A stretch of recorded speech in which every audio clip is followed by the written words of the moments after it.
not be voting on any issues at the workshop meeting. The council also reserved the right to discuss additional items or delete items from the tentative agenda. We hopefully, and right now, the thing on the agenda is proposed fiscal year 2026-27 budget discussion. I'm asked that hopefully we can move through this thing pretty quick this morning. I know I need to leave out of here about 11:30, 11:45 and do a luncheon real quick at 12 and try to be back here about 1:15 or so.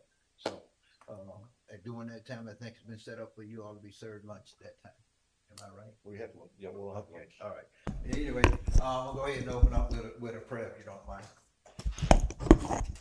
Heavenly Father, we come to you once again to say thank you. Thank you for allowing us to see another one of your glorious days, oh Heavenly Father. A day never seen before, never be seen again, oh Heavenly Father. We just thank you for the opportunity to serve your people here in the great city of Clermont, oh Heavenly Father. As we thank you for the opportunity as we gather here today to begin the budget workshop for the city of Clermont. Recognize that every decision we make affect the lives of our residents, and we ask for your wisdom and guidance.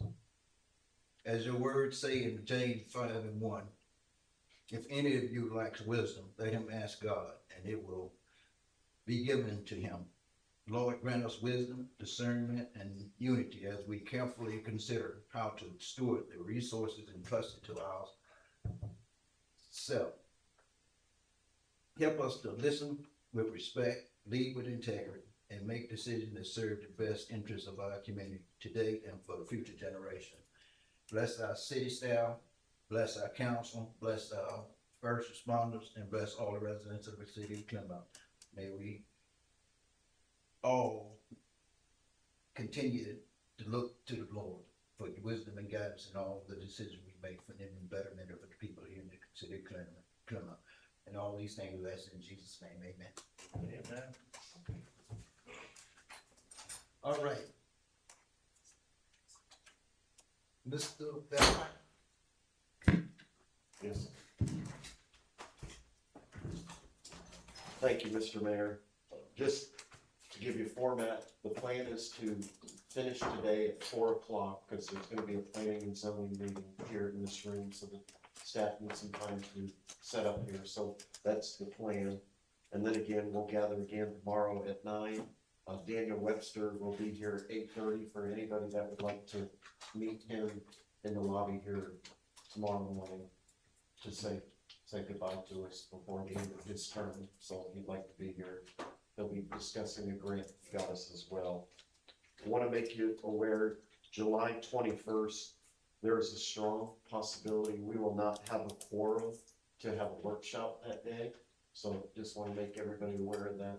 We're having some scheduling conflicts for the workshop on July 21st. Okay.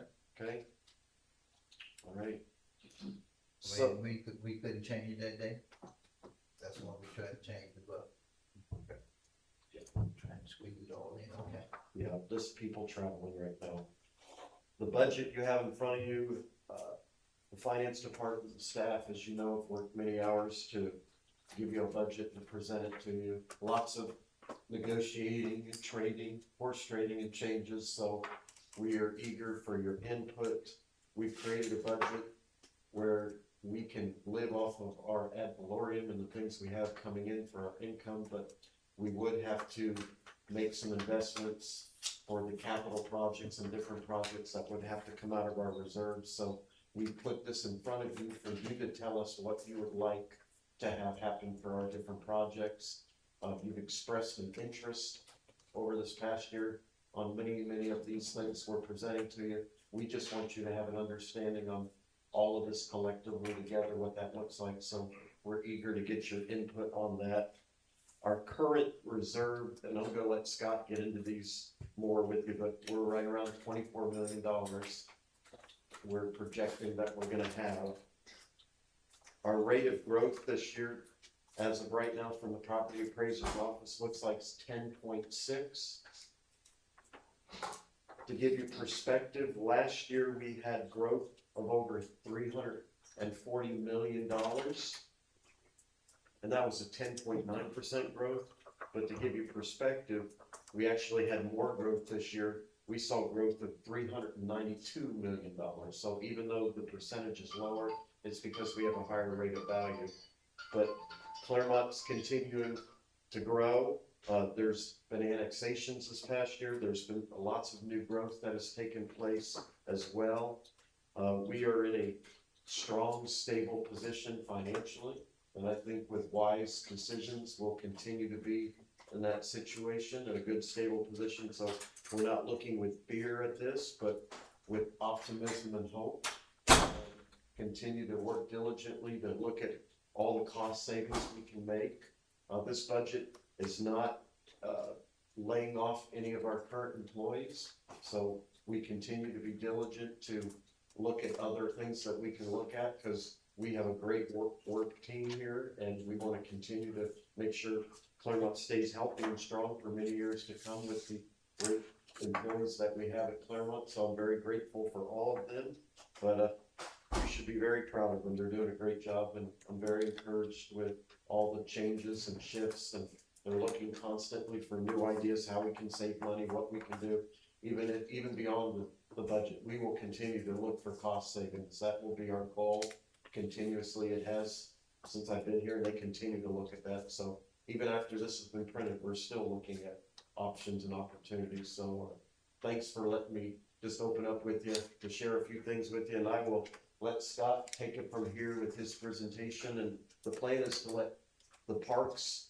Department and Rec to share, and then they'll tag along with that trails with Jim Mayworm, and then police is gonna share, and then fire and public services, and then the other departments to follow as well. So we'll see how quickly we can get through these with you, but we hope that we've answered your questions as we go through this. And if you have further questions, please just let us know, and we'll do our research and due diligence between sessions or the next day. So thanks again for the chance to share with you guys today. We appreciate all your due diligence and all your work you're doing in this.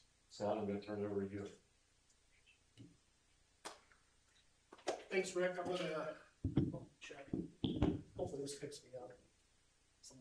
Thank you, Rick. I'm going to give you about an 8 to 10 slide presentation to give you a 30,000-foot overview of the document before you and where we are in the process, and talk a little bit in depth about what resources are available to the City Council, both currently and in the future. Just a PSA for our crowd.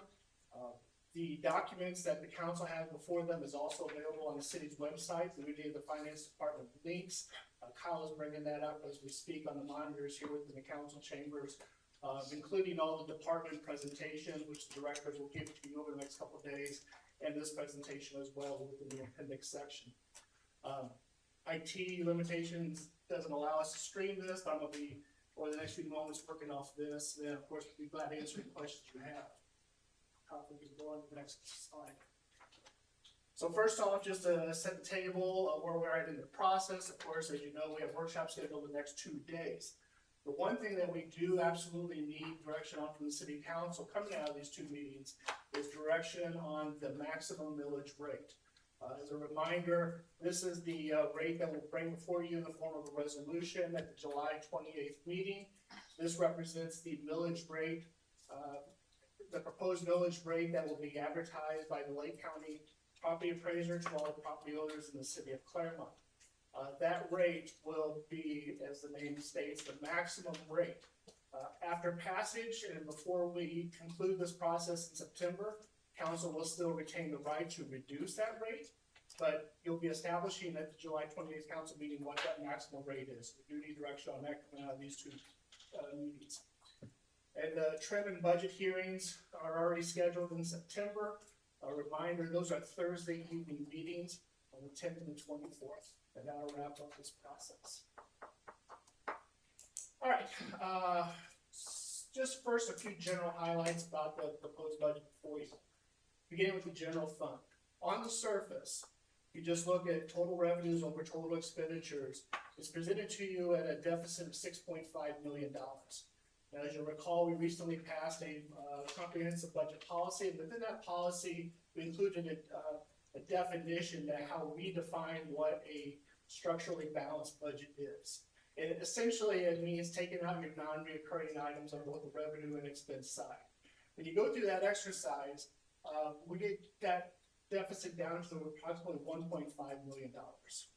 Within a reasonable range, given that we are conservative with revenue projections and given the status of our reserves, which I'll talk about in more detail here in a few moments. Another highlight of this proposal is the creation of the communications department, which was previously discussed at the city council meeting. We have a full budget prepared for that, which the city manager's office will go through on their segment of these workshops. And then finally, at the end, I'm going to talk more in depth about this. But as Rick said, we have a healthy fund balance reserve. We have a number of high-profile projects and services that are in the current year budget that, for various reasons, are still not ready to move forward with completely. So those are not included in this proposed budget for you. But we're going to discuss a solution where, if these are still priority projects for the council, how we can dedicate funds towards that for the point in time when they are ready to move forward with. In terms of revenues, as Rick said, double-digit growth again this year. This is actually the 5th consecutive year of double-digit growth, which is amazing. And I don't know that another city in the county could say that. One important thing to note here, as it relates to ad valorem, it is lost in all of the discussions and the news about the ballot initiative that's on related to in November, is a change in how the state calculates what the maximum millage rate is. And it's a pretty significant change. In prior years, anything above the rollback rate and up to a certain point higher than that, you could still pass with a simple majority vote. That has changed. Now, effective this year is that anything above the rollback rate now requires a 2/3 vote of council. So partly out of that reason, so for instance, the current year, our millage rate is 4.59%. The rollback rate that we have already received from the Lake County property appraiser is 4.36. Partly out of concern for that new voting requirement on the maximum millage, the budget before you is presented at the rollback rate of 4.36.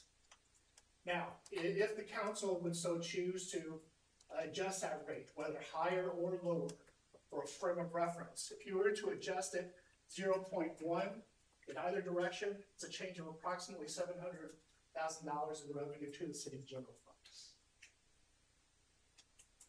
On the enterprise side, we're in the new fiscal year. This will be the last of a 5-year rate ordinance that was passed back in 2023. So the rate adjustments have already been established for the water and sewer funds. 3% increase on the water rates, 8% increase on the sewer rates. And then on the sanitation, the city a number of years ago established that will follow the Florida Public Services Commission rate change. On sanitation, that'll be a 4.5% adjustment in the new year. I'm sure you're thinking to yourself, what is the status of the rate study? We are very close to concluding that process, and Stoney may be able to speak more in detail about that when we get to the public services portion.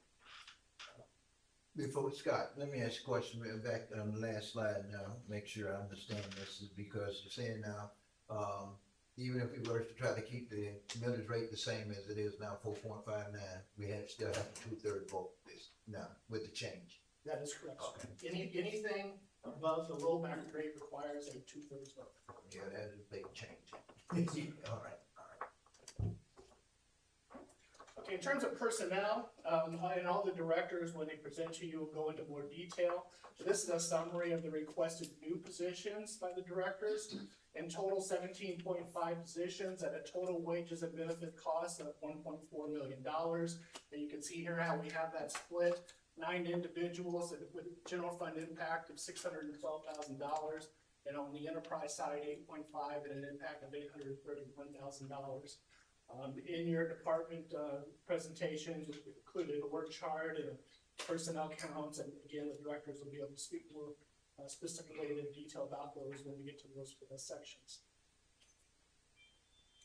In terms of capital, in total, we presented a plan to you at $44.6 million with a 5-year projections out within the capital section. And Kyle, if you go to the next slide, the way that is broken down, on the governmental side, $19.6 million in projects, and here's a listing of just some of the higher profile projects that are included. Now, keep in mind, this 19.6 is not just general fund. About 6.8 of that is in the general fund. By governmental activities, I'm also referring to the impact fee funds, Fund 320, those resources as well. So, as you see, we've included sidewalk, street resurfacing of 1.5, which I believe is the same amount we had in this current year. We've included Bishop Field and Fire Station 2 and 5 projects as well. And then on the enterprise side, $25 million worth of capital investments. We have rebudgeted for Hartwick Marsh. It's in the current year. Did not begin that project, but we have rebudgeted. Reclaimed storage at $4 million and the sanitation transfer station of 3.1. These are just a few of the projects that are listed in the plan. Scott, as we go through this process, can we somehow identify what are projects that were in the 26 budget that were not completed and therefore are moving forward in the 27? Because at that point, it seems to me, and I wonder if we all see it the same way, that if we're using any reserves that were created by not funding those projects in 26, it's not like we're not necessarily increasing the government as a whole, we're just moving that money forward into the fiscal year 27. In other words, I don't want a sense that we're punishing staff for not getting things done necessarily in a particular year. Some of these projects take longer.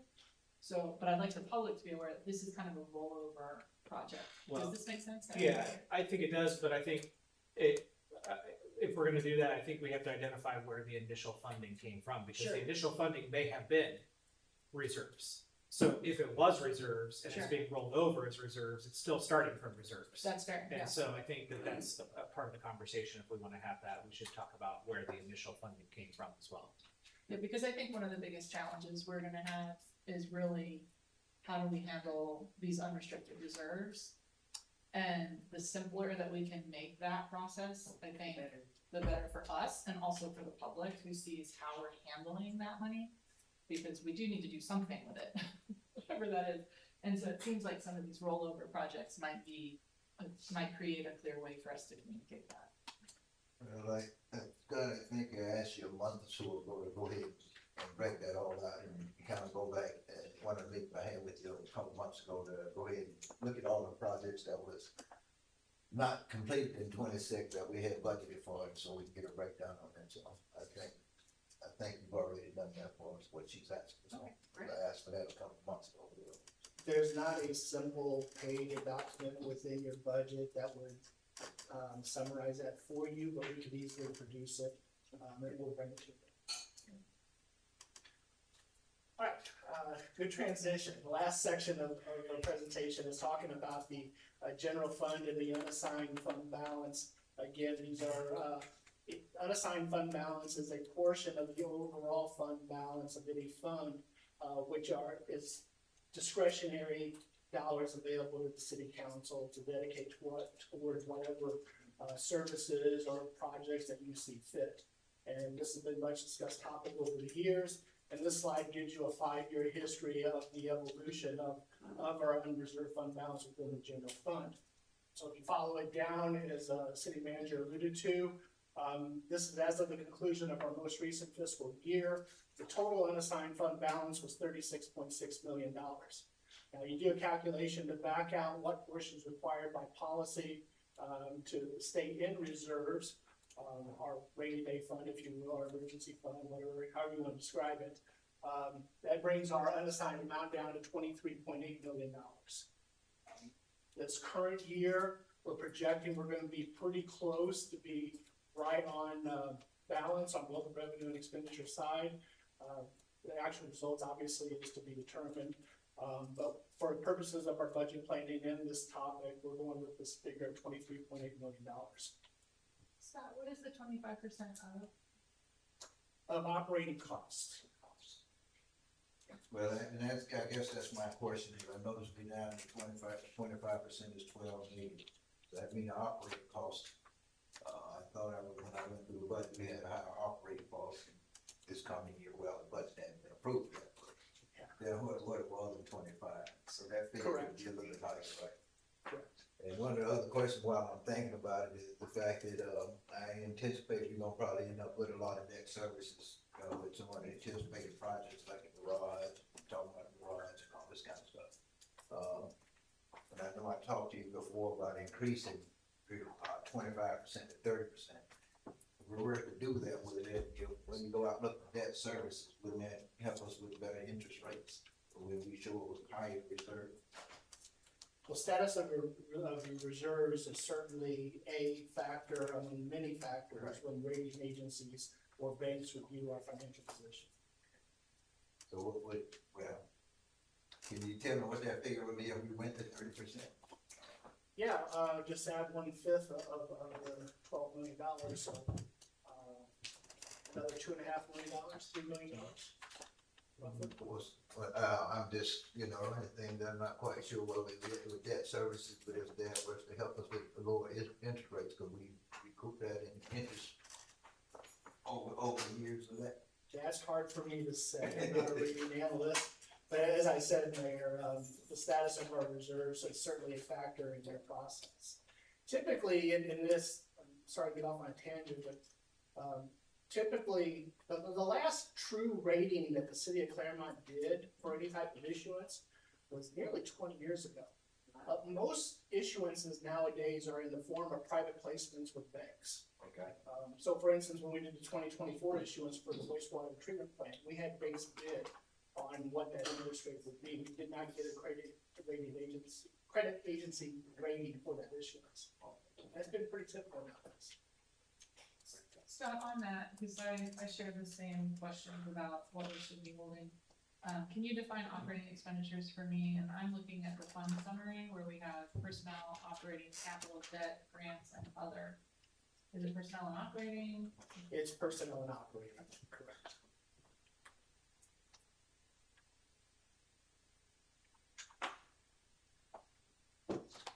Okay, then last slide. So question is, as Rick alluded to, what is to be done with that unassigned fund balance? As I said at the outset, we have 3 high-profile projects and services that are in the current year budgets that are still in a state of not ready to move forward with. Those being EMS transport, potential land purchases downtown, and the parking garage. So since we have not included those in the current year budget, what we are recommending to council is we entertain the idea of, through the passage of a resolution, make an adjustment on the city's balance sheet. Move those funds, whatever funds you determine are necessary, from an unassigned fund balance account into an assigned fund balance account. In other words, in layman's terms, make it a statement via resolution saying we are going to save $6 million of this, or whatever it might be, $6 million of this unreserved fund balance for this specific purpose, or $5.3 million for this specific purpose. Therefore, whenever we get to the point in time to where those projects or services are ready, you've already got a nest egg, if you will, available and ready to dedicate towards them. These are 3 examples that I pulled for the presentation simply because they are in the current year budget and we're not moving forward with them as of yet. But we could take that approach with any type of project or any type of service that the council deems worthy. If though, following this example, we were to follow that, and based on the projections within this initial proposed budget, that would reduce that unreserved fund balance down to $6.5 million. So you're closer to that 33%, that 25% requirement within our policy. And you're making a statement, a public statement that we are reserving these resources for future use. Questions? With regard to the resolution, and I know our city attorney's not here, so if we have to defer till he does get here, we can. Essentially, doing the resolution, my understanding is legally, we can't tie the hands of a future council. But it is making a statement, essentially that while these 15 million, in your example, 15 rough $1 million there of fund balance, unreserved fund balance, we're going to reserve, quote unquote, it for these projects. But if a future council decided they wanted to use that for something else, what would be the mechanism by which that council would have to do that if we go the resolution route versus just leaving it in the fund? Well, I would certainly defer to Mr. Okay. Hall on that question. They could just repeal it. That being I was gonna say, said, my assumption is that we Yeah. have to, that council would have to go essentially undo the resolution and then allocate the funds. that's So it exactly- does add an extra little layer in there, but it really doesn't. It reserves it, but it doesn't put it in a lockbox. If we're talking about that, if you remember that back in 2000, and you know, lock that away for just that project only and forever in perpetuity. Well, and what I like about it is we're communicating to the public what we see as viable projects, good projects, but we're not putting staff or even ourselves in a place where we're saying, we need to hurry up and do this right now. It's more, this is what we see for the future of our city, and this is what we deem appropriate. And frankly, we've talked about, you know, elections before. It allows the public to say, we like that, we don't like that, we wanna make a change, we don't wanna make a change. And so I do like the idea of not having this carrying over us for another year. I consider it a priority from my perspective to address what are we doing with these funds, these public funds? And if it means we're setting it aside for the future, fine. I like the idea that there's some sort of resolution I like that mechanism that staff came up with, is my point. So, but I do agree, I think it doesn't tie the hands, and then we all know that going into it. It's not, it's just what we think is appropriate, and then the public can comment on it, I guess. Just a quick question on the 25% that's mandated, is that mandated in a lockbox type of thing? That we have to have that amount of money, that it can't be touched, or can that be, you know, polluted and then refilled type of thing? So it is, the 25% is by internal policy. That is parked within the unreserved category of the fund balance. Now, we could very easily, based off that policy, move that into a assigned or reserved category. So we haven't historically done that, and it's muddied the discussion around what the available fund balance is, so that is something we probably should be doing. But we have been very, you know, good about communicating that policy. That concludes my remarks. I'll be glad to answer any other questions, 30,000 foot view if you have any. Thank you so much. Thank you. Thanks.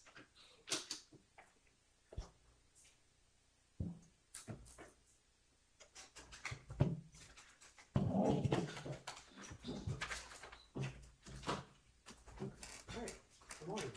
Morning. Just gonna pull up my presentation.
Good morning, how are you?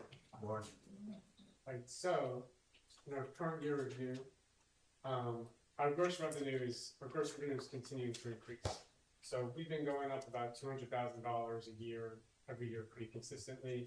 We'll probably exceed that, this year. You guys can roll up. We're, through the first 6 months, we're about $160,000 in gross revenue above last year's first 6 months. Now, that doesn't mean we're gonna be 320,000 ahead, because our revenue is seasonal. We do bring in less money over the summer because we don't have shows and fields are closed and things like that. Our signature events, our net revenue and signature events has continued to improve. Corey and Heather done a great job on getting sponsors for a lot of our programs. So a couple of our programs actually on the operational budget side actually did better than break even. So our Halloween event, Light Up, and the Parade Enchanted Forest all made money. Most of our events, again, are doing better than they did the year before. The Jazz Festival, in the first year we were $69,000 expense over revenue, but we do think that over time we could get much closer to break even on that between increases in attendance, more sponsors, increases in ticket revenue. So that one, we do feel good about that. There was a lot of great feedback on that. Our performing arts remains strong. Our art rental revenue is up $75,000 through the first 6 months of this fiscal year. Contracted program revenue is up. Boat ramp parking revenue is up. And then we could go. You guys are keep going. Brian, I'm sorry, can I, just a clarification, Sorry. because in budgeting, parentheses typically means deficit. So are these all deficits? Those are net. I'm sorry. Those are net. So yes, the parentheses is a deficit. Correct. Okay, so like if I'm reading this correctly, then National Night Out, Correct. the debt. So we'll go back to that. So National Night Out, 2 years ago, our net deficit was 2,140. Okay, This year, our net deficit was 1,033. okay, so the ones in the black then were actually the ones that were in the black. Okay, Correct. thank you. I The just ones want to in make the sure I black- understood that correctly. The Thank ones in you. the black made money on the operational side. Yep. Thank you.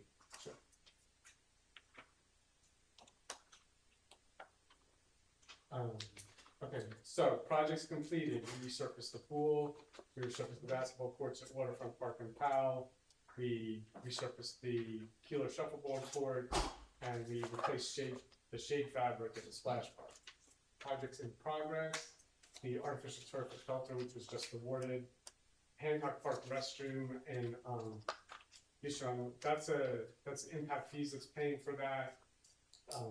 It's going a little slower than I hoped. The engineer, we're working on capacity, and the engineer was originally calculating capacity based on the parking lot, and the parking lot does not cover the capacity of the park, so that had to be redone. So that's what the hold up on that. And Bishop Field, we're gonna start the committee on that. Projects on hold. So What's happening at the Hancock Park restrooms?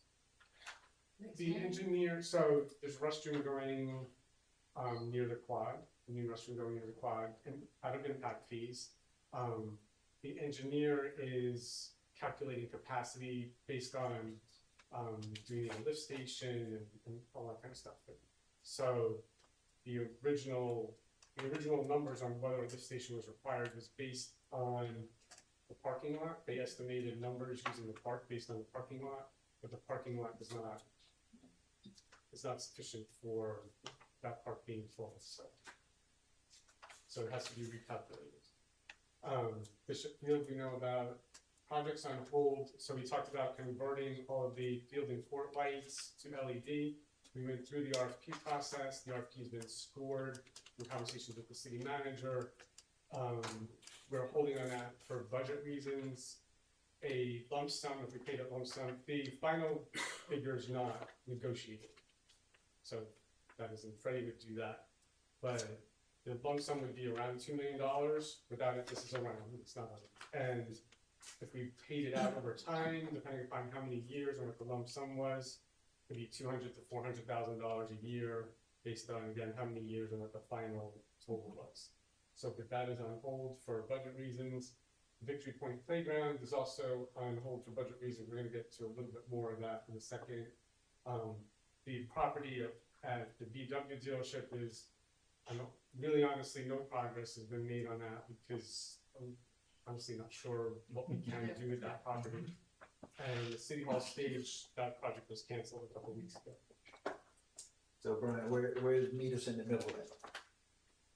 News in the middle is still there. I mean, it's going. So News in the middle is still, it's part of next year's plan. It's still going with this year's plan. I think there's gonna be a presentation.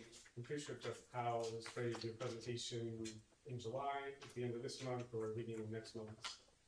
Are we doing anything with that $1 million grant we did for just in the middle project? Are we, That's- is there a time frame where we have to utilize that money? I've spoken to Livewell about that. They just need to know when the money is going to be used for their reasons. So I told them that, don't expect dirt to be pushed in the next couple of months. So they're aware on that and they're waiting for the instruction. So the thing with the Livewell money is for the tiered seating, Right. and they are expecting the restroom to be part of the project. So, And live well, so you all know, to clarify on that, they have to spend 5% each year as a foundation. So what Brian's referring to when he says, for their own internal purposes, it's for them to manage their cash flows to make sure that they're hitting their 5%. So from what I gather in my conversations with representatives of Livewell, they're not necessarily saying you need to spend the money this year, but they are saying, please tell us if you're not going to spend the money this year so that we can give that money away. Not that money, but give that amount away this year and we'll put you on next year's docket. So they're just in good faith saying, keep us in the loop on what your plans are. And are we getting penalized because we're not spending it so we can We're then not- go back to the well We're again? not, I don't know if the You know what city as I'm a saying? whole is getting penalized because the money's sitting. Well, there. I not can't penalized answer to that. in money, but penalized in, we want to get an additional grant. By us not utilizing it, does that give them a statement that, well, we don't need it? They gave the grant a year ago, and yet we're not moving on it. So can we move on that portion? That's honestly up It's a to good question. councils, that's up I to. mean, especially because it's not gonna cost the taxpayers anything. And we can, have this project, even just that tier project, have it incorporated in the overall plan or something, but at least show some good faith that we're getting something done. Instead of being like the government and just, it's one step forward and 5 backwards. As Brian said, if I'm not mistaken, in July, we should be having a presentation from Powell, with where we stand with everything for his engineering and everything, how we can, I guess, looking for direction from us to which way to go from there. And I'm thinking, I was last told he, hopefully in July, when we have our council meeting in July, he'll be ready to present that, his plans to it. So we're gonna go back to the Victory Point Playground for a second. So the number one, there's a number 1 on the bottom and number 2 on the top. So I have reached out to several contractors that have piggyback eligible contracts to build a playground. We have $250,000 budgeted in this year's budget. This project is on hold. With board in place and due to grading, the area that was number 1, which was my first choice, came back at about $500,000. And the area number 2 on top came back at a little over $400,000. So again, this is on hold for budget reasons. I also know, just to let you know, I had a conversation with Patrick at Main Street last week. I know Main Street was interested in funding a Victory Point Playground. I know we did something similar with Kiwanis and expansion at Felter, so council's interested in letting Main Street fund it, and certainly doesn't hurt my feelings. That sounds terrific. Well, Brian, I hear that, and I know people ask about playgrounds down here, but I sit here and I look and say, we're gonna put another playground right here in Victory Farm, when we got one less than a quarter mile, right there at West Beach. Why don't we just extend that one a little bit, instead of create. I think the idea behind this is this one's much closer to the middle. I know that I've had conversations with different people from the public about how when you are downtown in a waterfront park and you're extending through the downtown area, that when you have a 5-year-old or a 3-year-old walking that, so West Beach Park is a long walk when you're going past the boathouse. So that was the reason that we looked at Victory Point as an area for a playground, and something that was substantial at Victory Point. So I didn't want, I know, again, when I was talking to the contractors and other staff was talking to the contractors, some of the stuff that was coming back was we need something, if we're gonna do something at Victory Point, it needs to be big and bold. Like, I don't want a swing set merry-go-round, like we want something substantial. So, and when the screen comes up, there's an example of How does council feel if it's in the budget for $250,000? If Main Street took over the bidding out the responsibility for construction of this project, are we comfortable with staff allocating some of those funds that we already have budgeted toward it to supplement or to give Main Street like a seed kind of grant, so to speak, so they can try to go get it matched somewhere? I like that idea. I mean, I do agree, and to answer your question, Tim, I've got 3 young children and they're very active, and we go downtown a lot. We go to church downtown, so we go to the farmer's market every Sunday, and it's kind of their afternoon outing, and they never go to West Park. I mean, it's just too far, and you're going past so many houses and kind of open space, and it's just too far for the kids.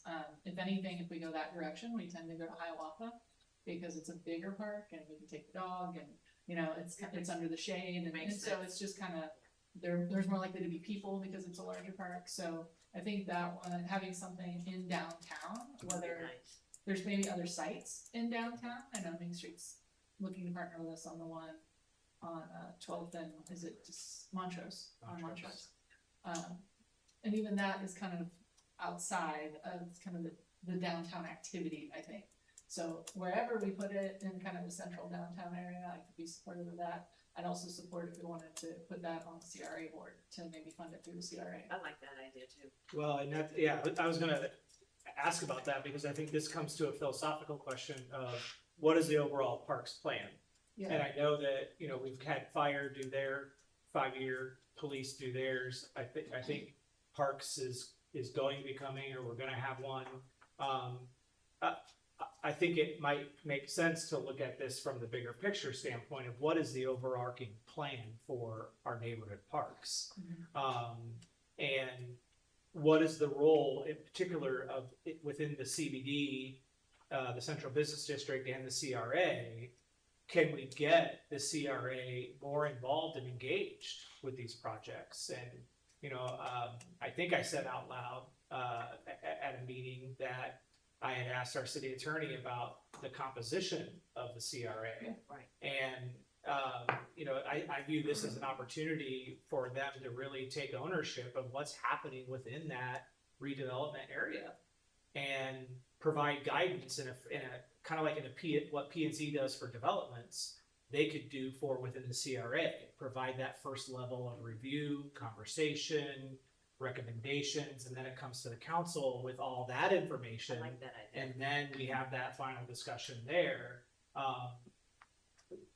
Might that be something we would want to still do, but also think about it from the standpoint of how does it fit into the overall plan for the parks? Rather than, spending $200,000 here, when really it makes more sense if we've got West Beach, Victory Point, the Tot Lot, and then across 12th.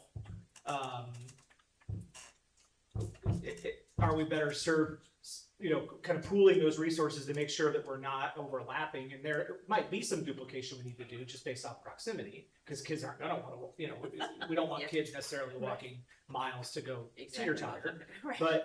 But also to make sure that, we're providing good ample opportunity and capturing the place of it as well. So that if there's something unique about the place Draws where it the to- park is that could, okay, let's draw something here that this is where you go for that. Yes. In addition With to there, some of the right. other traditional things. And then this is how west fits in, or this is how the tot lot fits in, this is how Mia's in the middle. You know, if that, finally takes off, how that fits in, all these Keoler, and all these other different things. And not to mention, if we get the De Hoyos properties eventually, there is that second piece that is off of Osceola that I know people have talked about, some sort of recreation or parks. I just think that we could really be more comprehensive with it rather than just, you know, throwing the money. I want to do something, but I also want to make sure that we're doing it in a concentrated or collective way with a plan. Are we comfortable if we spend a couple minutes on this right now? Is that good, or do we wanna punt this to tomorrow? Cause I'd love to engage in this and continue. Yeah. I completely agree with everything that you said. Brian, what I'd like to see is if we can move forward with some sort of process. And maybe it's like a workshop in August where we could bring in the CRA members. We can call it a joint workshop so that it can be public, and then maybe invite in Main Street, invite in the recreation people that work with us, something where we're yes, maybe we break it into two parts where we're talking, okay, here's CRA, here's downtown, which is part of the overall recreation plan. The reason why I like August is because we need to make final decisions in September. And so I'm thinking if we could set up something in August with the CRA and community members, stakeholders in the downtown area, and then also the stakeholders who work with us. I'm thinking everyone who's ever bought a ticket to the Performing Arts Center, like literally emailing out all these people to say, hey, we're bringing now the NRPA study. We want to talk about, we could address it in two parts. How do we handle the CRA moving forward? Do we want to break it out into a different composition than it is now? And then also the parks plan so that we can have final answers on the issue of parks and recreation when we come into the budget for 27. And maybe even from that, I could see a group of people who are working on how we kind of talked about the recreation committee. I could see a group of people working on what's our 5-year plan for recreation, and we're gonna hear about trails. I think that's gonna end up being part of that conversation. How do we feel about something like that? Okay. I think it's a great idea. Do I mean, we- I think, you know, it is, we need to get somebody that can do like a 50,000 view of it. Like, you know, because we're picking one park, but how do we know where all of these parks Yeah. should be? I don't think, any of us can know that, but we need to get somebody that does have that knowledge. Have that. And to your point, Bill, about not wanting to be the government 1 step forward, 5 steps back, I resonate with that. I agree with you. And I think what I'm sensing from this group is the desire to make sure that when we're spending the taxpayer dollars, that we're doing it with wisdom and temperance.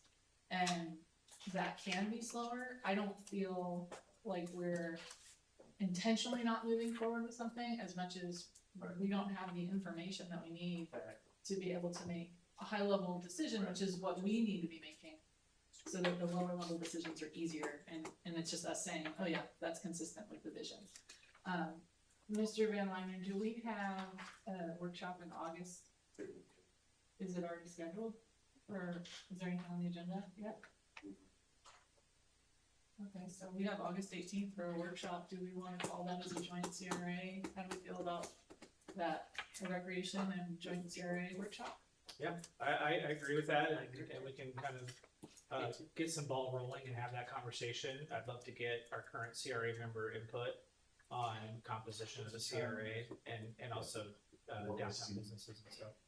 May I suggest a little earlier Yes. on that? Yeah, my opinion with workshops is that, you know, we can do those when the folks who are engaging, because it's not business, we're not actually voting on an item, that we could, you know, do that a little bit more flexibly. 10 o'clock. Well, I will say, I don't mind that for the CRA, but I think if we start talking about the parks and recreation users, we may run into people who are used to doing their business at kind of 5 o'clock and later. Well, Just because those are the people who run the leagues and they tend to do nighttime activities, so they either work during the day I'm sure if they're off, they'd be happy to come. But they tend to be people whose business runs from kind of 5 to 10 at night. Which one is? What do we think about maybe starting at 3? And that way the business owners can be here during business hours. And then, or 2, yeah, they could take off It work gives early. us a little more time. So that way if the recreation starts around 4:30-ish, that gives them a chance to, 3 o'clock is good. I mean, would you We're prefer 3? We're talking about the 21st of August. The 18th. Or, I'm sorry, the 18th. 18th of August. Just check my calendar. but Brian, I want you to keep in mind that, reason I asked a question earlier about, Victory Point and the playground is because when that playground in West Beach was established, we looked at Victory Point. We had a company called Kaboom. I'm not sure if you're familiar with it, but they specializes in parks and everything. And we went throughout the city at that time, and we looked at Victory Point, we looked at West Beach, we looked at several areas throughout Clermont for this park, and they settled on that one at West Beach. And that's how the parking they're getting there. They actually put it in us for free. Didn't Yeah, charge. that'd be great. Yeah, well, that's why I wanted West Beach. That's why I'm questioning, because Victory Point was looked at as a little skeptical for a park at the time. Okay. We did look at Victory Point. I was on the committee, on the staff and everything that went through the city at the time with Kaboom. And they came through and, they actually did that whole park in 2 days. You know, once they decided upon, they came in, got the volunteers, Disney and everybody came in, and that was good. So that's why I'm saying, why don't we expand on that one rather than going back to Victory Point? I can't remember what it was about Victory Point. They said wasn't good for a park. Well, I think both are great locations, honestly, and that's why, but I like the idea of engaging with the community members. I think that's the kind of thing that will be addressed in the workshop for sure, and are we comfortable with, does 3 work for everyone? I know you said 2. It is primary election day. I don't know if that. Oh, it- is it? Yeah, August That's 18th is right. primary election day. I forgot about that. Yeah, Well, that'll get everyone downtown. Okay. so I don't think we have a primary here though. no, well, we don't have one in the city, but there are Yeah. items on the ballot that our residents will be voting on. Well, then maybe more people will come. And I know that we've had P and Z meetings in the past on election day, because those fall on that first Tuesday of November, and typically P and Z meets on that first Tuesday, so we do have a history of doing that. But I throw that out there just for people's schedule understanding that, we may run into some issues with people's availability, depending upon if they're working polls or, Right. when they vote. So Valerie just told me that she's not gonna be here that day, Oh, well, that's one. but she could do the week. Can she participate remotely? I'm not working. Okay, are there other dates in August that? Week before it's council. It's council, Yeah, yeah. I can do the board council meeting with a focus. No, you- How big is the agenda? You're gonna need more than an hour or so. Yes. It's a bunch of. I mean, if we know we're gonna do it right now, all we have are 4 first readings and a final nuisance abatement. I mean, there's not that much on it right now, if we, We talking about the 25th? the 11th, sorry. Oh, the 11th. Sorry. Yeah, I'm fine having a meeting on that day. I mean, if we don't have a lot else added, how would, I don't know, I wouldn't necessarily do it at 5:30.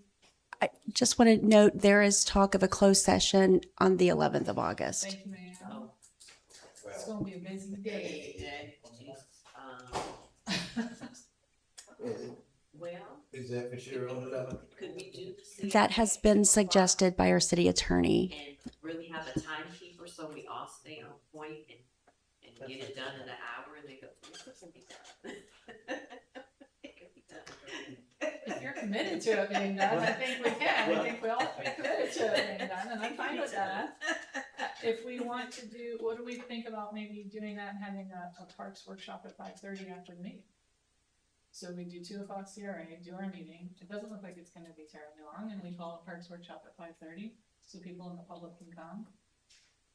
2, What do we think? 3, 5:30. for 5:30. It's committing us to 2.5 hours, but right now, like I said, the only things on the agenda are really first readings, and I think That sounds fine, as long as we have a little, All right, some little, things for us to keep this going. snacks. Yes. Yeah. It's gonna be a long day. Does that work for you? Yes, yes. The 11th? Can you text Jenny and make sure he's available? Is she allowed to do that? That's fine, it's just Jenny. Yeah. Maybe staff, maybe staff, Okay. maybe staff. Maybe don't put you in that position. And 5:30 is the parks one, is that what we're asking?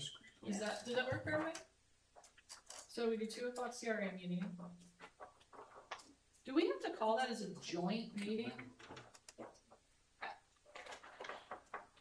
And the closed session, The closed session would be, I believe, around 2 or 2:30. Is that correct? that's gonna have. On the 11th. That's the 11th. That's when the attorney's coming, so it matters that we give him this time certain. Mr. Watt, Yes. Yes, sir. Oh, he's here. What are you doing in the I know.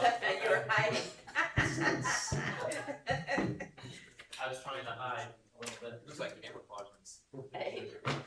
Sorry, I walked in and I wasn't quite privy to what you were discussing. Well, we're just trying to figure out, we've got, I think, what we're talking about is the overall parks plan, a desire to have maybe a 5-year plan so that we can make short-term decisions that we know they're consistent with the 5-year plan. But also with CRA and how that plays into it, and the possibility of changing the composition of the CRA board. And so then the pressure of, obviously, we're in budgeting, so we wanna have a final budget, and we wanna be done with these kinds of decisions before the final budget comes around. So we're actually dealing with the issues of how to call the right meetings at the right times. We know one of our CRA members is not here on the 18th, which is a workshop date. Could we do the closed session on the 18th? Is that a possibility? What if we do the closed session on the 18th and we reserve it for the recreation meeting? Can we do that? That's the only Tuesday that hasn't been verified with the outside council firm, but I can do that now while we're sitting here Okay, and see that if would be great. they're available dates. See if they're. Why don't we look at the Parks and Rec on the 18th?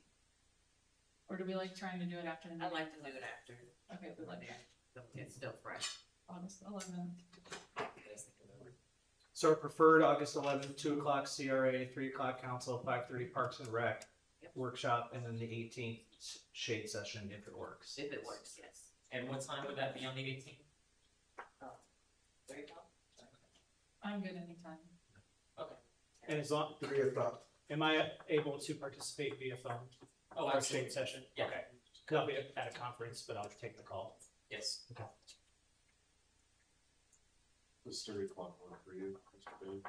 Is At 3, yeah, that's fine.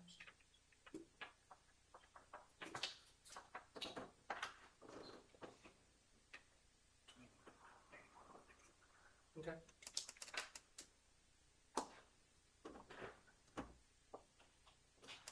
Could we just do that whole thing by teams? Do we have to be in person? Yes.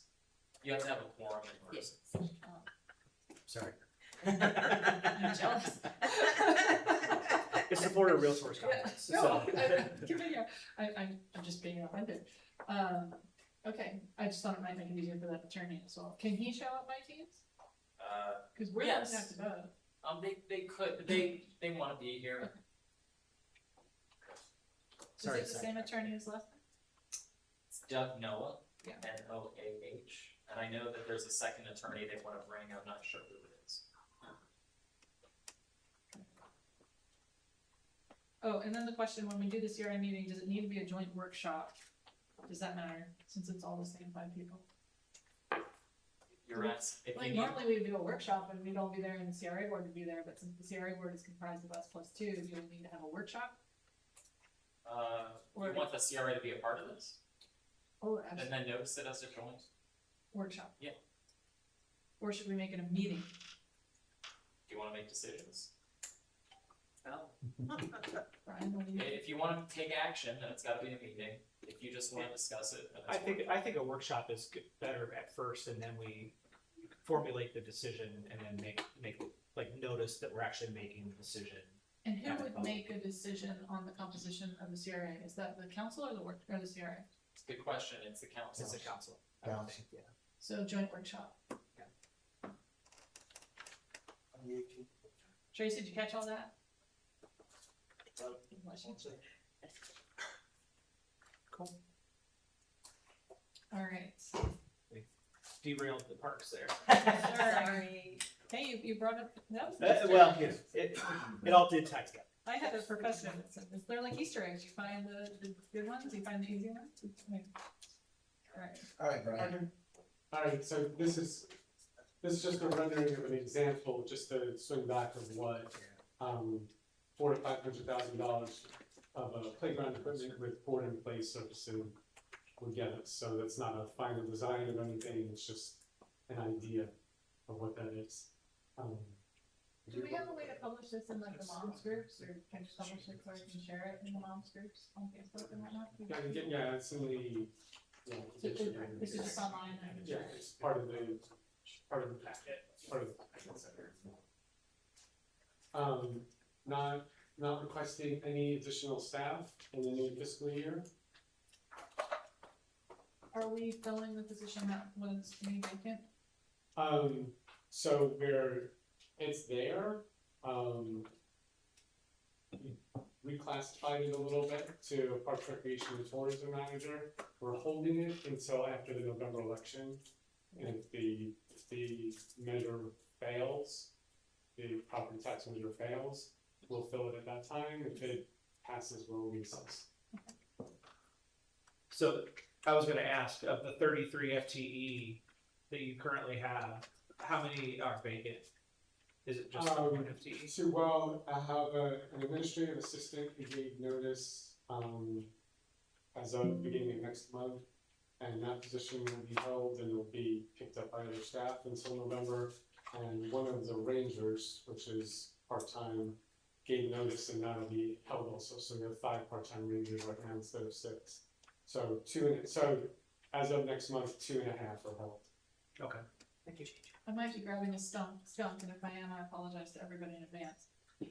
Has there been any conversation with the police chief about, we've got now community, I'm so sorry, what do they call? Chief, community what? Oh, yeah. CSOs. Community service officer. Thank you, I want to use the right name, community service officer, which are different but have similarity in their public facing function with parks rangers. And to me, there seems to be a potential for efficiency if there was only one group of people that had public facing functions. And I don't know how to do it, I'm not telling you how to do it, it just, have you two chatted is my real question. Just briefly mentioned, but I think we're on the page right now that the rangers serve an essential function that is different than what that position is.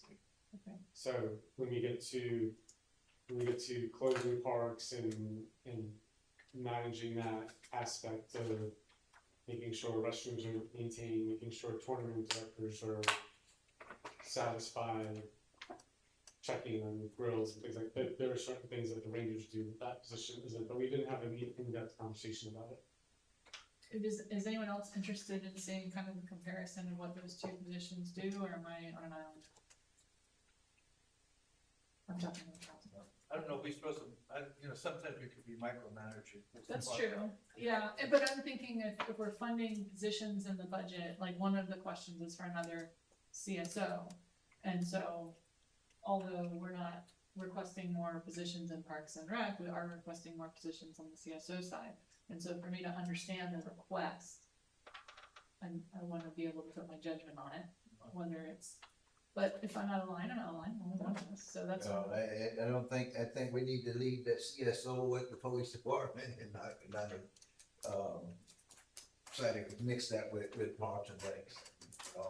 But I did have a question on personnel though, because hopefully, maybe I'm not reading this right, but when I look through the budget, through your budget on page 111, you're saying arts and recreation personnel, you're actually reducing it by 2 people. It's just from 6. It's just a shift in where they're budgeted because we have the 3 divisions. But as we get into this, we've had 4 divisions. We'll have 3 divisions. It doesn't change because we're going to combine the performing arts division with the art division to that's how we're going 4 to 3, it doesn't change the numbers. But I went through with my staff and with human resources on where the most logical place is for positions to be budgeted, and there were certain positions that were put places that didn't make as much sense, and I don't know, it's just a matter of historically, like we had rangers and, at certain times we had rangers budgeted out of the arts division, which they had really no business being there. I'm not sure how they got there. I think they were kind of spread throughout the divisions, so I just put them all, that's some of what happened. So Well, the office manager was budgeted in the ARC and moved that position to 572 to the Parks and Recreation Division. That was it. It's not really it's a shift, it's not a change. yeah, but I'm looking at last year, you were saying you had 12.5 people, excuse me, in the arts and rec, this year you were only looking for 10 and a half, so you're reducing it too. But I also see a proposed increase in personnel costs of $131,000. If we're reducing it by 2 people, why we got such a high increase in personnel? Of course, well, I'm just looking at what I'm reading here. No, I know, I don't do as far as the actual salary numbers and that, If you look on page probably 117 has of to the do workbooks, with, that's, okay, on the arts and craft, you got personnel costs of, last year was only $896. But then you're asking, in 27, you're asking for $1,027,000, which is $131,000 increase. But then when I look at your personnel chart on page 121, 26, you had 12 and a half people, and then in 27, you're asking for 10 and a half. So that's 2 people reduction, but 131. So where's the personnel cost coming from?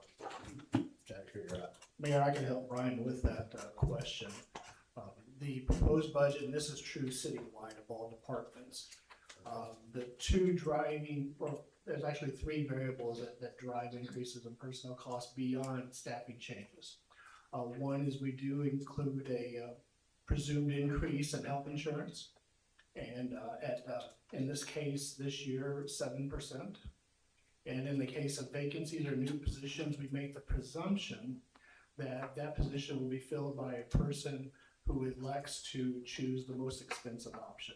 So it's a conservative budgeting approach.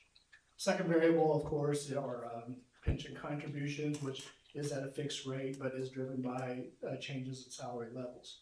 Then the third level, our third variable, is we do have a mid-year anticipated adjustment in salaries based off the annual merit reviews. We presume that at the highest level as authorized by the city manager. Now, of course, based on the individual reviews, that actual percentages could be slightly lower, but we do budget it at the highest level possible. Well, and Tim, if you look at page 120 and 121, you can see 2.5 increase in Parks and Rec, 0.5 decrease in special events, so now we're in net 2. And if you come to Arts and Recreation Center, you see 12.5 to 10.5, Yeah. so it's 2 reductions. So I see the shift, but when you ask that question, what stands out to me, and tell me if I'm reading this wrong, or if I'm thinking about it wrong, because maybe I'm thinking about it wrong, but it seems to me that all of the swim and lifeguard related positions, oh, I hate to shit on you, I'm sorry, I think I'm gonna shit on you, but it seems like they would be more appropriately allocated under the Arts and Recreation Center versus Parks and Rec. And if I'm wrong, I'm wrong, but it seems like that's where they live. I did, so, yeah, Well, you go back and like I said, I guess what I'm looking at is, you're right, you got your arts and rec, but if you look at everything, you got everything broken down arts and rec, you go back and you got the parks and recreation as well, the budget for that, that's all broken out. Right. Okay, I would, looking at that as well, I would think, I thought about the same thing when I argued, lifeguards under arts and rec. Yeah. However, then I think about it, cause we also have waterfront park, and I think we used to provide water, we used to anyway, I don't know if we still provide lifeguards down there or not. we don't have lifeguards at Waterfront. Waterfront park anymore, so. So yes, and I thought about that too. I'm thinking about, the ARC is kind of 2 separate entities, meaning the gym and the pool is Parks and Recreation, and the rest of it is the art. That's how I was thinking of it. That's why they're here. I can accept that, but then again, I can still go back and I like to say, when I look on page 121, where you have the arts and recreation, arts and rec center, personnel, actual personnel, you're asking for 10.5, reducing it by 2. Then again, I go back to 117, where you have so-called the budget for it. And Mr. Scott, I hear that because down at, bottom of 117, I see the, 12300 group insurance. I see the increase of $158,000 for life insurance that year. But still, that's only a $45,000 increase in health insurance. We're still looking at, well, if you take the 45, you're still looking at almost almost $85,000 increase in personnel costs. I'm just curious, why such a big increase in personnel? And that's not the only one I saw that in everywhere throughout, the budget, so. And I'm just trying to figure out why, did that due to pay raises or what? That's pretty big. Could that be like the vacancy factor? Do you factor that in? And that's what that increase is? That in the event, let's say there is a vacancy of 2 personnel, but you want a budget for full capacity. Is that correct? In this particular case, I believe that is true. As I said a moment ago, when vacancies exist or a new proposed position exists, we conservatively budget for those vacancies.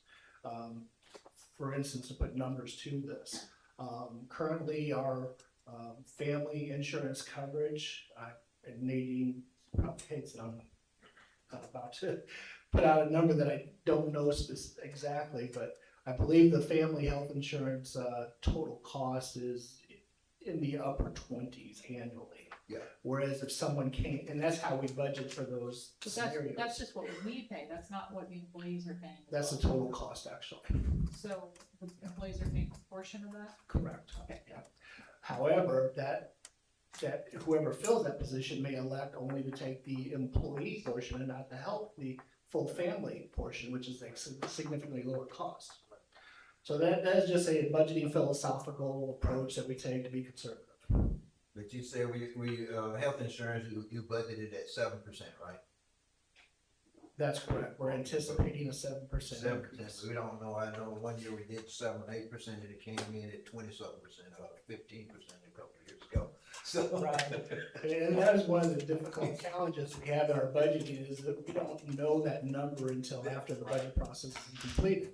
So we're making an educated guess based off of the data we have year to date.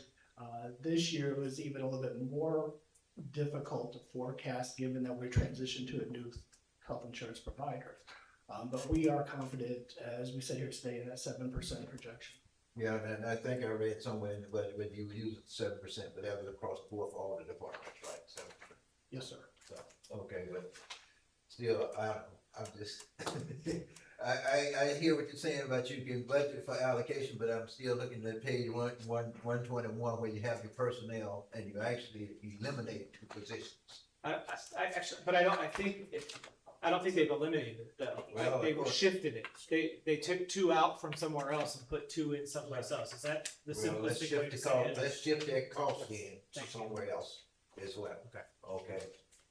Cause when I sit back and I look at what you had here last year, like in 25, with the 12.5 people, you only had 896,000. Yeah, he's right. I see what you see. See? Yeah. If you look at page 117, you Yeah. can see Arts and Rec Center, and if you compare it to page 121, you can see it is, the Arts and Rec Center, the Division of Parks and Recreation, Right. is showing a loss of 2 staff. And when we look at that, okay, well, part of it could easily be we're reducing part-time attendance. A Mhm. part-time staff member would make significantly less than the position that we're adding, which is a manager position. But I thought we had, okay, so we had a maintenance manager, that's the one that got shifted to the recreation and tourism manager, so that should be the same pay. I see what you see. So if we look at let's look at Parks and Rec, which has the increase on page 112. So this is, yeah, I think he's right, gentlemen, that we just don't have the match in the allocation of the employees, because we show 2 personnel increases on page 120 for Parks and Rec. But if we look at the proposed budget on page 112, we see a net change. The It's part going down. actually, you have So a it's reduction. Yeah. That's something that I work with Yeah. the finance team So- about going so I forward see before what the you're budget's saying. final. I think you've convinced me with the gym and the pool. I see you now, thank you. Can we consider, I'll tell you the name of that building, makes me go crazy, because everybody calls it something different. If we can get on the same page with the departments, what I'm hearing you say is what we're calling the Arts and Recreation Center on page 117. Those expenses are a combination of the building itself and the operations of the Performing Arts Center. And I'm sorry, I don't have I'm not looking at 117 to know Oh, I'm what you're seeing, but So my question, and this is probably as much for Scott as anything else, because I want to, without scaring anybody, I just want to have a clear picture of what are we spending on performing arts versus what are we spending on recreation. And right now, unless I'm mistaken, performing arts is bearing the apparent financial burden of the entire building, which recreation, i.e. the pool and the gym, are benefiting. So if there's a financial function, Scott, of being able to allocate the gym and the pool expenses under arts and recreation, under parks and recreation, in other words, Scott's page 112 and 113, and then allocate the Performing Arts Center, and then we need to figure out how the rentals play into that. Are those Parks and Rec, or are they performing arts? That way we can understand what we're spending on performing arts versus arts and rec versus a community center, because this building does all of those things, but there are operating expenses associated with each one of those functions. They share the benefit of one building, which is convenient. Right. But I wanna make sure when I'm seeing the budget for Parks and Rec, I'm able to distinguish this service that we're providing to the public, what each individual service costs, with the wisdom that they all share one building. And so we may be getting efficiencies in one place that have inefficiencies in others, but then we can actually be comparing what is Parks and Rec, what is performing arts, what is rental facility. Because we kind of have a city center and a performing arts center and a recreation center in one place, but they have operations associated with them. So I'm trying to make sure that's clear, and the naming keeps me confused and off balance. I'm seeking clarity. Not today, it might take time. Well, I'll say this, when, Mr. Foreman approached us at the beginning of this budget cycle about consolidating the 2 divisions, Yeah. there was no reason for us to object from an accounting or a finance perspective. Now, if it's the will of the council for us to redivide that, we can quickly and easily do that. Well, I see it as a management function. I understand your perspective completely, and I see what you're saying, and it makes sense what you're saying. Brian, maybe you can, and you, again, I don't expect you to have it today. It's just, I would like to get some clarity on it. Because, I'll speak in, and Mr. Bain, as we're talking about, a 5-year plan for Parks and Rec. There's an amount of money that's allocated that the taxpayers pay for one building. But that building serves a lot of different purposes. And so I think we need to be able to make informed and fully transparent and advised decisions as we move forward with a 5-year plan on what that one building is providing, what we like, what we could do better, what we could do different, and to explore all the options for the taxpayers. I wanna scare people listening. I just wanna have all the information and to have it be clear. And right now it doesn't feel clear. And it could be that I'm just dense on this. I accept that as a possibility. Is what I'm saying making sense to you? It does make sense. I do think when you dig into the budget, there are items that are specific to performing arts Exactly. that are not, but that's when you get into the line items. Well, Maybe a color-coded spreadsheet. I'm assuming special events is more or less performing arts, right? Special events, so 574 is special events is not performing arts. Performing arts is part of 575. Performing arts have been its own division at 579, and we rolled those expenses into 575 to be part of the art division.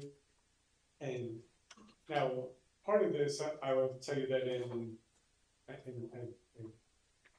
been a director of multiple municipalities and had some budgets that were larger than this that were just one division, or just one budget. And I've also been in other cities where it was 4 divisions. So, you go either way. I was trying to group the art as much as possible to say, okay, this is how much the art costs us. The building. The building, And yes. all the things that happen in it. Yes, but you're correct in that I did separate out the lifeguards and the part-time attendants back there who were saying, okay, give me your $5 to go use the pool. Scott, is there a way for us to create a building budget that has sub-accounts in it for Parks and Rec versus rental versus, performing arts? Is that another way to eat this elephant? I believe we can accomplish that through our, project coding system. 'Cause you need And to we know. do a lot, there are examples, particularly in public services, where we, do some accounting and budgeting based off location. It's a very similar That's concept. what I'm thinking, because we do have the traditional recreation services, but then we have this unique thing of the performing arts, and then we also have a rental facility. And so those are distinguishable in the world of recreation. Yes. The other things, and this is probably more for Scott, what I would like to see before the final vote is on the recreation side, the revenues as well as the expenses. Because we saw them in the report, which was great, but they're not in our packet. So the packet only includes expenses. But I think there are revenues associated, like, performing arts is gonna show a high expense, but then there's a revenue that puts us in the black. So being able to see it. And I think the revenue is part of what's available online, correct, Scott? So I know that there was, because I looked at this online, the online version, and I actually have, so I'll show you quick, through one of the folders.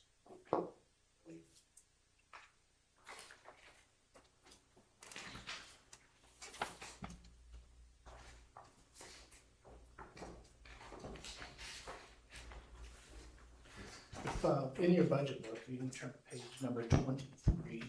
Is it 23? Yes, sir. I thought I saw it somewhere in there. So these are the individual revenue accounts within the general fund. And there is a section near the bottom of the page, cultural and recreational total. Got it. There you can see your boat ramp fees, your CPAC tickets, the items that were being discussed. And there's like $750,000 there, and then there's another area where there's rental fees and other stuff. That's where the other. I think that's what threw me, is I said, Yes. well, those could be rental fees for, like, the Right. city center, for example. I'm not even criticizing as much as I'm trying to figure out how we want to break this down to make it easy to follow. Well, I understand what you're saying, because that one of the problem I had, well, I guess, I knew it was there, but you just couldn't remember, because when I started, I went from front to back. Yeah, I mean. And I got back there and I got there and I had to keep flipping back and forth. Yeah. Okay, to try to look at revenues to expenses and everything, so I think, I'm hoping what you're saying is, in the future, we put everything, the revenues for each department there with the expenses. Yes. And instead of us having to go back and forth. Oh, it's helpful. And so you guys are aware, because I found it was the first thing I was looking at. So we're able to run off the munis report on all our revenue. So we have charges for cultural, charges for services, performing arts center, which is our tickets, light up revenue, jazz festival revenue, rents, Victory Point revenue, splash park revenue, what we get from the rowing facility, facility fees from the performing arts, Kilo building revenue, pool revenue, gym revenue, field revenue, Highlander building, waterfront park, park pavilions, the camp out. So all this stuff is clear on this document. And you know what, for my purposes and my request, if it's, well, if you, Rick, if you could print that off, I'll just put it in my book. If you can have it printed in whole function, I'll just put it in there and I'm good for this year. Cause then I can see it. And then, for you, Brian, if there's things that, let me get clarity. Is everything under what's listed as Arts and Recreation Center related to the building when it comes to expenses? In other words, roof maintenance, cleaning, everything, whether it's the gym or the pool, all of Yes, that under the correct. center? Correct.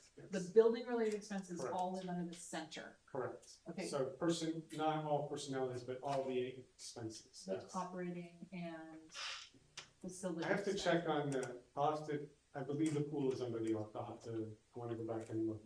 I believe the pool is under the arc. So that's just what I'm trying to get clarity, and then I can break it down and run it by you, make sure I'm reading it right, but I find it to be hard to follow, and then, but I think for this, I don't know if if it's easy to print the revenues for every department, I think it's good to have. Yes. Yes.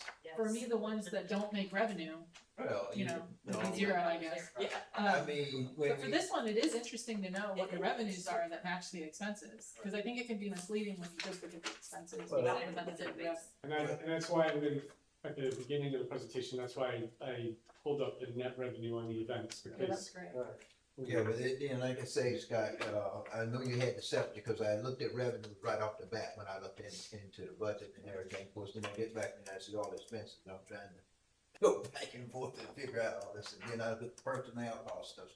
I'm really curious and see in that arts and recreation, when I see that big of an increase and you're reducing personnel, why we got such a big increase in personnel costs. So I think it's just an administrative function. Yeah, but then when you go back and look where he say move 2 people over to Parks and Recs, you have a reduction in personnel costs there. Yeah. You know, so, I went by and I looked at insurance, I see the increase in insurance, FIC, FICA and all that, and I see all that broken down as well, but just personnel costs right off the bat. It just seemed a little high when you get rid of 2, and I'm like, can we be paying you guys this much more money up there, these positions, much more money? All right, so, anyway, it's good. The other thing I did want to question is back on your capital expenses, capital budget on this 122. We have you go next. Oh, you're not there yet? I'm sorry. You went So- first, it was on, I don't know who got you to go first. I volunteered. Oh, okay. Follow us Volunteered, graduated a little bit. Yeah, exactly. Cat's over here. Alright, so proposed highlights, so $75,000 has been in public services for porters, that was moved over into Parks and Recreation. There's $65,000 in originally for a 5-year strategic plan, it could be a master plan. Shane did send me something this morning on a little brief document on what a master plan could look like. So that's at council's direction on where they wanna go, where you guys wanna go with that. I added, Placer AI is not a sole source, so there are other softwares that do similar stuff, but I added money for Placer AI so that we can figure out how many people were really at July 4th. I mean, there was a lot of people there, but how many people were really there? Placer AI will help us know that. And where they came from? Yes. Yes, it will. We had a lot of people from out of town. Yeah. The Christmas tree and Sips and Salsa have been in the CRA budget. They have been moved into, out of CRA into general fund. And we just talked about performing arts and art in the same division. So, capital proposal, Hancock Park, Field 5. So we have the 4 together. Field 5 fences at a distance that serves nobody, which is it's too short for slow pitch and too deep for fast pitch. So we're gonna relocate that and bring that in so that it's the same distance as the other 4 fields. That would also, there is a, Is there anarchy over that? why would there be anarchy over that? Don't the guys use it? No, For some- no, they play at Felter. Oh, really? They play at Felter. Felter has 300, they don't use that at all. They only used Hancock Park one year when there was something going on at Felter in that field. It was before my time. Yeah. But the fence is too shallow for, Can we make it deeper? if we made it deeper, we'd have to relocate the light poles that are in the outfield. That's a much bigger expense. So, we've had a temporary fence up for years. There's a temporary fence sitting there and then land not doing anything. We actually had a plan that was reduced when we talked about, kind of cutting back on some of our projects to cover all our expenses. We had other things originally planned for the space outside the relocated fence, like new batting cages and storage, things like that. At Park Powell, there's $40,000 for irrigation renovation design, because that irrigation is as old as I am. So this is just the design. Based on what we heard a few weeks ago from South Lake Little League, I did ask the awarded vendor for Felter Park to give us a price on what it would cost just to put turf on the 4 infields. At Powell, it was $1.3 million. There's nothing in the budget for that, but I'm just noting it. So I'm not proposing that we do it, I'm just saying if we wanted to turf the infields at Powell, that's what it would cost. Well, well, that was gonna be one of my questions, because here you only had the 40,000, you wasn't sure on anything else, and I was curious because we need to do something in the infields. Like I said a couple weeks ago, and like I said way back in March when I was out there, I requested that some work be done, because those fields are very unsafe for our kids out there right now, the condition of them, and we need to be doing something. So if we maybe not do them all, maybe I would like to see if we can put it in the budget, do 1 or 2, what, we got 4 fields out there? Well, There's and, 4 infields, yes, and, one of them's a larger. and the soccer field and the, are you counting the toddler field?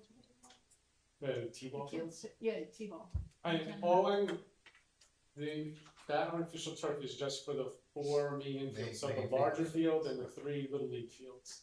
Can you get with Donna at Lidwell and see if they might be willing to help us? And I only bring this up because we really do serve a lot of South Lake County. It's not just Clermont. So that is, yeah, and that is, when we talk about the Little League, the fields that Little League's using, Yeah. it is primarily used by Little League, there's very little other Right. usage. Yeah. They do have, it is a large amount of people that are not Clermont residents. This is something I think, potentially Lake County IST funding, and if South Lake Little League helped request that, Yeah. I think that's something that would be,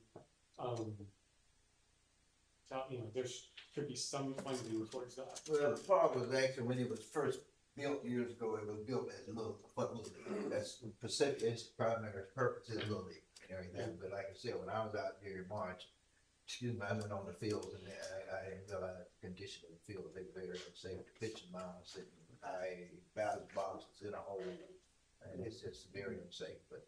Does that include the temporary, or I call them temporary mounds for baseball, but we have turkey and kind of the rolling mound. Yeah, I know what you're talking about. I know you're talking about the temporary mounds. The temporary mounds are not that expensive. They wouldn't move the needle on that.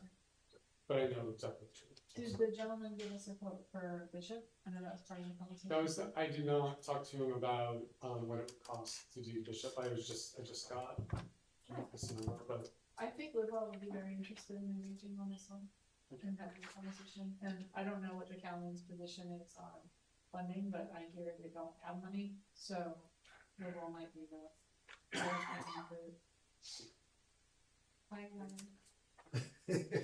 Just trying to spend your money. But, yeah, but we need to, I would like to see something like that, we can go back and put something in the budget, try to do something different here, but, I will, I don't know if AstroTurf is the right thing to go right now, but just some kind of, maintenance and everything to get them in condition. I know the fall season getting ready to start in September, is it? they're August. That August. is part of the thing with, Little League is they start the end of Yeah, January until they're just wrapping up now, and then they're off for like a month and that's it, and then they're Right. August to November again, so They there's have not a two lot of seasons. downtime on those fields. They have a spring and fall season, so Yeah. it's August, they're gonna start again, but then they start in March as well, so I'm trying to get that work done, so. Yeah. So, Great. Next one. Capital, so air conditioning units, there's 21 air conditioning units at the ARC, so they're all, there are almost about 20 of them were manufactured and put in 2015. One of them was actually 2013. This one that we're gonna start, it covers rooms 1 through 6. We've had a few major repairs on it recently, so we're gonna need to, this is gonna be something that's gonna be pretty much an every year thing that we're gonna be replacing units now going forward. So like police replaces cars, we're gonna have to replace air conditioning units at the ARC. And then a small dance floor replacement that was kind of beat up, so that's a very minor number. Bishop Field, where, you know, we've talked about the committee, and then meet in the middle of the Veterans First Responder Memorial. the stage, the main stage is dark, they need to have some attention to You it, just, because when I you was just up there. painted it, you just painted it. Yeah, but I had screws and everything else, I stopped my toe, almost tripped on screws coming up out of the floor when I was up there for Memorial Day. Okay, Well, it had screws. alright, I'll make sure that they do that. And, it needs some attention up there. Okay. I'll make sure, I know they just painted it, I'll make sure they're checking all the screws. And, that's the budget, we actually spent less on FY 25 at the end of the year than we did in FY 24. We'll see what FY 26 looks like in a few months. And that is. Jen, Jen.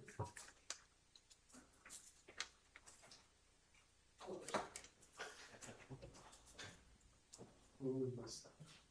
Jim, you're in the hot seat now. It's so small. I know.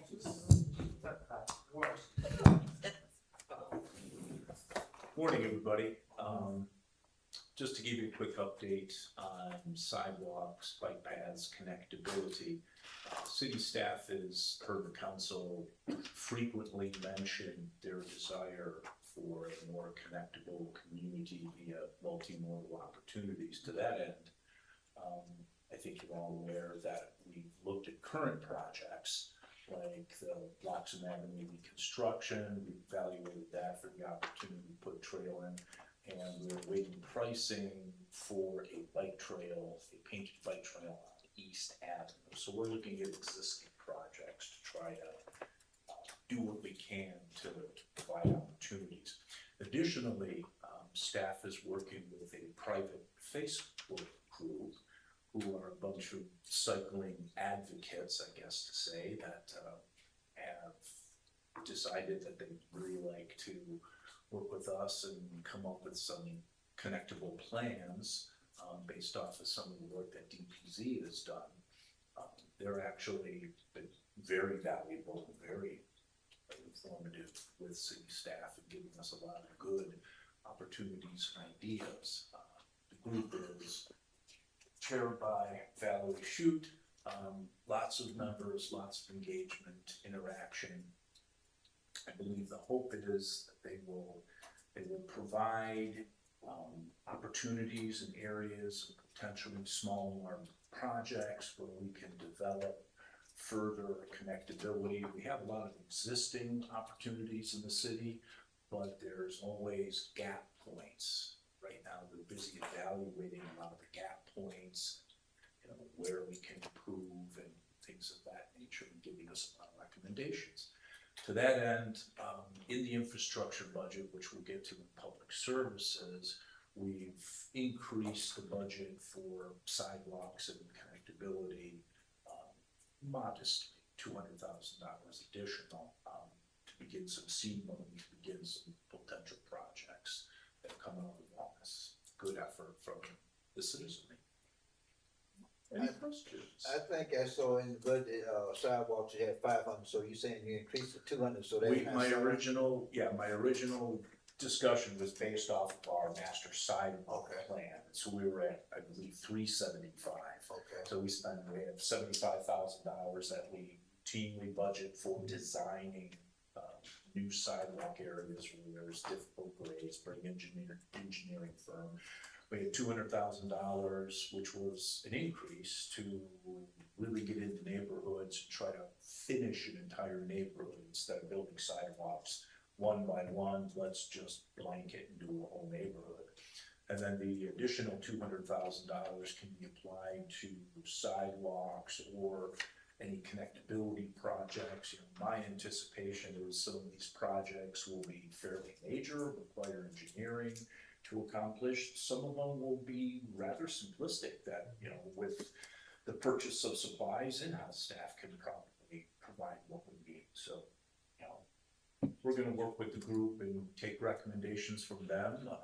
They're the users, so I'd like to tailor what our efforts are to what they come up with. Well, I know in your budget, I hate to get there because you had Distant Avenue in there. Yes, sir. I'm assuming that's from East DeSoto Street down the pit. Absolutely, that was, Main priorities for that's the years. been designed. Yeah. We are budgeting for construction next year, and that construction budget's $100,000. And we still haven't got the design from what's that, Prince Edwards to, Drew Avenue along Pitt Street as well, Next year, next year, okay. And or we have- various other spots too, so. I know I got a lot of people come and thank me for the ones, what we did on East Avenue, connection to East Avenue and, Minnehaha, but we still got a lot to do on Minnehaha, West Minnehaha. Yes. And I got an email about that, There are a lot of yesterday. spots. So, but I think one of the problems we run into on Minnehaha, I think some of the neighbors don't want you to do the sidewalk, right?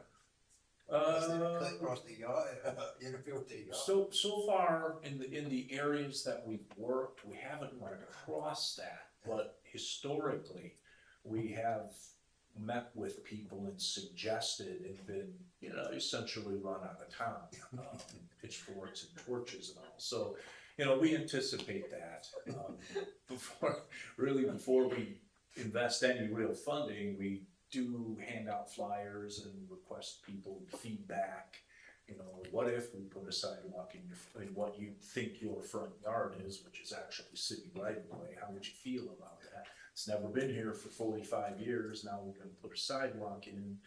You know, if we've got some strong emotions, we can sidestep that and move to a different spot because we have plenty of spots. Someday we'll have to deal with it, but. Especially in that side over there, Minnehaha, Seminole Street and all that, Fifth Street, a lot of those areas can be looked at. But I think the biggest request I get is on Minnehaha, so. I'm trying to see And we've accomplished quite a bit in-house. Now we're running into a spot where there's a lot more obstructions and obstacles, but some of that's gonna be necessary to deal with, to make those final connections, to get a complete system, so people can actually walk. Well, I was thankful because when I left 4th of July fireworks on Saturday night, came up third and I came down Osceola because I couldn't get out to East Avenue, it was so backed up. And I saw a lot of people walking down the sidewalks over here on Osceola that we put in last year. I know we caught headaches about it, but we got it done. You know, so I say, thank God for sidewalks and people not walking out in the street and all this traffic. So it was utilizing the sidewalk, so, we got more money in there. If we have any extra, I would like to see more money put in towards sidewalk, because I know it's expensive. I'm glad to hear this is being done. Maybe the kids don't have to walk in the road to school. Yes. Yes. Well, People speed up and down that Distant Avenue so crazy, man, and we've already had accidents and actually a couple of people got killed over there or something. Well, if the council provides the funding, we'll do our darndest to spend it for you. So. Well, you say it's on the book for this year, Distant, I'm gonna hold you to it. Been looking for that one for almost 10 years. That's right there. That's right there. I have no neighborhood objections yet, but if there is one. Well, I know my sister's over there on Distant, and she came to me and told me she don't want the sidewalk on her side of the street. I said, well, I think we gonna put the sidewalk, whether it's on your side or the other side, it's coming, so. I appreciate your participation in the domestic squad. Cause I mean, we got so many kids, elementary kids walking to the school on the Reed Cole Academy, walking down the middle of the road and the traffic and speeding over there. And that had become around become a main thoroughfare because a lot of people use it as shortcuts there when they coming from Marine Corps Academy. They'll come up Pitt Street, cut through all through the neighborhoods, so they can get back to, so. Well, and it connects the northwest and the northeast because it's the only way to cross 27 without crossing 50 and 27. It's important. It's an important connector. I fully support the effort, Mr. Mayworm. I love that it's being driven by the public. A lot of these ladies and gentlemen are doing, as I understand it, you call them audits, walking audits, walking and biking audits. So they're literally going into the neighborhoods and connecting to parks, connecting to schools. How do I get there? Would I feel comfortable with my child riding their bike to get there? And I think it's great. I love it. I want to support it. To that end, I think this is probably for the city manager or deputy city manager.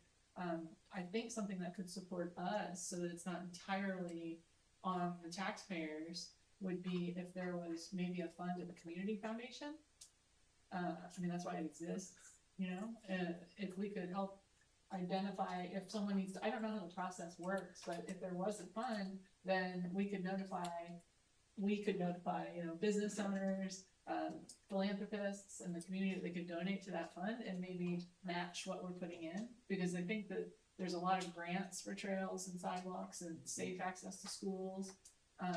So I think that if we are investing, which I fully support, I would like to see a mechanism by which the private sector could invest. And also we now have a grant writer that we're applying for grants, because everything we put in becomes matched to something else. And then you can take that and you can match to something else and you can multiply your money to the larger grant organizations if you start by matching small. So I want you to be aggressive with this. That's how I feel, but I'd like you to be aggressive also in the seeking out of grants and not forgetting the private sector in this. Cause I think there's a lot of people in our community who would be willing to say, I'll throw some money into that pot to help kids have a safe way to bike to school, to help, you know, single moms, to help have access to jobs. I think there's a lot of people who would support that if they knew how to do it. Yes, and by having it housed at a foundation rather than in a city account, you I think entice or increase the opportunity for people to leave and dedicate funding after they pass their estates. They can allocate some funds for those accounts to be utilized, and then that way they are. I think there's a terminology used in the industry where it's earmarked essentially, where it can only be used specifically for certain things. And communities do that. My previous community that I served had that at the foundation, and that's how people, you know, if someone felt very passionate about parks, rather than give to the city coffers, they could give to the foundation, and then the foundation through their board could determine how best to utilize those funds to enhance the community. Oftentimes it was through the city, but there were occasions where it wasn't. It would be maybe through the Little League Foundation or whatever else, something, another private entity. But I think that's a great way to entice that and also show that the city is looking to partner with folks. And it does take that partnership to do that. Yeah. I agree. I think that this is too big for us as government. Yeah. But I don't think it's too big for us as the people. I'm sorry, I think I cut you off, Chandra. No, you're fine. Well, you keep in mind, like, a lot of the areas we concerned with, like, Minnehaha, Chestnut Street, another one I really caught my eye on Saturday night when I was coming to back, that's how I got home coming on Chestnut. Went around the world to get home and come on Chestnut, they caught my eye that they didn't have any no sidewalks over there as well, but back in the days when they built these communities, sidewalks wasn't a thing. That's correct. Now we talk about more walkability, so sidewalks and things, and one of the other things, which I know, we're in the process of using for Blossom Avenue, which was block grants.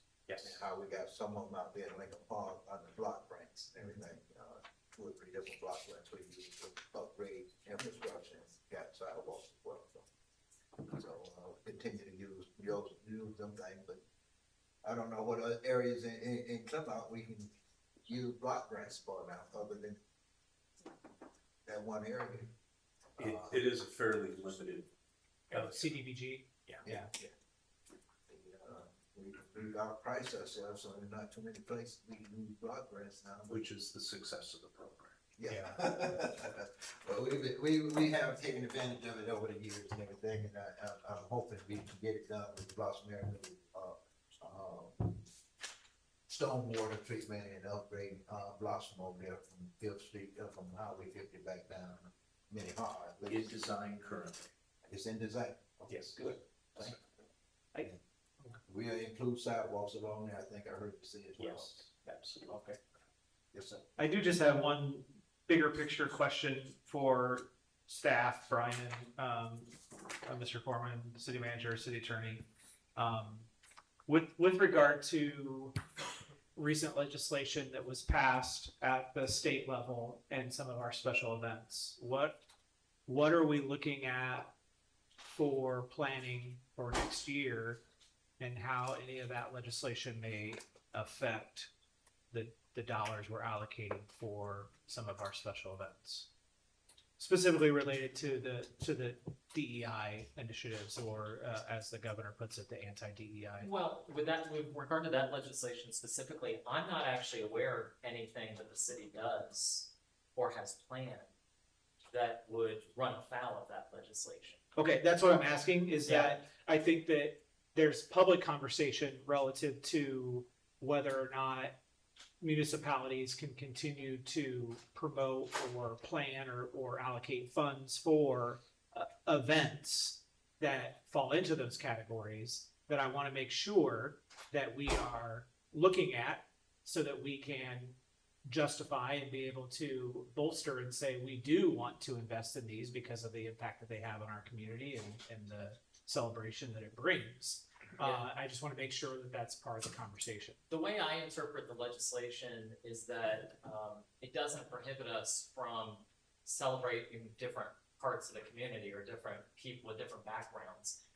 The way I interpret the legislation is it would prevent us from allocating funds or sponsoring events that might have the effect of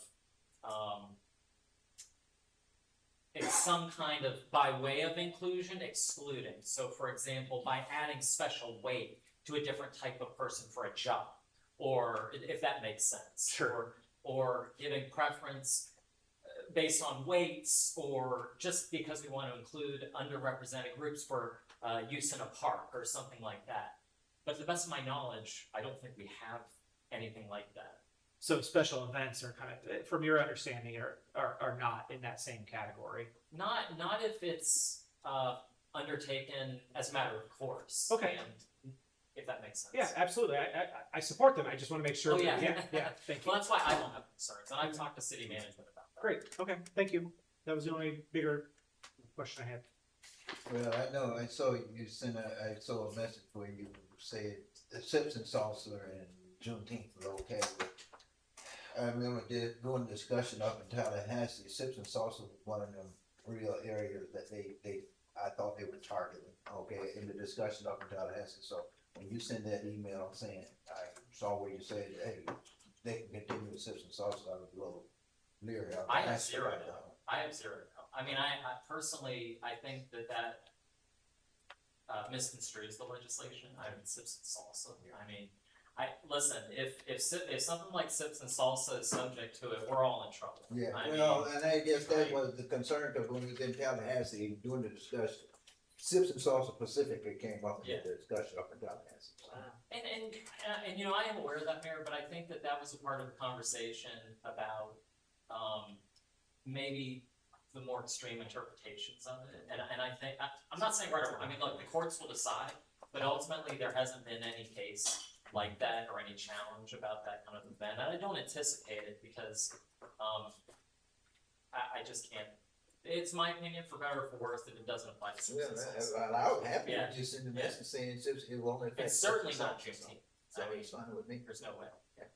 That's a great event and everything, and also that was fine, but I was just surprised when you sent it out saying it didn't affect, when I know in Tallahassee at the time we lived in Tallahassee, it was one of them areas that specifically discuss. I'm not gonna be a legal roadblock to citizens also. You guys will keep talking about pitchforks. All right, no, I won't do that. All right, I'm okay. Anything else with the things? Anyone else? I just wanted to, Historic Village was under Parks and Rec, and, I thought we also did a grant, maybe it's through the CRA, to the historic. Historic Village is, I don't, Historic Village has not been a budget that I've been involved in. Who does that? That's the. Public services from a maintenance point of view has some small accounts in there to upkeep the village, yes. My only real question is, and maybe this is for the city manager or the CRA director, is do we also do a grant? I thought we also did a grant to the historic village. Is that not accurate? Do we remember? Is this conversation for another day? We can finish, if we can, I just, I'm curious. Or if this is the only thing that we're doing now. So, Well- like I said, it's probably a CRA issue. I guess the question then, it is in our Parks and Rec section of the Right. budget, so if it's not Mr. Foreman, who oversees the budget? I guess, Public service. Public service. service. the 573? Yeah. Yes. Okay, alright, that's what I wanna make sure. Well, and maybe, so one thing that took me a while to get used to, and I'll just speak it to everybody, is our Parks and Recreation is actually split between the two. Yes. Parks and Recreation Department and Public Services. Yeah. And so, I think that's a bigger conversation we should probably have at some point. Yes. About whether or not that's the best way to move forward. yeah, and so that is, do you wanna do it during Public Services or another day? I think, I don't know that it affects how we budget this year, but I Yeah. think it's probably a good conversation for us to have in preparation for Next. next cycle, to be able to say whether or not these funds should be separated like that, or it should be done differently. Yeah, I agree with you on Yeah. that. Another day. We will find another day. Thank Thanks, you. everyone. Mr. Mayor, might we take a brief break? Well, it will be 7 o'clock. I was hoping I could go for 30 more minutes because we ain't done 11:30 break for lunch. Okay, Because I need to leave at 11:30 or so, be somewhere about 12, and hopefully be back here about 1:15. okay. Do you mind if I step out briefly? I think I can hear it on the speakers. Okay, Chief, can we, I was gonna ask that question, can we get your presentation in the next 30 minutes or so? We'll do our best. All right. Police. Police.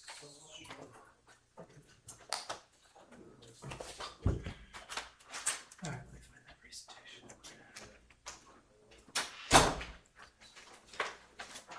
All right. Got it somewhere here. Police department.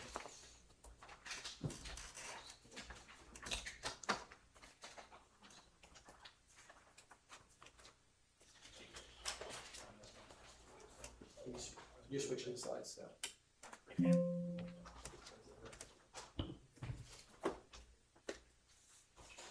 Well, good morning, everyone. John Graysick, Police Chief. I also have my members of command staff to help assist in any answering of the questions you guys may have. Our current year in review, we received our reaccreditation in June for the 8th consecutive time. That was a unanimous vote. We began crisis intervention training for the entire agency. What that is, that's a training program designed to help law enforcement engage more effectively with people who are experiencing mental health issues or emotionally disturbed persons. So that is a agency-wide initiative that started this year.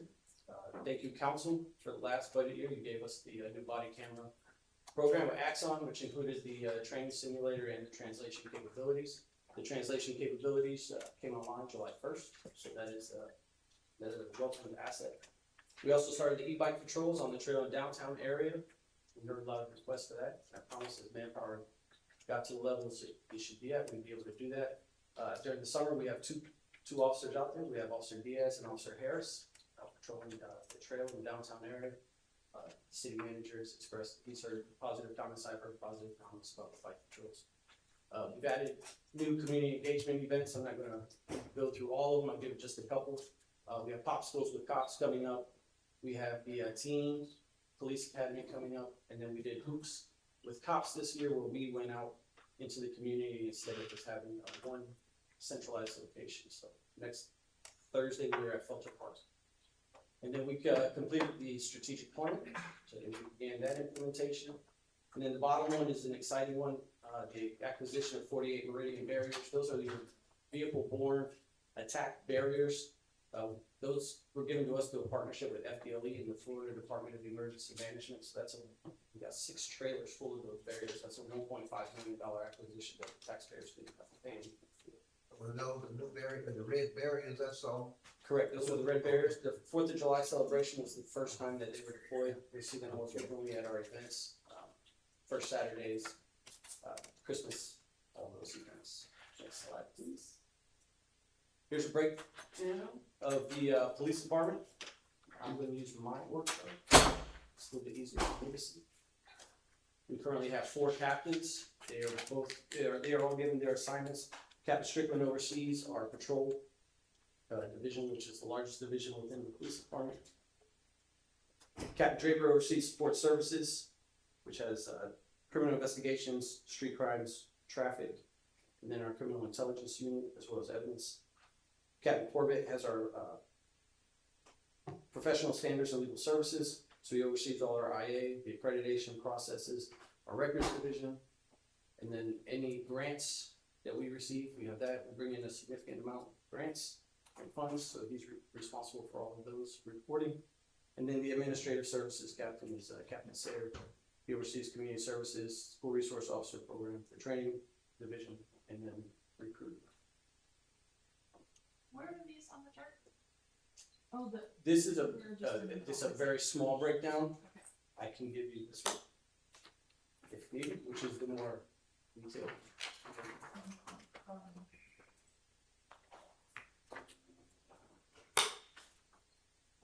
Any questions about the North Shore?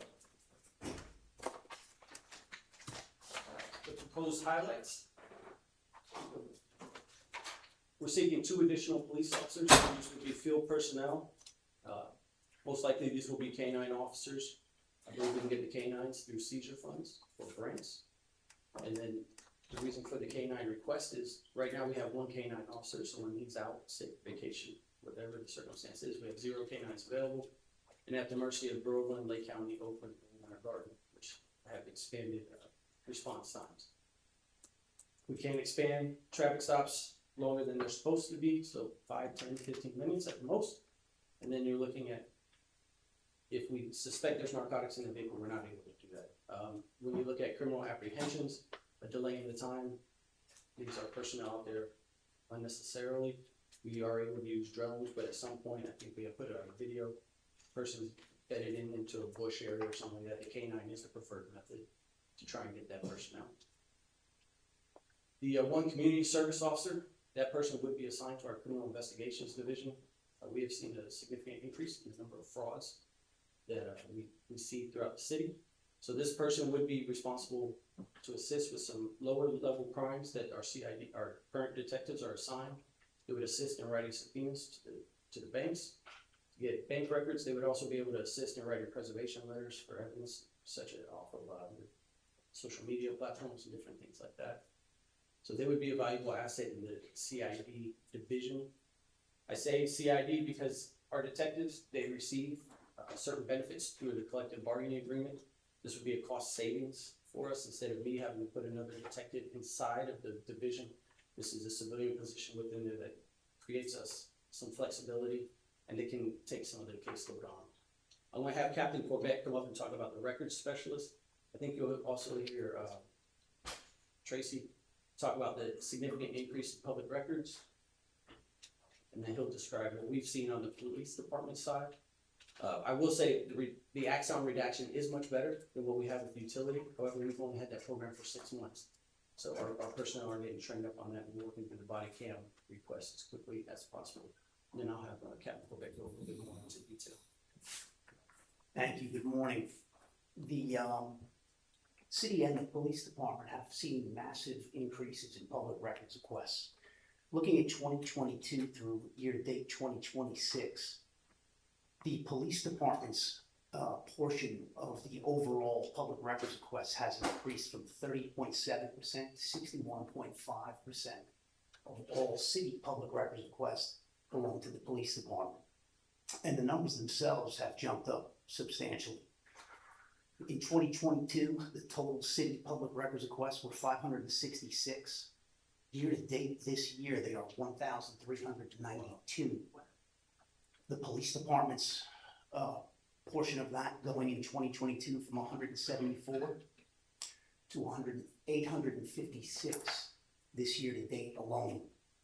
That is a 146% increase for the city, but a 392% increase for the police department.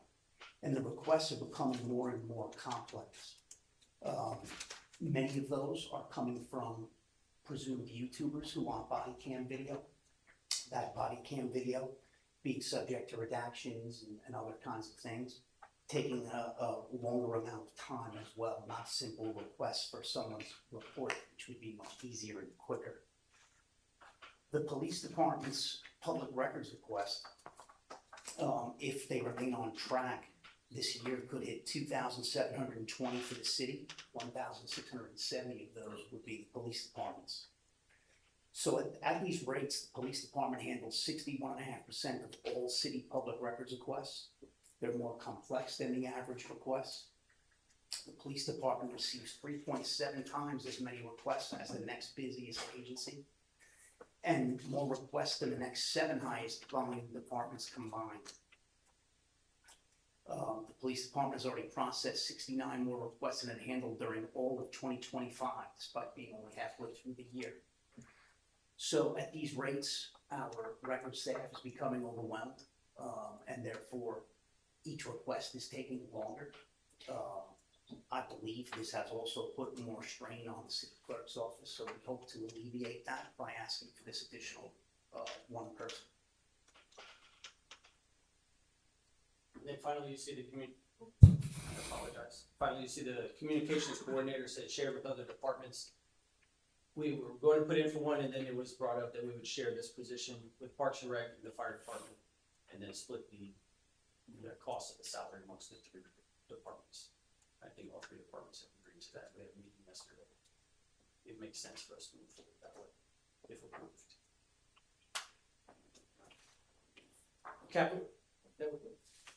Capital proposals, the biggest one right now you'll see is the replacement vehicles. In the years past, you've seen requests of 8, 9, 10 vehicles. Yeah. Eventually that catches up. We're at the point where it's started to catch up. We have some stats that we can share when it comes to police vehicles.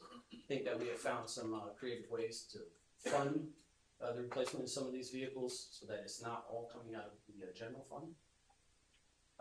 Purchase of new vehicles, if new personnel are approved, that would come out of impact fees. Purchase of an armored vehicle, we would potentially be able to use impact fees. We're also seeking out a grant.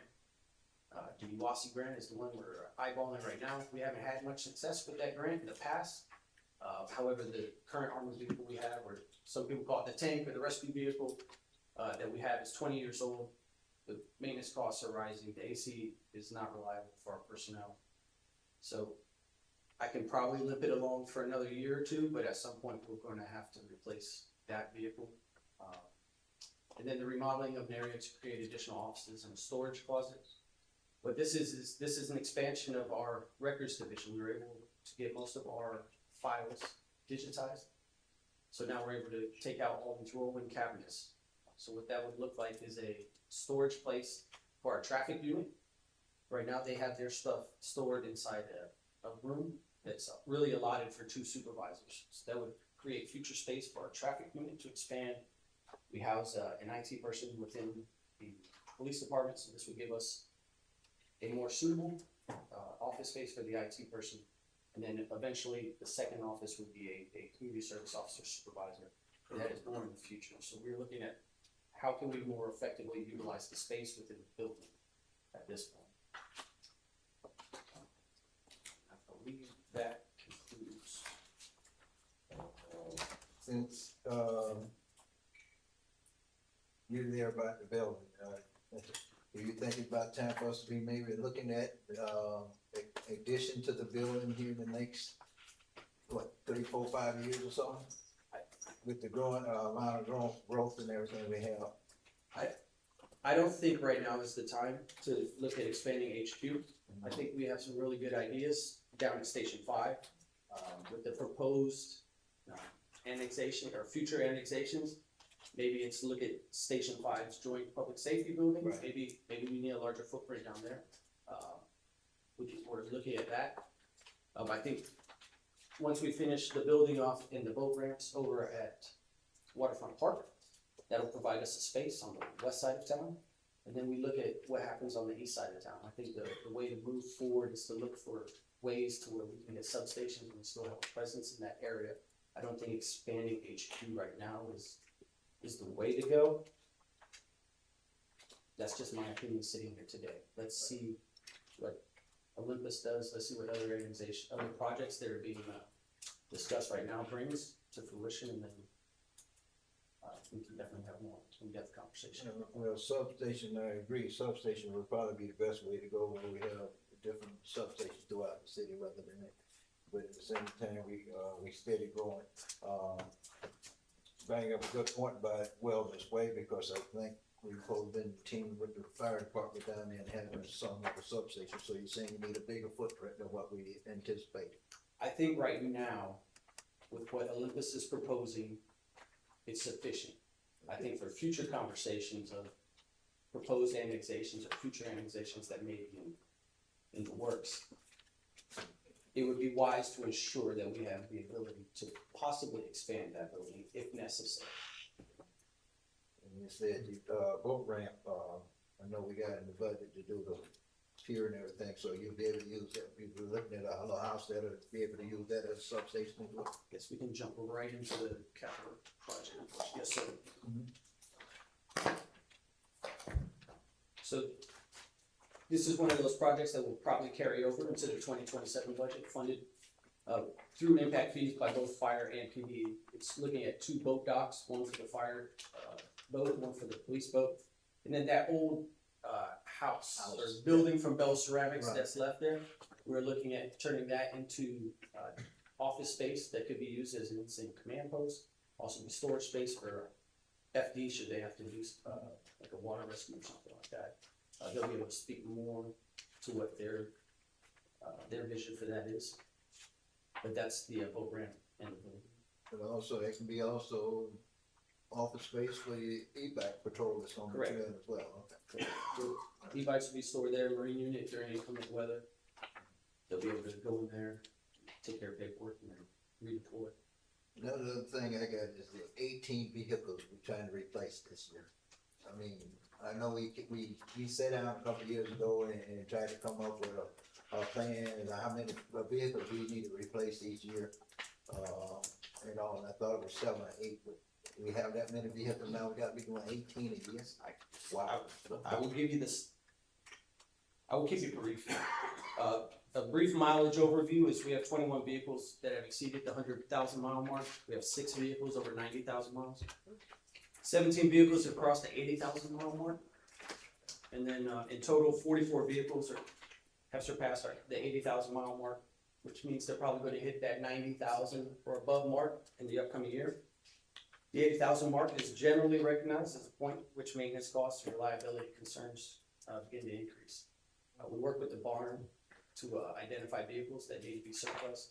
They give us recommendations on the vehicles that need to be surplus, and then we move forward from there. Replacing 18 vehicles a year puts us on a path to replace the entire fleet over the course of 7 years. 7 years. So I that's, think that's the life expectancy we put on the vehicle, 7 years, so they're saying these not, you're doing it looking at mileage and not like, years. I think that's what we would, plan we had, we would, replace them every 7 years. we were looking at mileage, and then we started looking at years. I would say this, the vehicles vary. If it's assigned to a patrol squad, Okay. and they're out there driving every day, those vehicles are going to get worn out a little bit faster. If it's an administrative spotter, let's say a detective, my car, it's not going to accrue those same miles that a patrol vehicle is. I think by identifying a number of vehicles to replace, that number could be lower some years based on when administrative vehicles were purchased and when patrol vehicles were purchased, but I don't think it would ever exceed that number of 18. I think we're going to hover right around that 15, 16, 17, 18 mark on a yearly So basis. maybe we need to go back and look at the replacement at mileage rather than years. Whatever you feel comfortable with, or whatever public service or maintenance sake is good. Well, it sounds like for, correct me if I'm wrong, Chief, it sounds like for planning purposes, patrol vehicles probably should be planned on every 5 years, whereas administrative vehicles should probably be on a 7-year cycle. And then you have the outliers that, but I thought we adopted a policy on this, did we not? It was We do seven- have- I'm it was 7 remembering what you said, We 7 do have a years. policy. 7 years. Did we do right. a policy on it? It's about 90,000 is when we start looking at them, 100,000 they should be replaced. 90,000 we're looking at replacing, is 100,000 they should be replaced. But I think we had adopted, we adopted policy when we first started, we were saying every 7 years we were replacement. I think we calculated at what we had at the time, we were replacing anywhere from 7 to 10 vehicles a year. I can go back and look, I do not remember a policy on the years, I do remember a policy on. But, My mileage perspective is basis of like- 7 years, I think what we based everything on, but maybe what we need to go back and look at mileage. What's the average mileage of patrol, and like you say, it's kinda hard to estimate, so. It can vary based on their own assignment, based on a number of factors. 5 year on a patrol, as Ms. Strange say, maybe 5 years on patrol, and the rest of them 7 years, I don't know. Well, it seems like it would be like when you get your oil changed, 4,000 miles or every 6 months, right? So if we say whatever the mileage is, or 5 years, whichever comes first. Mr. Waugh, do you, or who handles the preparation of police policies? Is it someone internal to you, or do you do it Internal. internally? Yes. So, I mean, I think that including that with our budget process to make sure we update that policy. Is that a resolution? How do we do that? Or no, we just adopt a policy. What exactly are you proposing? Well, like we have an employee handbook that we've approved, and it's the whole book. Personnel policy? So I don't remember if we've approved police policies since I've been on council. Have we done it? No, Well, you have, actually, in a way, you do approve the CBA. I mean, we approve the collective bargaining, and that does have a lot of policies in it. But that would mostly pertain to the union officers, right? Well, a lot of how we function, but yeah. So I'm Otherwise, thinking it's mostly more- internal. We had the policy discussion around the Axiom cameras, there was policy discussion around, we need to clearly have a policy around, public records requests. I mean, do these policies, are they written and do they exist? Yes. So that's what I'm saying, I don't think I've seen, Mostly, yes. I'll just make one quibble, and that's on the public records. The way I view it, just from the city attorney's perch, is, but first of all, everything you've heard is accurate. The city is overwhelmed by them. But, I think we're still working out some of the procedures and how we respond to some of them, because it is an interplay between the police department and the clerk's office and my office, frankly. And sometimes it's subpoenas, it's not even just public records requests. We're getting subpoenas from all these personal injury cases and things like that we also have to deal with.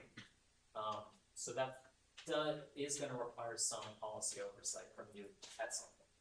well, and that's, we have a $22 million budget. I mean, so we're using $22 million of the public's money. And I just wanna be sure that we are being responsible with our duty to the public in approving $22 million of public spend and making sure there's corresponding policies that protect our officers and the public.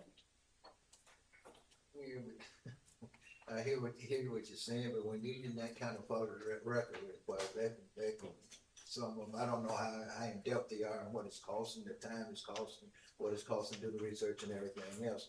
And I guess one of the things we need the public to understand is the fact that they shoot up the cost of things, all these public records. Yeah, and I'm not And limiting I it to the understand the public records policy, we request. need to have that policy there in place, how we're gonna handle this, but wow.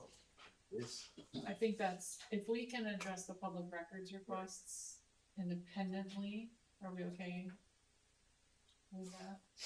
Because I'm specifically referring to an overarching policy. Handbook, manual, how does our police department govern itself publicly, our mission, we've done a 5-year plan, incorporating that, just how do the policies support the vision so that the budget supports the vision and the policies as well. I mean, they go hand in hand, and I feel like that's one area that you've done the plan, so that's good, we've got a budget, and so policies are the third piece of that stool. Third leg of that stool, from my perspective as council. But I always thought we already had all that policy in place, but with this addition to all these public record requests, we need to really readdress that issue, because there are policies out there on how they handle everything, and I know Mr. Ward deal with it all the time. Okay, but it's, one of the questions I wrote down is, subject matter, what's a lot of the subject matter for the public record request now, of course, I think I heard you, earlier say something about that, and of course, what's the average time to complete one of them, you know? It varies based on the body. Redacting body camera is the most tedious task that they do, and it would vary. And I'll give you some basic examples that maybe it'll give you a better understanding. Let's say it's a traffic stop and there's 2 officers. Traffic stop lasts 15 minutes. It's a simple citation. It's just a normal engagement. There's very little to redact. The computer screens, driver's license information, stuff like that will get redacted. The rest of it's going out. Now, if you were in a more in-depth call, we'll use the homicide helpline where you have 20 plus officers with body camera footage, you have interviews, you have all that. If the request is for every body camera video available, you were looking at hours of video that has to be reviewed and redacted. And then there's particular laws to all of it when it comes to the inside of a residence, when it comes to juveniles, when it comes to all of it. It's very intricate in how it has to be done. Mr. Law and Tracy, we do the best we can with the public records request to make sure that we're following the law to the best of our abilities. If there's exemptions that exist, then we cite the exemptions, but it varies based on what it is. So you can see if it's a single camera, it's very easy. When you're talking multiple cameras, it becomes a little bit more tedious as it goes on. 20 minutes with 2 cameras turns into 40 minutes of having to look at the camera and make the redactions. And just so you know, I mean, public records requests are one of the things that keep city attorneys up at night, because it's one of the ways that, you know, if we do something wrong, could expose us to attorneys. So there's a private cause of action for that. So that's why we really are trying not to take chances with it, both in terms of personnel and policy. I know. What is the cause of it? It's a massive increase this year compared to last. Is this like a cycle thing, or is this, are we constantly going up by these YouTubers, public information? YouTubers, But the YouTubers were around last year. yeah, but But there's more. It's So actually a going up YouTuber- over the last So couple of somebody, years. if anybody, it's not like a litigation type of request, like on a motor vehicle accident, trying to, you know, ascertain a fault. But this is just for knowledge.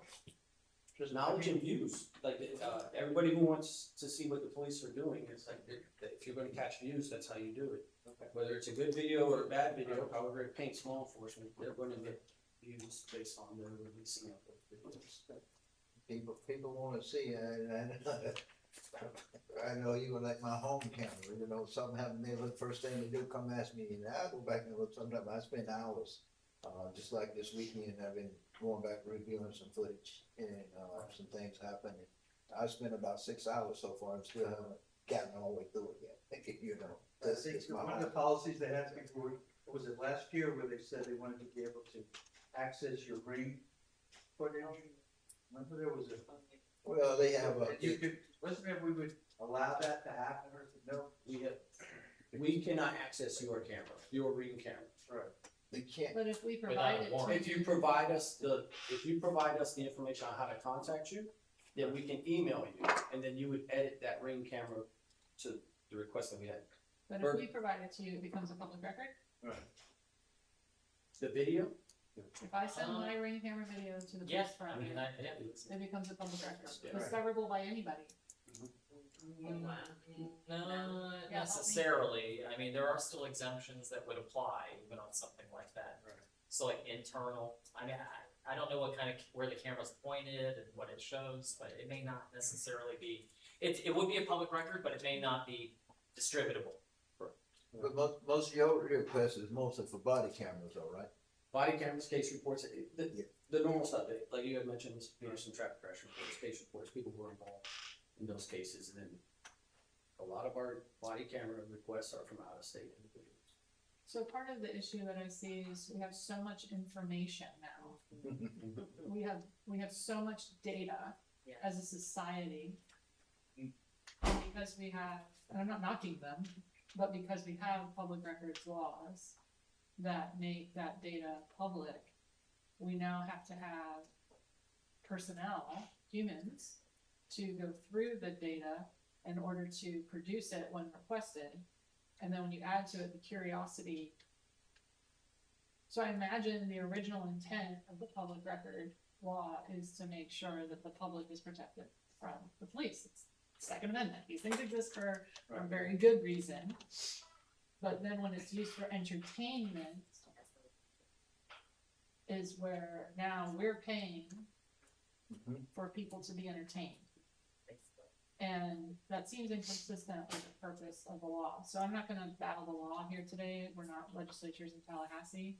But I am curious, Mr. Law, Tracy, does your microphone, can you have a microphone in case? Yeah. How are jurisdictions around, let's just say the state of Florida, but I would open it up to the entire country. How are jurisdictions handling these public records requests without simply adding $1 million to their budget for personnel? Because that's the trajectory that we're on when we start adding. You have one person with the volume that you're talking about, they're doing 10 records requests a day. If each one takes 6 hours, that's 60 hours a day. Well, it's a consequence of the law. Look, I mean, we are the tail being wagged by the dog. The law exists, it's a state law. It really wasn't, I mean, in terms of let me just say, in the origin of the law, I'm not really sure it really had to do with the police, by the way. I mean, I think that might have been part of it, but I think a lot of part of it was just corruption in local government, deals and things like that, documents. But I think one of the things that can be done and that has already been done here, you already have it, is a resolution with a policy for people making those requests to put a deposit down for the amount of time. We have to make a good faith estimate of the time in terms of staff that it'll cost. And so you might have to put $200 down before we do anything, or $2,000 or $20,000, given the scope of the request. So that is one of the main safeguards that we have. We don't just get 10 requests and then run off and start doing them necessarily. I don't see the line item for public records requests on the revenue side to correspond to the number of people that we're dealing with, which causes me to question if we're following that policy. We are. I'm not trying to point No, we are. Yeah. the numbers, the math's not mapping on that. Which means our policy may not be sufficient enough to support the needs of the citizens. Now, I want to state, if it's a citizen asking for information about the government, as far as I'm concerned, give it to them for free. That's my position on the subject. But when you start getting outside of the citizens of Clermont or someone who's not involved in a lawsuit, I mean, now to me, this is starting to become a business. And if it's a business, then they should be paying the cost of running the business. I really want to address that point, Yeah, because help me. I think all things being equal, in a world that doesn't have costs, you can do what you just said, give the information for free. The problem is, if someone comes in with a request that takes 2 people spending 2 weeks to gather all the information, you're using taxpayer money from everybody else to subsidize one person's request for information. And that could be worth tens of thousands or hundreds of thousands of dollars. How is that a good use of taxpayer money? It's you, me, and everyone else paying for one person making 100 requests that totally consumes the time of the entire department. It's not necessarily a straw person either. This is actually what they're dealing with. There are, tons of YouTube. It's not even just YouTube. I mean, it's just the requests have gone up. Technology, ChatGPT has democratized this process, which I actually think was a good thing. I mean, it does increase transparency, but it also increases the work on the department. So that's why you have to have the people making the requests at least bear some of the cost because of that, if that makes sense. It's not for the good faith request, and I don't want to waste y'all's time with it, but that's the economics behind it. That may deter, and the other thing is what creates a problem is it helping deter, but also you have to be more specific, because some of these requests is so out there, you know, it's a waste of time trying to find something. Well, but when you make a request, you don't know what is out there, and you wanna capture it all and not have it to be, you don't wanna be a HOD when you're making a request. So that's why the law requires that if it is vague and unspecific, we need to ask for clarifications, and that's also something we do. The reason why I bring this up and why I asked if we could treat it separately, which I appreciate, us doing, is, and maybe this will be addressed in the subscriptions update for later, is it seems to me if we keep doing the things the way that we've been doing them, it's just going to become overly burdensome. This is not policing. What we're talking about right now has nothing to do with why all these gentlemen and ladies went into this police profession. I mean, this is not policing. This is administrative entirely. Bless you for doing it, because the paperwork you deal with, I couldn't do it. That being said, I think it behooves us as a council and also a people to embrace in many ways that this is where we're at, and find a technology solution that helps minimize the number of personnel. Because this is not going to get better. This process is not going to get better. Now, you have the toughest challenge, I think, because we're dealing with public records associated with police in this context. But it's gonna come up in the clerk's office as well. We need to make sure that we're not curtailing the law, that we're complying with the law. But I truly believe there is some way using technology, some way using systems, some way using structure and how we do business to make public records easier to process. And it's not going to be the way we've always done it. And I'm not gonna come up with a solution. We have been looking at softwares for the past several months, and there's some redacting softwares that just aren't always as accurate as you want them to be. So we do continue to keep looking at different technology. And it could change 6 months from now. It might be a At a solution. later date to see how we want to handle that, okay? Because I'm quite sure the police department has special stipulation on handling what can be given, what is bid, and everything else, so they work together, they work together and come up with some policies for us to kind of adopt it. Okay, it'd be a great thing. Mr. Bain, you have any input? I do have a question about the impact fee fund. I don't know if this is just for you, Chief, and it's fire as well. But when I'm looking at the impact fee numbers for the fiscal year as being proposed, police and fire are down 16 and 14% respective, but rec is up 18%. So I'm just curious if our growth rate is basically the same as previous years, why do we have a significant decrease in police and fire rec, or police and fire impact fees, but not rec impact fees? Great question. Guess that would be attributed to growth.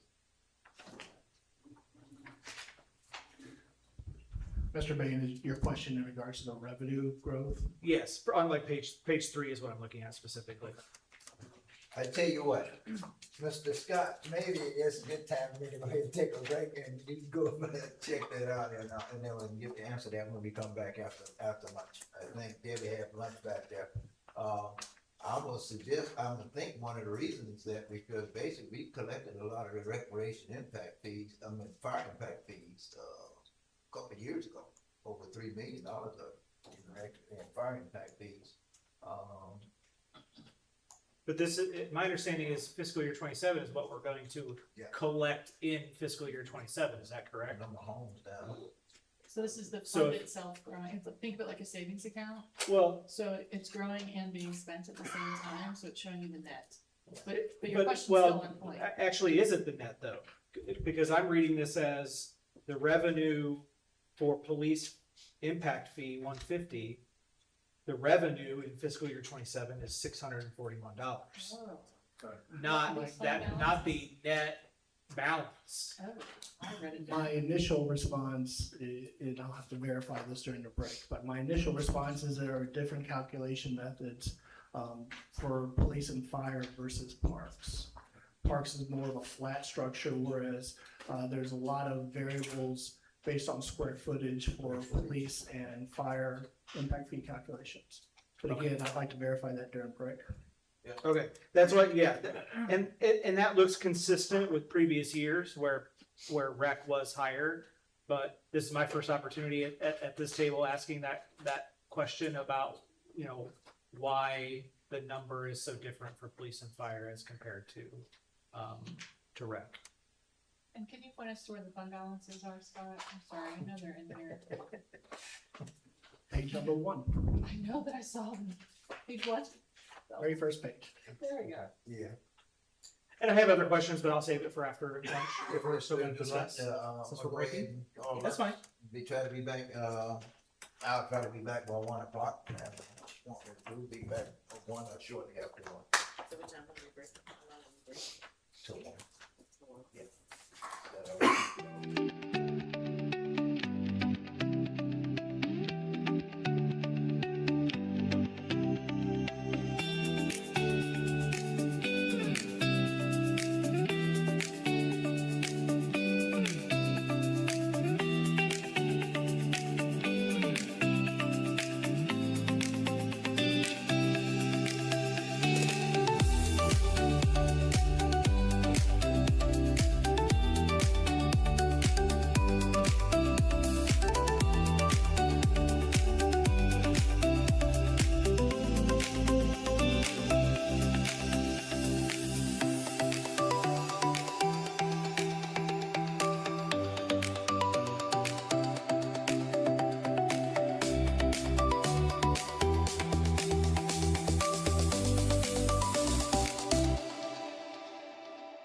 discussions from this morning. First off, when we left off, a question was asked about the calculation on impact fees. Had a discussion with the manager over in building services, and they confirmed that I was partially correct. First off, commercial properties only applies to the calculation for PD and fire department. It does not apply to fire. And then, You said, wait a minute, PD and fire, then, but not but not parks. parks, okay. Yes, for commercial properties. On the residential side, it obviously does apply to all three units. However, the calculation is different. On the parks calculation, it's based on the number of bedrooms. On the fire and police side, it's based off square footage of the facility. So all those variables factor into why you can see differences in projections and actual collections between the three. Second update for you is I had a quick conversation with Attorney Waugh. The question was posed by Councilmember Bain about whether or not a resolution to assign fund balance would tie the hands of future councils. Of course, the answer to that is no. They would just simply take a updated resolution by a future council. Not necessarily to reverse the previous action, but just rather to update the action. And then third item, the question or the statement was made by Councilmember Strange about lack of any budget line items on the revenue side for the collection of fees associated with record requests. We are tracking that. Unfortunately, through an administrative error, it's not showing in the proposed budget because it was an account created this year. We will rectify that and include it in your updated documents following all the workshops. To give you an idea, based off year-to-date collections, the budgeted number will be roughly $10,000. So we are tracking it. Sorry for the error, but it'll be an increase of $10,000 in anticipated general fund revenue for next year. That concludes my updates. Okay. Thank you. Anybody answer, questions answered? Okay. All right. We back at police and fire, all the way down to police and anybody else. Police, rather. We had a number of the public during the break bring up some suggestions on how to help with public records requests. Okay. I don't know if we are open to that. If we give the public a couple minutes to speak. Is there gonna be public comment here, or at the end, beginning, in the middle, person? If you all want public comment, you can have public comments. I'm for the public if Yeah. they wanna come and participate, if we wanna put a limit on the time. Yes. It's a workshop, and I always feel like the workshop, that's the whole idea behind workshop, to hear from as many people as possible, and see even especially the public. Wanna say 3 minutes? Well, as always, 3 minutes. Okay.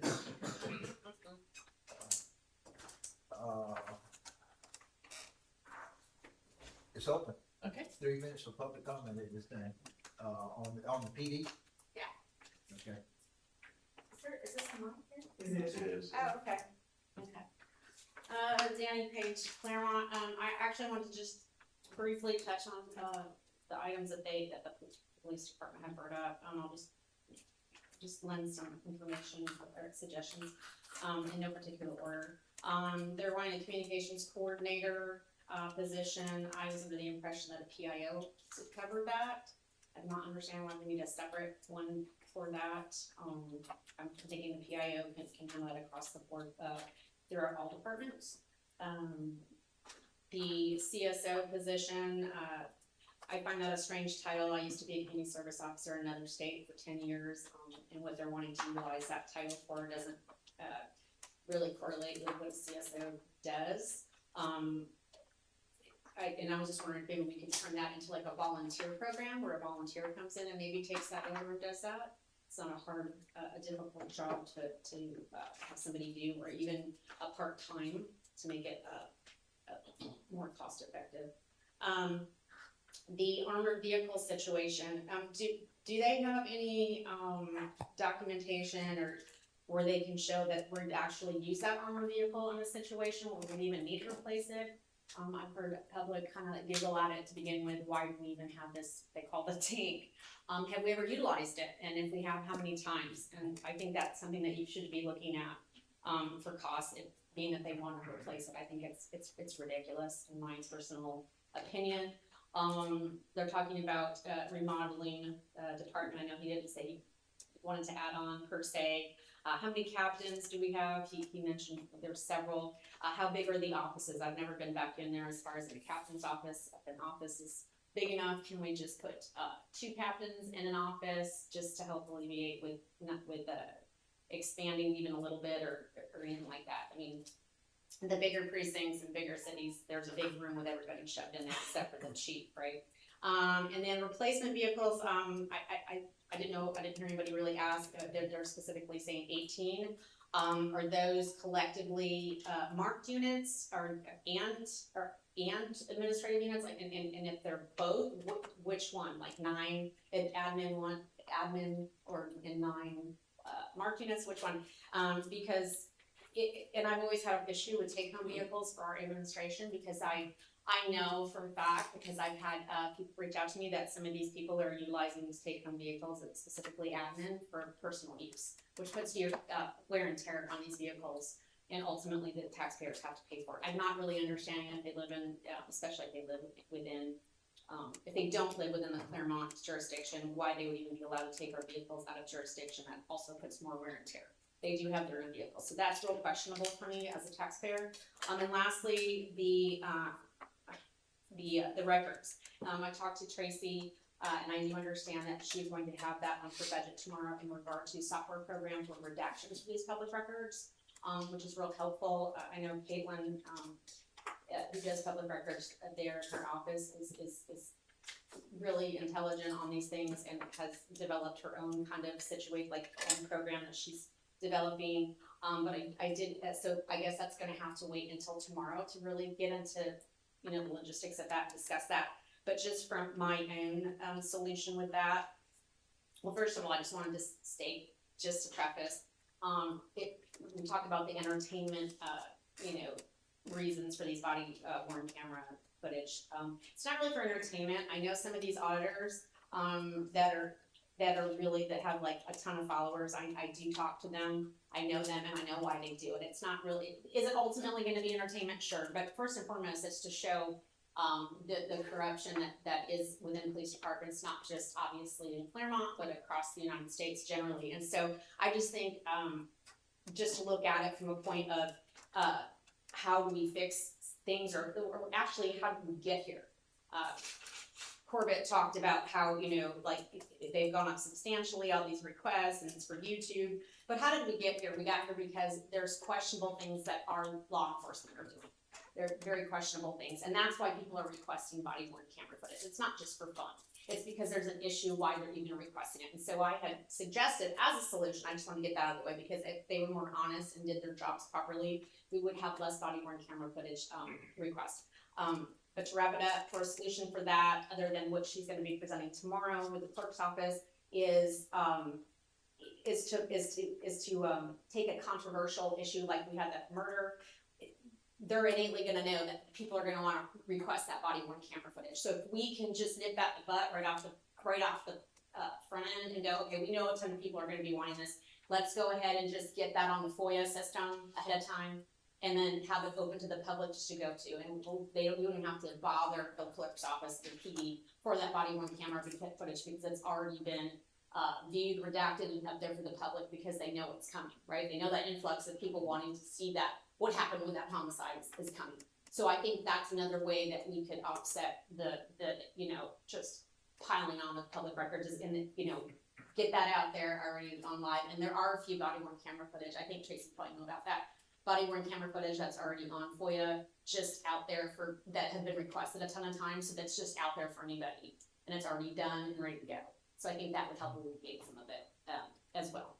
So that's all I have to say. But tomorrow is going to be interesting, because I know Caitlin has a really good idea of the software programs that we would actually. Thank you. Anyone else? Anyone else? know what else? Huh? No, it's just stream. And Teams. Oh, they are, can go online, okay, no, he says no one online, so we good. All right, Chief, did you wanna address any of that?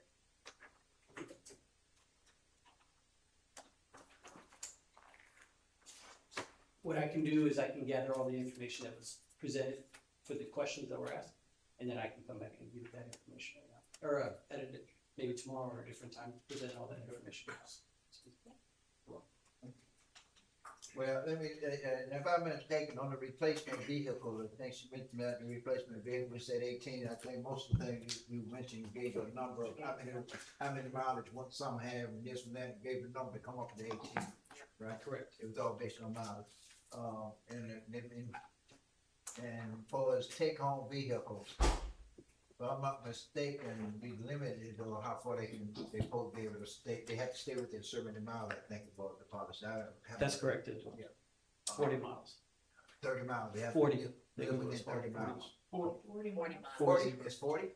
Okay, all Is right. there some kind of audit where you can see what they're putting on the vehicles that's private, they're using it for private use? And I don't think that's appropriate. If they are using it for private use, that would be outside of the policy. I guess we would be able to, excuse me. Do you have a policy to audit that though, what they're putting as far as mileage, like is there a weekly annual kind of thing? It's just kind of out there road, you don't know. Many of the units have GPS on them, so we'd be able to Are look at we the tracking GPS. that? Is there an audit trail that we can No, request to see what they're doing? There is no audit trail. And when they fuel up, doesn't they have to put in the mileage and all that too? Say again, I'm sorry, sir. When they refuel, do they required to put in mileage every time they fuel up? That's correct. So, But nobody's checking it, doesn't matter. And the other thing, I think when we started this take-home vehicle, I think we would also responsible for having to pay their own insurance on it. There is no insurance rider for the, we I removed thought the insurance rider. on Take-home some- vehicle, the officer was responsible for insurance on it. Correct. Okay. Many of them, like Geico and State Farm, that Yeah. provide insurance on it at no additional cost. So it is some cost to it. All right. That's all I have. Like I say, if you can go ahead and look at all this, I think I saw some about PIO, CSO and armored vehicle. I can say for a fact that I know it's been used a few times. Like at the murder, you mentioned it was used at murder. A couple other incidents they had it out. So, and when you do serve once, like the two you served out in my neighborhood a couple weeks ago, I think you'll use it again as well. Correct, it does get used for that. I would much rather just get the numbers, be able to say, hey, this is how many times we've used it each year. Obviously, it's used as an ambulance during hurricane response and stuff like that. Yeah, well, I know it played big roles on hurricane when the Milton came through and we flooded out down at thank you, sir, down at Emerald Lake. We used it to get a lot of people out of the flooded areas down there as well, which came in handy. About one we had around it to do that. So I'm good for the word. All right, thank you, sir. Yeah, Chief, that was something I was gonna add, that we do use the armored vehicles as a rapid response during a time when the apparatus and ambulances are unable to respond. We currently have 5 in the county, one of those being the Clermont's armored vehicle. And during Milton, we had a period of about 6 hours where the fire trucks and ambulances couldn't respond, and that was a very busy unit in our area. Another one, just some heart attacks and some other patients, and we're able to get them transported to the hospital so they can get treated. It's a transport vehicle? We utilized it as it. And we put a couple of paramedics on there with one of their officers to drive it. And, you know, if the patient was bad enough and they could get them stabilized, they put them in the vehicle, take them to the hospital. How do we do that without a COPCN? They made an exception based on the circumstances, and that was done through county EM in cooperation with the county. So if we had rapid response vehicles, there are circumstances where we could use them without having a COPCN? They do have to be extra, you know, there has to be something, you know, critical there, like a storm event or something like that. Normally, they have to be, we have to have a license. you know, any other time or They activity. just says emergency declaration. Correct, yeah, 35 miles an hour is the limit for normal emergency vehicles, because of the high profile and, just, you know, dangers that are out there. These vehicles are, last I saw, the wind ratings was like 220 miles an hour for impact and other things, so it does keep the occupants safe if they're out there in a Oh, the high armored wind vehicle. environment. Yeah, you can go state wind goes 35, they aim for safety down the road, whereas the armor vehicles, you know, it's much higher. So like during hurricane. Do we know what they can sustain in wind? The armor, that's the 220 for impact rating. 220 miles per hour? Correct. That, That was the spec from, I believe when we looked at the MRAP and the Bearcats, that was the manufacturer specification for impact rating. They're basically military vehicles. And there's 5 in the county right now?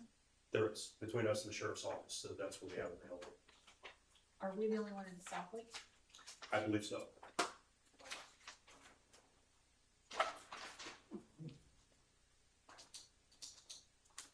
Thank you. My pleasure.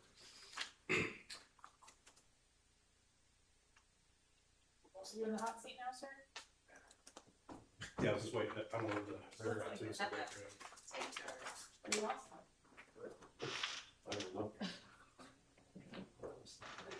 I didn't see Here we go. All right, you're in charge. We can get started, sir. Okay. Good afternoon, council. I just wanted to start off by saying thank you for having the opportunity to be part of this conversation. It's not something that's always been available to directors, and I think I can speak for my fellow directors that it is appreciated to be able to come and talk about our priorities, as well as some of the things that we have going on in the departments, and to have that opportunity for us to do that. So I just want to say thank you. So to start with, I'm going to go over a little bit of what we've done for the past year or so. Last year, we ran approximately 8,500 incidents, and we're seeing that number grow by about 7 to 8% a year. So we're on track this year to run 9,000 calls. So it's kind of, you know, what really put it in perspective for me was, you know, looking back at this department, going back to our 2000 census, we had about 9,000 people in Clermont. And that was the time when, you know, the calls, they probably ran a couple calls a day. And now we're, you know, we've gone from a couple hundred calls total annually up to, you know, we're pretty quickly gonna be tracking 10,000 calls. So we're definitely getting busier out there in the field. With that, we're also maintaining our ISO classification for public protection classification of 1, which is the best in the industry. And the other thing that we have to do on an ongoing basis is we have to maintain our accredited status. We get evaluated in detail every 5 years, but every year we do have to submit a compliance report to show that we are working on all the things that we're supposed to be working on. It's an ongoing process. It's part of our business model. It's how we conduct business, and we will be actually going through a review cycle next year, so we're gearing up for that. We've identified service gaps, and we've created the models on how we see we can fix some of those things. We've shared that with council. Some of the heat maps where we showed that we had specific areas of our jurisdiction where we were having deficiencies in response times. One of those that we're working to address, hopefully later this week, is the station down in Wellness Way. Everything looks to be on track that we could have crews in there as soon as Friday. So we're, you know, just stay in touch with Integra for their Sandy apartments, see where they're at on their COs. As soon as the COs happen, we will have a truck down there. The truck is in service, the crews are ready. We're just waiting for that certificate of occupancy so that we can move in and start providing service. So, and if council is not aware, we had some challenges with the temporary site down there. It was supposed to be completed back in March. Due to delays that are beyond our control, the property has not been made available for our general contractors to start doing any civil design or anything else. We're still waiting on information from Olympus so we can get started. So we had some conversations with the Sandy Apartments working with Integra, and we have started to deal with them for us to have 6 months of free rent in one of their carriage houses. So when the crews go down there, we're going to be moving into 1-bedroom apartments, and that's what we're going to be operating. So it's a little bit of shifting, but it's taking care of the challenge that the apartments had, and it's getting us a presence down in the area where we know that we need to have, you know, service that they're building for the community, so we're excited about that. I'm in the apartments, chief, I'm sorry, I'm in the apartments now, and you working out of, Just two. just two? Yeah, they're one bedrooms. It's actually a carriage house. It's kind of an ideal setup for us. We get the entire building. Downstairs, there's 4 single car garages, so that'll be good for like storing bunker gear, putting exercise equipment, other things. And then on the second floor, that's where the apartments are. And the way that the guys have got it set up is that one side will be used for like cooking and dining, and the other one will be for like a relaxation day area. And then the crews will be able to sleep in the bedrooms. And do you have a price worked out for after 6 months I want to say it's like $3,600 a month for the whole thing? for the whole thing. And they get used to the clubhouse, so, we finally get, another facility there, there's probably gonna be some grumble that they wanna stay in the apartments. We might be changing the industry, who knows? And operating out of the apartments, the engines and the apparatus are gonna be stored there as well, kept there as well? Yeah, we're gonna be putting our ladder truck down there, so that's where it's gonna be operating on. Just looking at the number of taller buildings that are down in that area. Right. We found we were getting better coverage. Also, the Station 2, that the crews there that's becoming one of our busier stations. And I'd rather put the mileage on a $1 million engine than a $2.5 million ladder truck. So that's one of the decisions we made. Just to make good operational sense and make good fiscal sense to put that truck down there. So one of the other things that we worked on that we're all familiar with is the EMS transport feasibility study. That is still in progress. We're currently working on the CFPCN application to present to Lake County. Scott talked a little bit earlier about the resolution for the budget. One of the things that we're recommending is the budget for the EMS transport, that be included in that resolution so that money is earmarked and available if we get or when we get into the transport. But it's not, at the same time, it's not taking up space in our general, kind of like we did last year. So staffing and leadership, we received a SAFER grant that allowed us to hire 15 additional firefighters. That is ongoing right now. We've to date have completed 2 firefighter orientations. We're gearing up to do a third one. Probably won't happen until January. We currently have 5 open positions that we need to get filled, so we'll be looking to do that in January, along with any other changes that come about. We promoted our 3 battalion chiefs, and we placed Battalion 103 in service. That has been a game changer for us. I can tell you that when we had all the fire activity over the 4th of July weekend, that was just immensely helpful. We had, literally we had 4 fires happen within about an hour and a half of each other. And we had 1 fire here in Clermont where there were no Clermont units on it because they were all dedicated to other structure fires. And it was, later that evening, we had a structure fire happen in Clermont at the same time. All the units from Clermont were dedicated to other fires that were going on at that point, so we had to rely on in Clermont. So we had Groveland, Mineola, and Lake County come into that fire, and I believe it was Chief Hoey, it's right just down the road from the street. So he went down there and took command of the scene. So for a period of time there, he was the only Clermont firefighter that was on that fire scene. That's how busy that Saturday got. But our firefighters were serving Clermont fires, or they were pulled outside Clermont for other fires? They was outside of Clermont, like one of them at the It was prison. a little both. We had fires in Clermont, we had fires just on the periphery of Clermont. I think most of our unit was at the prison, right? We did have some of the prison. Prison, yeah, In Lake Leesburg? County Correctional. The correctional institute up by the winery. The correction is to Lake County, yeah, up on 27 next to the winery. It was hit by lightning on Saturday as well, so you had that one, you had another one, and then you had one here. You had about 3 going at the same time on Saturday. Did we get help from our surrounding departments? We did. All of those? Mineola, Groveland, and Lake County. It worked out. We had good coverage. It just it took more than Clermont during that time period to cover some of our calls. That's why we have these agreements in place. And then you had another fire Sunday night, was it? We have one later that evening where the crews actually saved a woman that was trapped inside of the house.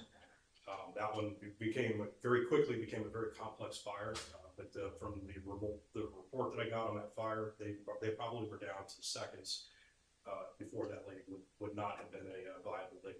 So she was, from what I heard, she was literally in the only spot in the room that was not on fire.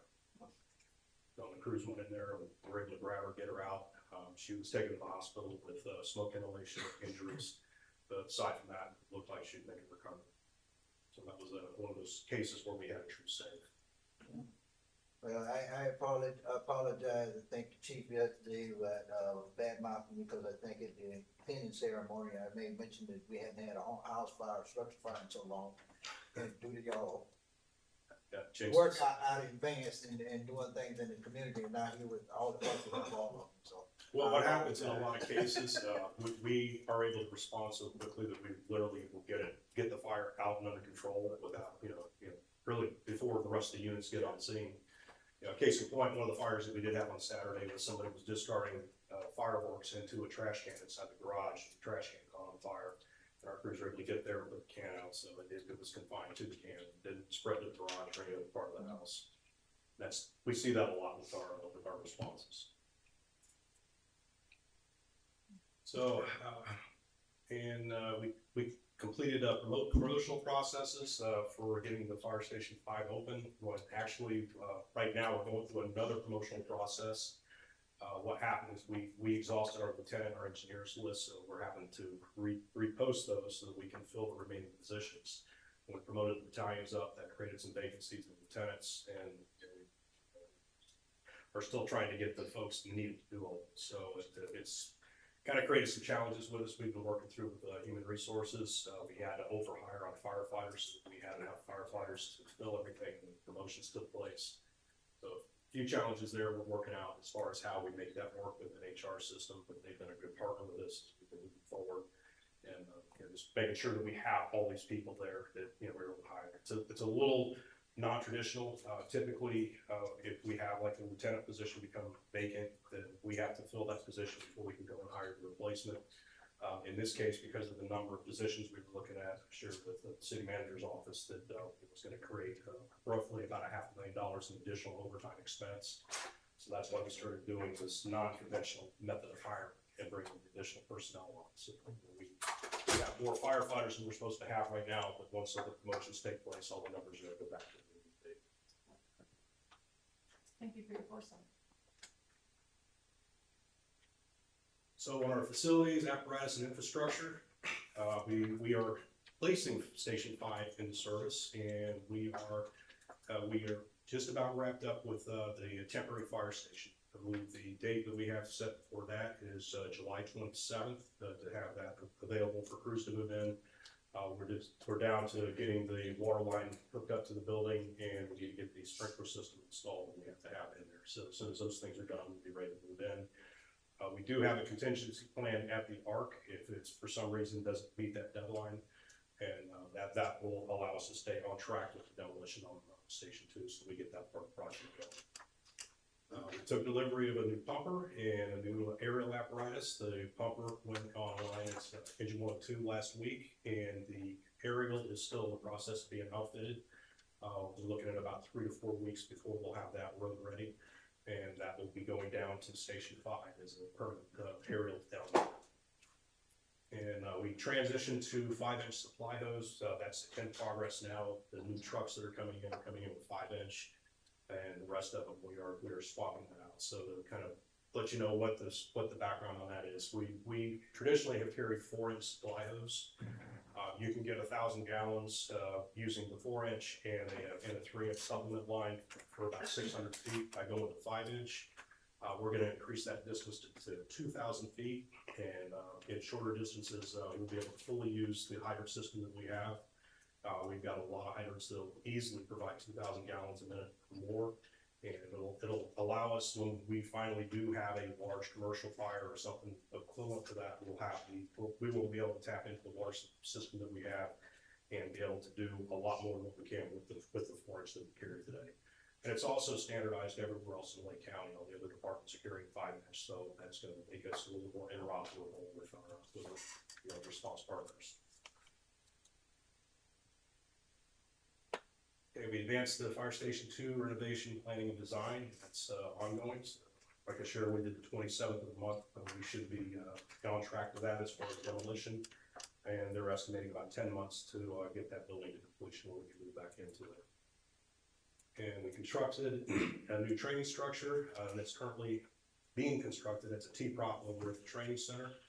And we got a few others that we're looking at in the future, but this will be the first one that we actually go and start doing some training again with one of the props. We also completed the classroom upstairs, locker rooms for personnel to change in, and we added we turned the old bays where they used to work on the trucks into a fitness area for the firefighters to work out in. And we are beginning construction on the utility building out there. It's affectionately referred to as the pink building. It's where they used to have chlorine storage and a few other things there. So that's going to be like an instructor's prep area when they get done. We had it evaluated. We found out there was no asbestos in the building, so that dramatically reduced the cost of us being able to do it. And we got the contractor currently starting work on that. So over the last year, we were awarded both an AFG and a SAFER grant. The AFG grant is, that's going to be one of our safety initiatives. That's where we're going to be putting the direct source capture systems on the trucks to take out a lot of the carcinogenic materials out of the exhaust, so that not exposing our firefighters to it either at the stations or on scenes. And we discussed the SAFER grant earlier. And we do have applications in now for a AFG and SAFER for next year. And those applications, if awarded, those will go towards the firefighters and the equipment needed for Station 6. And this past year, we implemented a new records management system. Timing on that really worked out. This year, they went from the NIFR system over to the NARA system, which is the federal system on how we have to report on fires. And our older software that we were under was behind the ball as far as getting their system ready to make that change over to NARAS. And the system that we changed to was one of the ones that's being the pack as far as being ready, and it just made that transition over a lot more seamless. And we're seeing a lot of other things that are helping with that. We're getting ready to roll out artificial intelligence for report writing. So those are some other features that are going to help. We've got some guidelines in there to make sure that we're not replacing our people writing the reports, but we're giving them assistance with getting them written correctly. So been a huge help with having a new system. And we acquired a second SCBA cascade system. That's what we fill the air bubbles, the firefighters are going into fires. I'm a big proponent of when you're talking about things that are critical for that type of work. Two is one and one is none. And this will be helpful with us having it over at the training facility. It'll make it easier when we're doing drills for utilizing the air packs, and it'll also give us a backup if one of those systems is down. And we also are working to expand our firefighter cancer reduction initiatives. We have started a new personal protection equipment cleaning system. It's utilizing liquid CO2 to clean the marker gear. It's a technology that I saw a few years ago, and one of the gaps that we noticed is that there's a requirement out there that our gear has to be inspected and serviced at least once a year. And part of this cleaning, that inspection and service takes place, so any repairs need to be made, that they're done at the same time. But one thing that was really interesting with this cleaning technology is that it will remove things that the standard cleaning mechanism will not do. There's one of the cases that the vendor shared with me where they had a set of gear, they had been on some kind of fire, the gear got exposed to some type of chemical. It stained the gear a dark, almost a grayish black color, and washed twice with the traditional extractors, and they still had the staining on the gear. They put it through the CO2 cleaning, and it looked almost like a new set that came out, and it pulled out. It looked like black sludge that they took out of the machine. It was at least a quarter of that stuff came out of that one set of gear with that cleaning system. So one of the things that's been really interesting about it is that technology, not only does it remove all the contaminants, but any of the free PFAS materials that are in the gear, it will pull that out of the gear. So it's something that's, we're looking at it as something that's really going to help keep our firefighters protected. So we're doing that once a year for each set of gear, and we're just utilizing the normal extraction for the other times. Or if we have a set that we're it gets, a couple years ago, we had an incident where it got exposed to diesel fuel. We had to throw the gear away, so if we have something like that, we can send it there to see if they can't get it back to a serviceable state. And we're in the process of replacing aging staff and support vehicles. We just got rid of our Impala.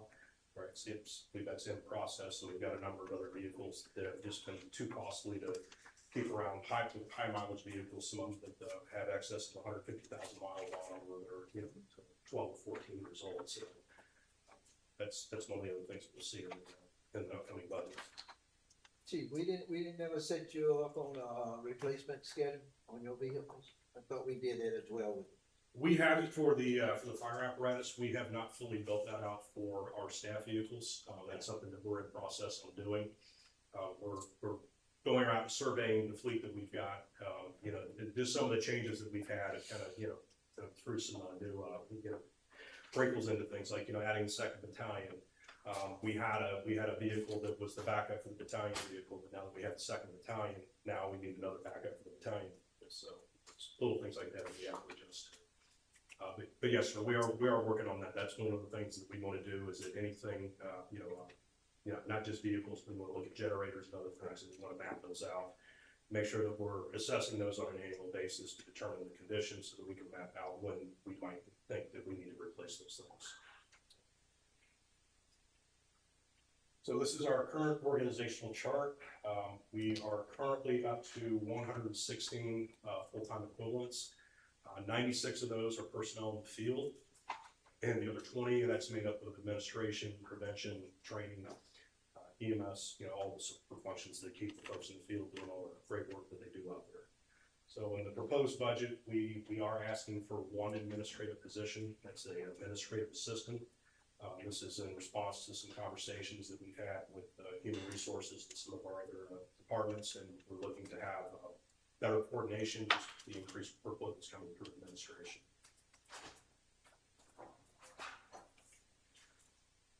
So some highlights, we have the $3.5 million for Fire Station 2 renovations, including the outfitting of the station, technology infrastructure, firefighter health and safety improvements. That's in our current budget. Another thing we're looking to do is to complete the design and engineering for Fire Station 5. That's the one that will be on Schofield Road, the permanent facility. We're looking at a three-bay station design to support up to 10 people, multiple apparatus, and we're also looking to include a substation for PD so they have space, and as well as having a community meeting space that could also be utilized for firefighter training. So Station 6, that's the property up on Old Highway 50. We are looking at a design that's going to include I call it a temporary building, but it's a little more robust than a temporary building. And looking at the technology, station setup requirements, and everything that we're going to need, and that's going to allow us to do that at a fairly attractive price point.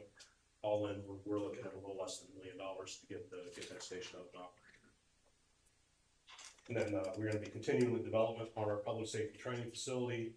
We're looking at adding additional props, logistics storage facilities, additional site improvements, infrastructure upgrades, and different equipment for training. And we're also having more conversations with the police department to ensure that we've got coordination. There's a lot of the stuff that we use for training, it can be used for, the PD can use that as well. So one of the things we're looking to do is master plan the site so we kind of get an overall vision of what we would like to see out there over the coming years as we develop the facility. Is that Station 5 is the training, or the training facility? Training facility. Is there any, I'm sorry, I didn't bring this up during the police, and I don't need to speak for the chief. In some conversations I had with the chief and deputy chief, there was a request for, or a desire that if we had some sort of substation, some sort of place for the police on the west side of town, that might be helpful. Have these conversations come up with you relative to that facility at all? Is there any opportunity to support? There's definitely opportunity. I don't know that we've had that specific conversation, but we've got plenty of room out there. There's no I'm reason. not aligned, sorry, gentlemen, but I think that came up as somewhere, I don't know what you need. Yeah, we were talking about that in one meeting. Yeah. Forbes that for three of us. Just a chance to, I don't know. Yeah, that is a possibility. We still looking at a training facility out there for them? the police as well, Absolutely. on 12th Street? Yes, yeah, we had a meeting with them last week where we kind of went through all the possibilities of what could be out there. And, you know, a substation is something that, you know, I mean, that's a very easy lift to do out there. Well, I know earlier we talked about the waterfront, about the building down there, trying to make a little station out of it as well. When we was talking, when the chief was up here before, when he did the boat ramp for the fire and the police. There's another building there that we're talking about, maybe using that as a, office space as well, down on the waterfront, that waterfront. Well, and there had been there's a local charter school, that has expressed an interest. They have a city that they work with down south where they built a 6 through 12 school that for students who envision they might be interested in being police officers or firefighters. So students come in, they're either on the blue track or the red track, and the property they showed me struck me because it looked just like our West Park. It was almost like they took the property that we have there for the training and they were showing it to me. And so I thought that could be something that we might be interested in, you know, allowing in the future, to help support also the recruitment of our police officers and firefighters. We got our cadets, right? Well, Yeah. police cadets and everything, I don't know about fire. Yeah, we have a junior cadet program. Cadet program. It would correspond, stuff like that, and it would work with them. I don't know if anything's come from that, but I shared the information with staff. But it seemed fun. That's a great idea, though. You know, we're keeping all options open. You know, we've even had conversations with Lake Tech to see if we could somehow be like an extension of what they're doing down here in South Lake County. Talked with Director Thomas that, you know, just throwing out a concept that I know that they're doing in a high school EMT program. And we were having a discussion that if we got to where we were able to do minimum standards at that facility, that we potentially could take some of those students and run them through a Clermont Fire Academy where they would get certified as firefighters, you know, by the end of it. So those are all ideas that we're talking about. And so it's going to take some time to develop the facility over there, but you know, whatever direction we go, I mean, we're keeping everything open and we're looking to do whatever, you know, is going to be in the best interest of the city and the community. Well, I like the idea that young people in Clermont might say, hey, I wanna be a firefighter, I might wanna be a police officer. And as we continue to improve the benefits and the environment for our police officers and firefighters, why not keep those babies close to their mama? We're already doing a little bit of that. We've They had, probably don't wanna hear that, that's how I feel. we've had two junior cadets already that, you know, we're sponsoring putting them through the academies, through a scholarship we have with the Kiwanis and the Tony Valenti Foundation. Yeah, Tony Valenti, that's what he does, his foundation does, sponsor firefighters, right? He does EMTs and the Kiwanis does the firefighters. And what we did is I got both groups together and we had conversations that, well, we just split it. And so that, you know, when we do that, I just send the emails out and, you know, they say, okay, you know, we'll sponsor that candidate, and then they send the money directly to the schools. So the recipients get to go and, you know, they have it 100% paid. Well, if there's anything you need from us on the political front, then ask. Right now it's working, but if anything comes up, we'll definitely let you know. So on our 2027 budget, for the EMS transport, we have compartmentalized that off to the side. And like I said earlier, the request is that the funds for that get dedicated through resolution and be not included in the general fund budget. But for that program, to get the first 2 ambulances operational, we would be looking at 15 firefighters and an EMS training lieutenant to help make that division fully functional. So that is what is included in there in terms of personnel with the transport budget. The next item says we have 2 FTE requests. We have reduced that down to just the administrative assistant. There's some change coming with the marketing coordinator. I just had a meeting with the police chief and the parks director yesterday, and it looks like that's something that can kind of fill that gap. Right now, we're kind of in a weird space where, you know, our person that's doing all of our fire, life safety, and education is overwhelmed. But you know, whether it's to the point to where we need another person to help or not, we're kind of the question. So we've decided to pause on the request for another fire, life safety educator, and we want to see how this marketing position works out. It looks like about 25% of their time can be utilized within the fire departments. So I think that'll satisfy the immediate need, and and, you know, we can just see where we're at, and we can go forward with that program. As we talked about earlier, we're looking to replace aging vehicles and marine units. The bigger boat, that was a request we had in there. We are pushing that out a year and working with the city manager. There's still a life left in the boat that we got, even though it's really not the best boat for us. But, you know, it's not a critical need to have that placed this year. We've had a couple water events this year, more than I think usual. What was your experience of our equipment? And I remember when the rowing events happened, there were a couple incidents where boats were crossing the rowing line. Was your team involved? Maybe I should have thought to ask that before. We generally, anytime there's a big event out there, like they're having rowing championships or any of that kind of thing, we'll have our fire boat out there. For the ones that kind of happen spontaneously, like if there's just people down at the boating accident or a drowning incident at the beach or something like that. The other program that we have in place to assist with that is our surface water rescue program, and that's where we have about 80% of our firefighters in the field are certified as basically as technical water rescuers for doing water rescue. So that's not just swimming out to the victim. They're trained to do grid searches. We have these small handheld devices that are basically a handheld sonar where they can look like out to 100 feet underwater, which is immensely helpful with the tandem that we have in our lakes. And we've seen the success of that program almost immediately. We had one where unfortunately we weren't able to save the life of the individual, but we did get a heartbeat back. There was no brain activity, so there was an opportunity for closure with the family. He had a brother that was serving in the military over in Germany. He was able to fly back when his brother was still medically alive. And then there was a continuation of life when the family did they did an organ donation after they stopped ventilator. So, but we've also seen a lot of instances where that program has resulted in saving victims. So we have found that that's probably the best way. We get our truck there. We've already got the rescuers on board. They can immediately go in and go to work. They've got the training to be able to go subsurface, to go down to the bottom and find a victim. They know how to do the searches. We got the equipment to help them look, and have found that to be a highly effective way of doing what we need to do. Do you have the equipment that you need, or you said the boat's not perfect? What's the status? The boat, we're looking to get something that's a little bit more tuned to what we need to do, and talking to the city manager, I mean that's something we can wait a year on that. The one we have, I mean, it will serve the basic purpose. Some of the challenges we have is that when the water levels do rise, we cannot get under the bridge, so we're kind of stuck in Lake Minneola. We can't go to the other lakes without launching it from another boat ramp in another location. So, and there's a number of other things where that just wasn't the best boat for us to buy.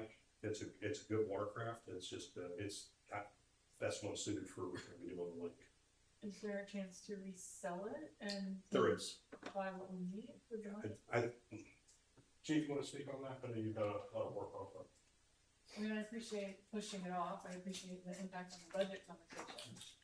But if there's a way to get a better suited apparatus, and we have a perfectly good one, might a swap be possible somehow? Yeah, that boat was about a $300,000 purchase. So that was one of the reasons we were looking at the amount of it. So we did get a quote for them to take off against their impact, looking at about $80,000 for the current boat that we have. In the realm of $250 to $300 for a new boat to replace what we have. Chief had a point on it. The water levels get too high, you just can't use that boat under the bridges that they have. I don't know if you ever seen like the old war boats where it's like the landing craft, like D-Day, and the whole front comes down. So that's what this boat basically is. So it can go down in the water and you can just bring people in. Our current boat has a tuna doors on the side, so you really have to manipulate people around. So if they have like a spinal injury or something, we have to be careful. It's just not easy. And the boat that we're also purchasing, or both of them we'll be purchasing, we'll also have firefighting capability, which our boat currently does not. Are we seeing any sort of, I know we recently implemented the different fees for the boat ramp. How are we seeing on the revenue side on that, and might some portion of our boat ramp fees go towards the purchase of a vehicle like this? No, we don't have that much activity. Well, you're not making that much, but I don't know, well, Scott, I think one time before we asked that question, I don't think the fees could be used, can we use the fees go towards purchase of a boat? If that's who needs it, or people. Off the top of my head, Mayor, I do not know, I have to look at the ordinance. Okay. The revenues are strong, trying to find the number now, but my recollection is in the range of $80,000 per year. But that was before we raised them for other area users, right? We have the new revenues the new fees this year. Yeah, we do, and they, yeah, I mean, When did we last raise the rates? it was just in effect a few months ago. Yeah. Did you say I got a lot of complaints. Is that what it is today, or is it So we're collecting about 110,000 from the boat ramp fees. I don't know, there might be something to explore there. You guys are. Well, I know that's what we used to collect, but with the new fees, I'm not sure where we are, because we just implemented them, and I know some people come to me and say they don't use this boat ramp anymore. They going out to Whole Road, because it's free. I'm glad to look at the ordinance, see if it outlines, use of fees, but along these same lines, we do, bill quarterly Lake County for some reimbursements related to police and fire department boating activity. So we do get some reimbursements from them. Could certainly earmark those funds for. Yeah. MR shows. How often are you called to go to like Louisa, for example, with our boat? Not often. Lake Minnehaha, I know it's the majority of our calls, but we do have another boat, a smaller boat that we can actually pick up, looking into any lake, so, the boat we have now also needs specific trailer, trams to get into where it needs to be, so a lot of this we just can't get into, that's what we do have a boat that's small, more compact, that four guys can just push it, get it where it needs to go. Is that an inflatable? Yes. Yeah, there's a lot of those, but just thoughts. Alright, thank you. So one of our other big initiatives that we got is focusing on our firefighters' health and safety, cancer prevention initiatives. So we've talked about a few of those already, the diesel exhaust capture systems that we're looking to put on the trucks. That'll largely be offset by FEMA funding. We're just having to go through a few steps to make sure that we've got the approval to buy the equipment we're going to buy. And it's been a little challenging with some of the shutdowns and trying to get coordination with our FEMA reps, which during the normal times is going to be challenging.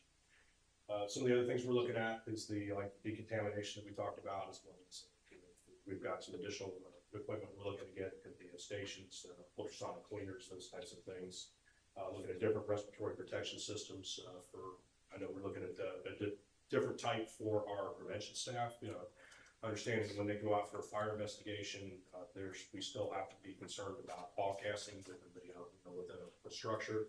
So rather than giving them the air packs, which are very costly, we're looking at something that's a little bit easier for them to wear, but also gives them the protection they need for a much more attractive price point. And then we're looking at replacing some of our thermal imagers. Some of those are getting end of life and need to be replaced. And then we'll talk about the bumper gear cleaning and inspection programs. We're also, another program is maintaining our operational readiness through staffing, recruitment, orientation academies. And we're also incorporating that into our standard cover planning.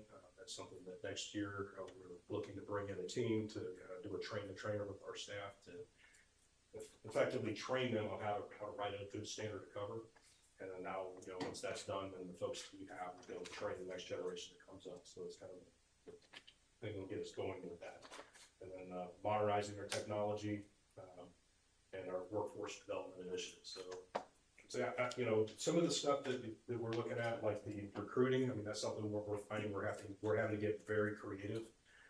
One of the things that we did recently, we actually went out to an academy, and I had the division chief of training go out there and gave him the authority to make job offers on the spot. And we literally hired 5 people that were in fire school And it's kind of interesting because everybody else kind of caught on to the same thing. By the time that class graduated, every single person in that class was already on payroll with a department somewhere in Lake County. So it's, you know, there's more jobs out there right now than there are candidates, so we're having to get creative. That kind of goes back to the other thing we're talking about, you know, looking into the high schools, you know, trying to find people, especially, and I love developing local talent. You know, there's a much higher likelihood that they're gonna stay here for careers. You know, we don't see a lot of turnover, the fire department is, but we wanna maintain that going forward, so, you know, I like hiring local when we can, but, yeah, we're having to get creative, so we're continually revamping, you know, what we're doing and, you know, trying to find new ways to go out there, you know, attract and recruit people into, you know, into the department. Yeah, kind of looking over the upcoming fiscal years for 2027, one of the big projects we have is the Fire Station 2 renovation and expansion. Another big one we've got in the 27 budget is the Fire Station 6 build. Then we have the Fire Station 3 design services. So we don't actually want to do any work. We just want to go out and do the planning to figure out what do we need to do there. When we started looking at the number of projects we had going, one was we know it's going to be costly, and the other thing was just with the volume of keeping up with all these projects, we felt that was better to come back in the 28 budget to take a look at. So this will allow us to go and take a look at the facility. We know, you know, one of the big issues we have there is we still have all the workout gear on the bay floor, and we do want to get that into a clean space. So we'll figure out what that solution looks like, get a number that we can put to it, and then we'll bring that back next year.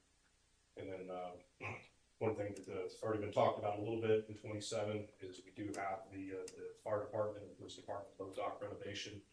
Right now we have that as a 50-50 split. We really don't have need of the building PD's looking at, but there's also been some conversation that maybe Parks comes into that conversation since they've got the folks, the rangers that go along the trail there. That might be a location for them as well. So, but we would like to see this go forward. I can tell you that since they came here in 2019, we have been talking about boat houses, boat docks, and everything else. And I would just like to see us make a decision and make a commitment to either go forward with it or to say, no, we're not doing the project. But it's been, you know, it's been on our radar for a long time, and it's just one of those things that's out there, so. Is that the best location in here? I think it's a great location. You know, it's right there at the ramp. You know, if we actually have to launch for a rescue, that would be a best option for us. And we literally could take the truck, we could park it right there where the building's at. We could just take the crews, they go out, they hop on the boat, they drop in the water, and they're out. That would be the quickest way to launch that boat for a rescue if we have something going on in the middle of the lake. Wouldn't something on the west side of the lake be closer with your training station? Well, you have to think that if it's an emergency, they're likely going to be coming out of Station 1, which is over at 5th Street. So, I mean, they could be over there at the training facility, but that probably would only happen if there's actually a training activity going on at the time. We already have a building there, we already have a boat ramp there. I mean, not a boat ramp, but, well, a boat ramp is next door, but you have a dock here already, so. Yeah, it needs a lot of work, but yeah, I mean, it's a good location, and, you know, we've identified that would be the optimal way to do it. To, you know, launch rescue if we had to. Well, I agree. I mean, if we had to store it on the water there, rather than we have to haul it down there to try to launch it in the water, taking more time and everything, so we just jump the hip and go down. Great, but Just again, approved 2 docks. Can west we, side, can you we know. incorporate this into the 2 docks that we just approved funding for? Is that? Well, the 2 docks we approved funding for is a little dock. Well, this is a whole separate dock down here. Well, the building is different from the dock anyway. That we just approved down there. We just approved the one off of 2nd Street and the one off of 3rd Street. Yeah, it was up there too. The 2. Here's- Well, those was still, well, you always had the one at Waterfront Park, which is what we say off of 3rd Street. When you first come down 3rd Street round the circle, you had the dock there. Yep. And then you had the one off of 2nd Street, if you were to come down 2nd Street and go straight.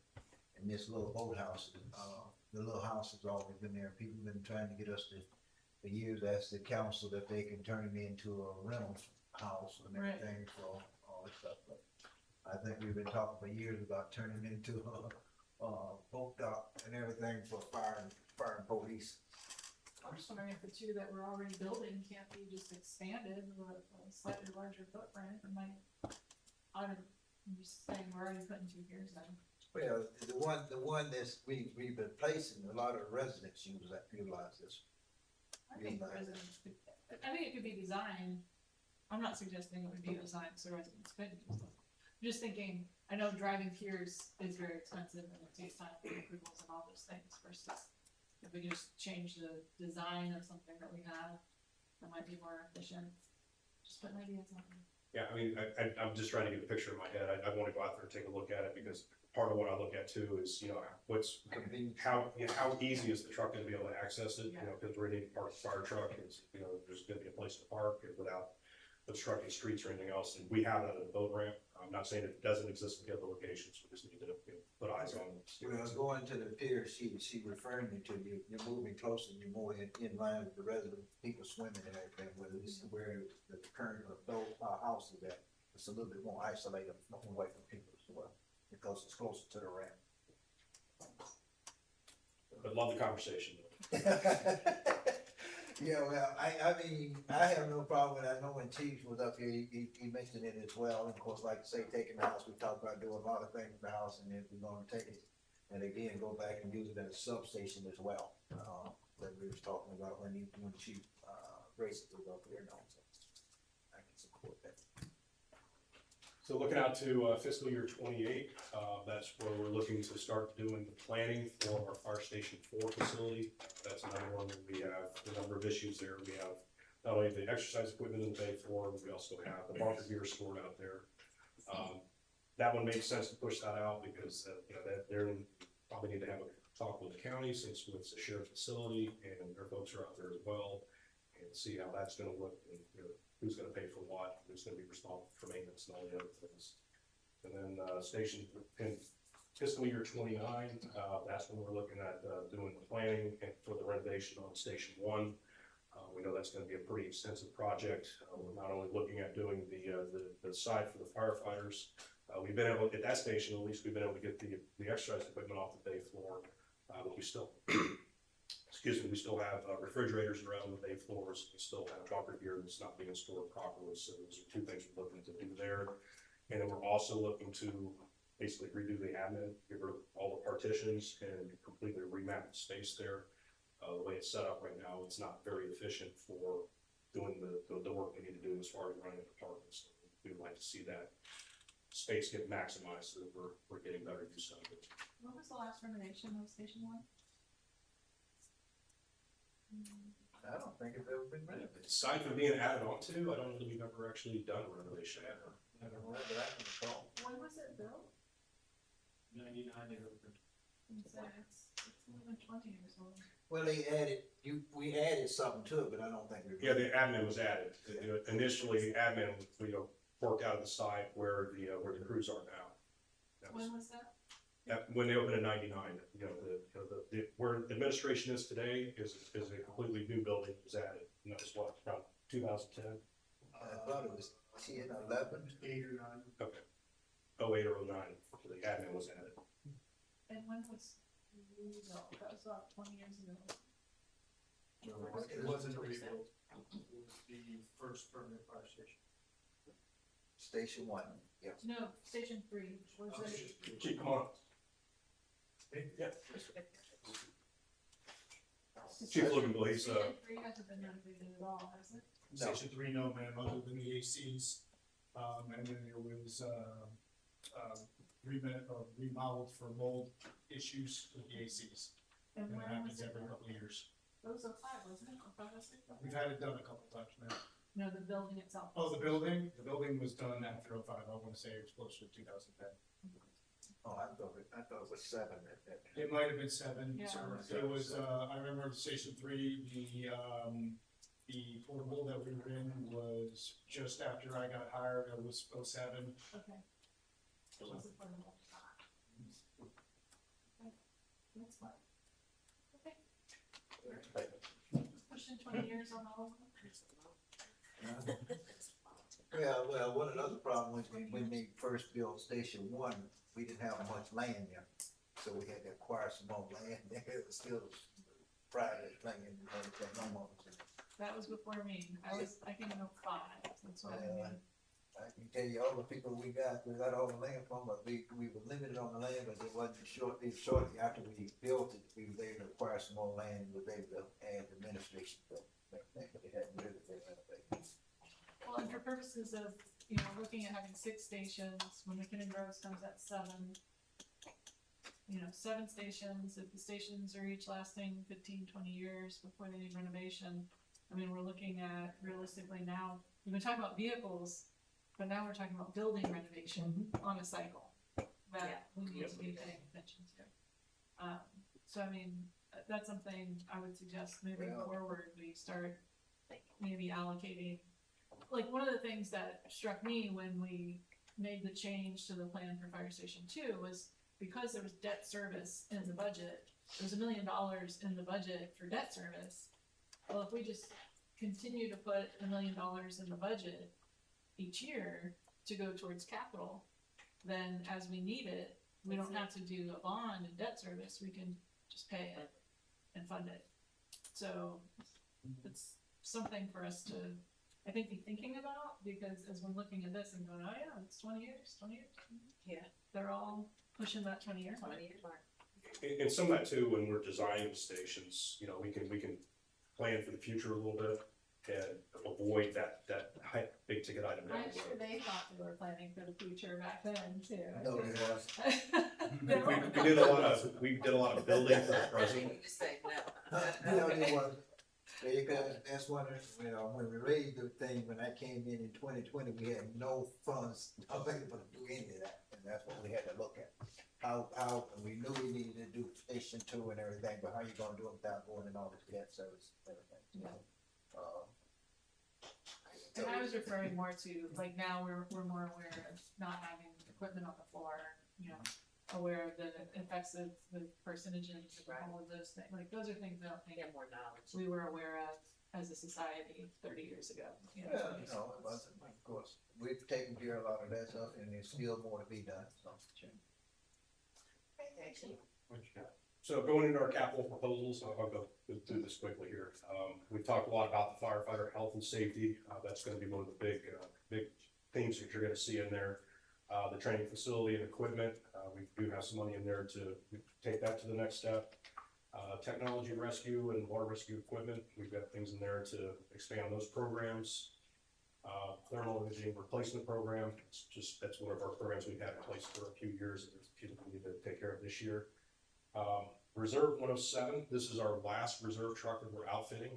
That was another thing that I started changing several years ago. Our reserve trucks had no equipment on them, so when we had to take a unit out of service, we were spending 1-2 hours to move equipment from one truck to another truck. When that truck's out of service, it can't go on a call until it gets all the equipment on the other apparatus, and they had to turn around and do it all over again with the other direction. So we were losing a lot of productive time. We had units unavailable for calls. And we also found that when we got into disaster situations, if we had a need to put additional units in service, we couldn't put those in service because they didn't have the equipment to be able to run the calls. So we, for a while now, we've been equipping our oldest trucks, the ones in the reserves. Now that's the older items that will be on those trucks, not the newer stuff. New stuff stays on the new trucks. But now when they swap out, it's a matter of grabbing a radio, their computer, some of the medical equipment, and put it on the truck, and it's a 10 or 15 minute process. So it makes it a lot easier. So this will be our last reserve that gets outfitted. And then what we'll do going forward is we'll buy new trucks with new equipment, and then we'll just eventually phase stuff out as it goes out of the fleet. How many do we have in reserve? We have 4 reserve trucks right now. So you typically want to have about half the number of frontline trucks you want to have as reserves. I'm sure it's on this page. And Fire Station 2, that's another one of the big projects. Next page. Okay, the other big ones we got here is that we talked about the direct source capture system, heavy brush truck that is on order. You'll see that item being carried over into the next budget year. And one thing that's new that's in there, it's a little bit of a price tag, it's about $160,000. This is a reserve specialty apparatus, basically for our heavy rescue. What we're finding is when that truck has to go out of service, it has so much equipment on there, it will not fit on any of the reserves. When you put the firefighting equipment on there that's needed, you don't have room for all of the rescue equipment. So what we're proposing, now a brand new heavy rescue is gonna run probably about 2.25 million. So what we're looking to do, think of a used beer truck. So. I'm sorry, what'd you call it? Beer truck. Beer truck. Beer So I delivery thought truck. you said, okay. So literally, it's got all the storage space. We won't have fire suppression on there as far as pumping water, but we can put all the rescue equipment on there. And we can keep the services that unit delivers in service when it has to go out of service. If that makes sense. So that's just a low-cost way of having something that can back up our heavy rescue when it has to go out for service, to where we can keep the equipment and the capabilities available. So you still need an engine or a tower for the water suppression. Well, we have reserve ladders. But you've got that specialty equipment as well. Yeah. Is there a chance that it's probably price-wise better to do what you're saying? But is there a chance we can find a heavy somewhere that's been used that's still? Not at this price point. We've looked at different options. I mean, we could acquire one. These trucks, there's some good opportunities out there to get these, and this is just a very, very low cost way to have a backup for that unit. And this isn't technically a reserve, it's more like a portable storage unit. It would be a reserve. I mean, it would go in service when the heavy would go out of service. And this allows us to maintain our ISO one? It really doesn't impact ISO, because ISO is just focused on firefighting.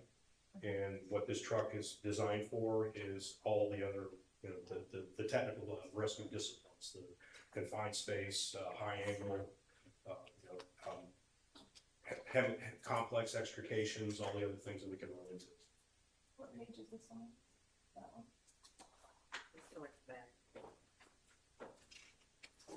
So basically, like I say, that's the temporary backup in case the, primary apparatus goes out of service. Even though I can't carry all the equipment. Right, no, I appreciate the creativity, I think but we asked for innovation, we got it, we got it. Oh, is that the next full beer with us? I think leading with the beer truck threw me off a little.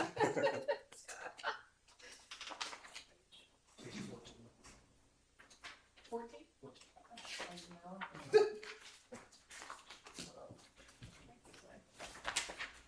Well, it just goes. Title we have is multi-role specialty support apparatus, repurposed hazmat unit for $160,000. I like the page. So I just wanted to take some time to explain that, because it's a bigger dollar amount. I wanted to just kind of outline what the thinking was on that and what purpose it's going to serve in the department. If we had to choose, which one do you think is more important for the citizens of Clermont? The backup to the heavy or the boat? Well, considering that right now we don't have a backup to the heavy rescue, and we do have a boat, I had this conversation with the city manager. My recommendation was to keep this unit in the budget, and we would push the boat out of here. Capital section, page 31.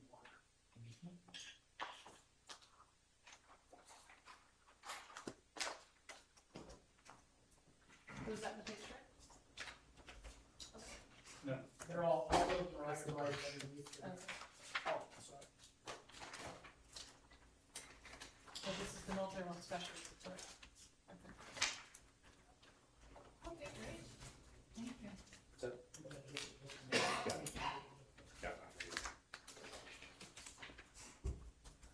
So the last items on this page, we have some of the vehicles that we're talking about that need to be replaced within the fleet. This is some that we're looking to purchase, and then we've got some command staff vehicle replacements. One of those being a replacement for my vehicle. That actually will get repurposed as the backup for the battalions.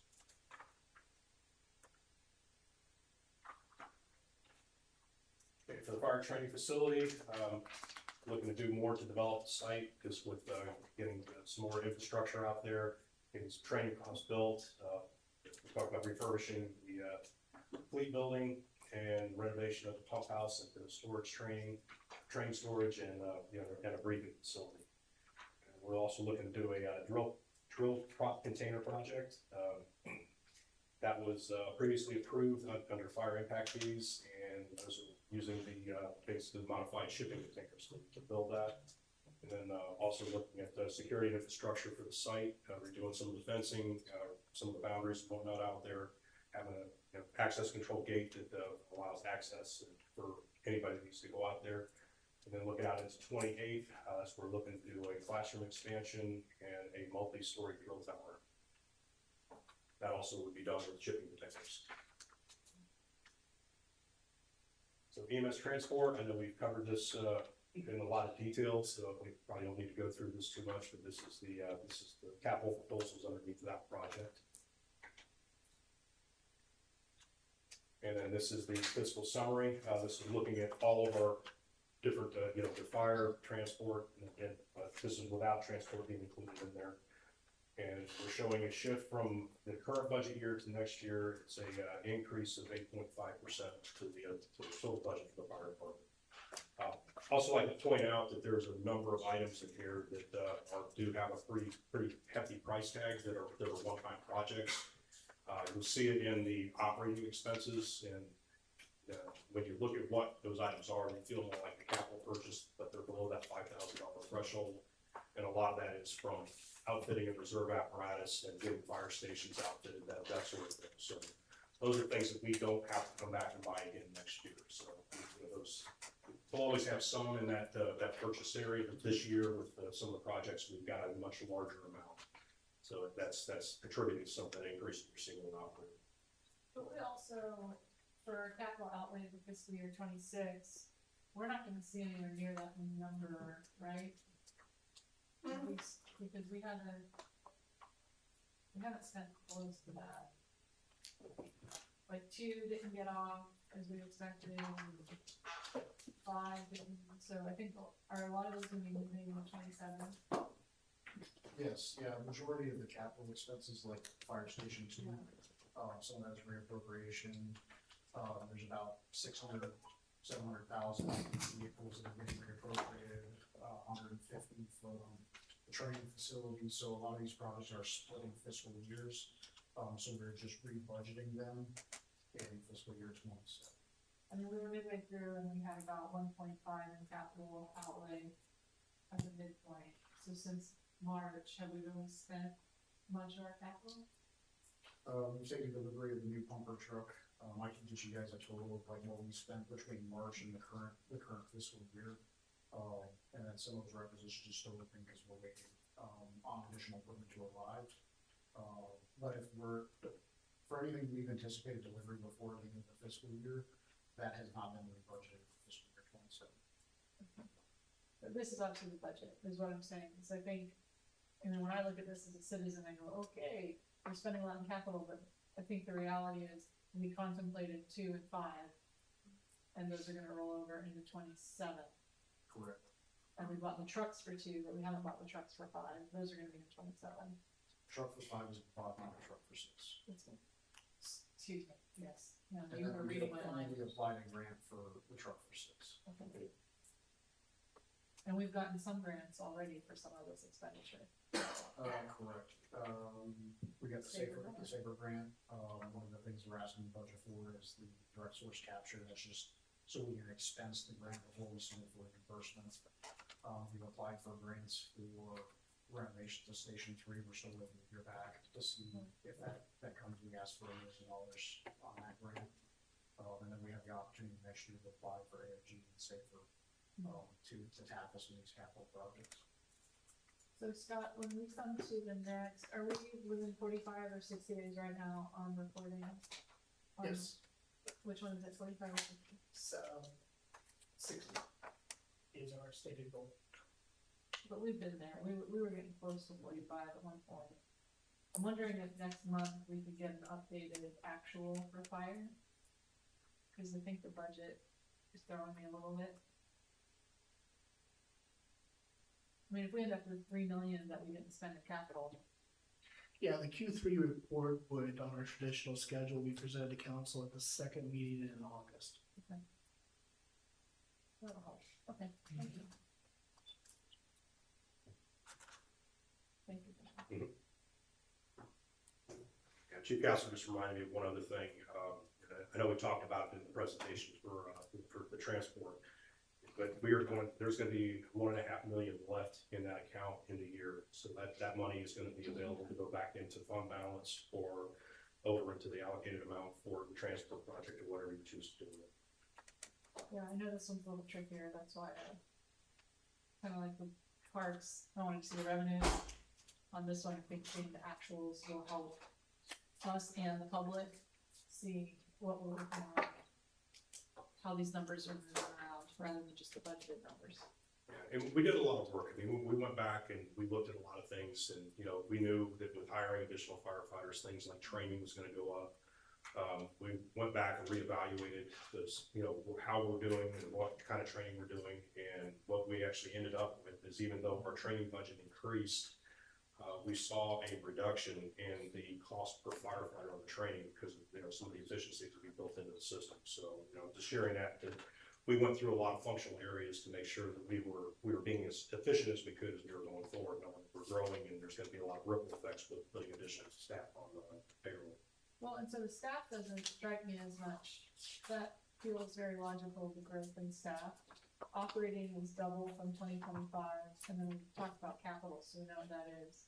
Can you high level talk to me about operating? Yeah, that's where I was making the comment about some of the expenses in there feel more like capital than they do operating. So to give you some numbers, we've got 1.4 million in one-time purchases. That's 63,000 for IT equipment for Fire Station 2, 262,000 for outfitting Fire Station 2, 42,000 for IT equipment for Station 6, 118,000 for outfitting Fire Station 6, 124,000 for final reserve outfitting, professional services for Fire Station 6, 750,000, and then the SIPC TAP program, the trainer I talked about, that's 55,000.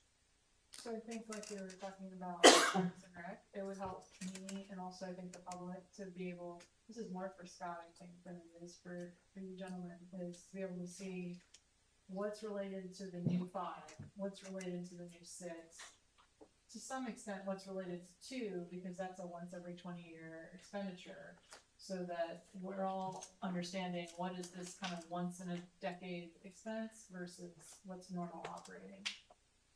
I think because, you know, the numbers don't track personnel increase compared to operating and capital, but there's a reason for that. Correct. So being able to communicate the reason for that, I think becomes. You could probably drop that number by 1 million, and, you know, it would be closer to being representative of what you would see in a typical year.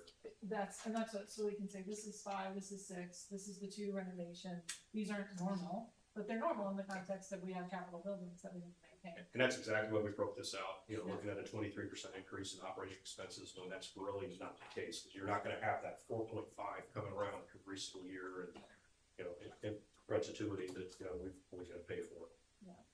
You said you broke out, is that, am I missing it in the way the package prepared, or not? No, I just, one of the things we did is I wanted to have a list of those projects so that we could share what those costs were, so that you could, you know, connect those dots and understand that, you know, while it's 4.5 million in operating, the actual number on what's actually operating cost is gonna be a lot lower than that.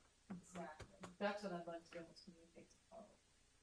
I think people will like what we're doing, but if we lump it all together, it'll just look like spending versus. Yeah, There's a mission. we're always gonna have those little projects, but when you're talking about outfitting fire stations and designing fire stations, those are big ticket items, and they're going to inflate that number for that year. Exactly, okay, thank you, appreciate it. I just have one clarification question, Chief or Mr. Bohr, with regard to the slide where you talked about the proposed fiscal year 27 highlights and the 16 FTE for EMS transport. Those 16 FTE, that's included in the 5.3 carryover that might be proposed as earmarking for reserved That is correct. Okay, so it's not actually, it's being proposed in 27, but it's not new funding in 27. It was originally in our budget. Right. And, in Okay. conversations with the city manager, we decided to pull it off to the side and recommend that that be funded, outside of the general. Is there any, in your capital for 27 for EMS, is there any expenditure that's new in fiscal year 27, or is it? Everything is in that $5.3 million project. Everything is in the 5.3, so there's Correct. no new in 27. In the budget, in general fund, there's In nothing general for fund, transfer. Okay. And then the other question, within the 525 EMS transport budget, we have some personnel expenditures in there. Is that the division chief or? That is correct. Okay, I just want to make sure that that's where That's where the line only is. exception there is Yes. that I do have one person's salary being. Right, and we approved that. I just wanted to make sure that's where that was being allocated for. Okay, thank you. That was my only question.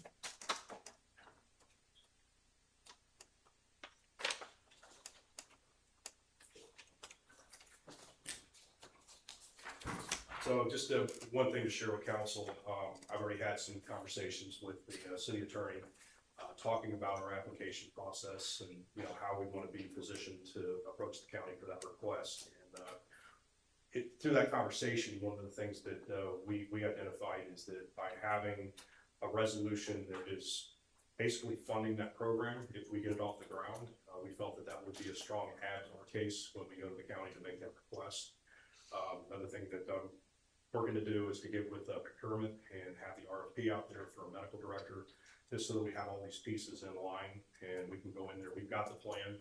So if we've got the plan, we've got the funding, we've got the medical director, all these other things that we have to have, we pretty much, show the county we're ready to go. We just need these certificates so we can go to the state and apply for the LS license that we're going to need.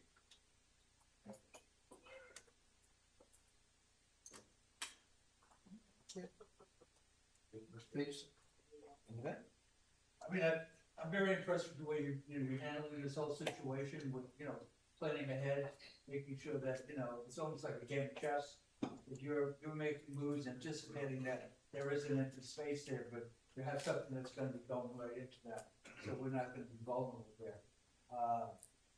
I'm totally for EMS, I'm totally for fire and police. I think that's one of the functions of government is to protect lives, and this is what we're doing now, we're doing it in a fiscally responsible way too.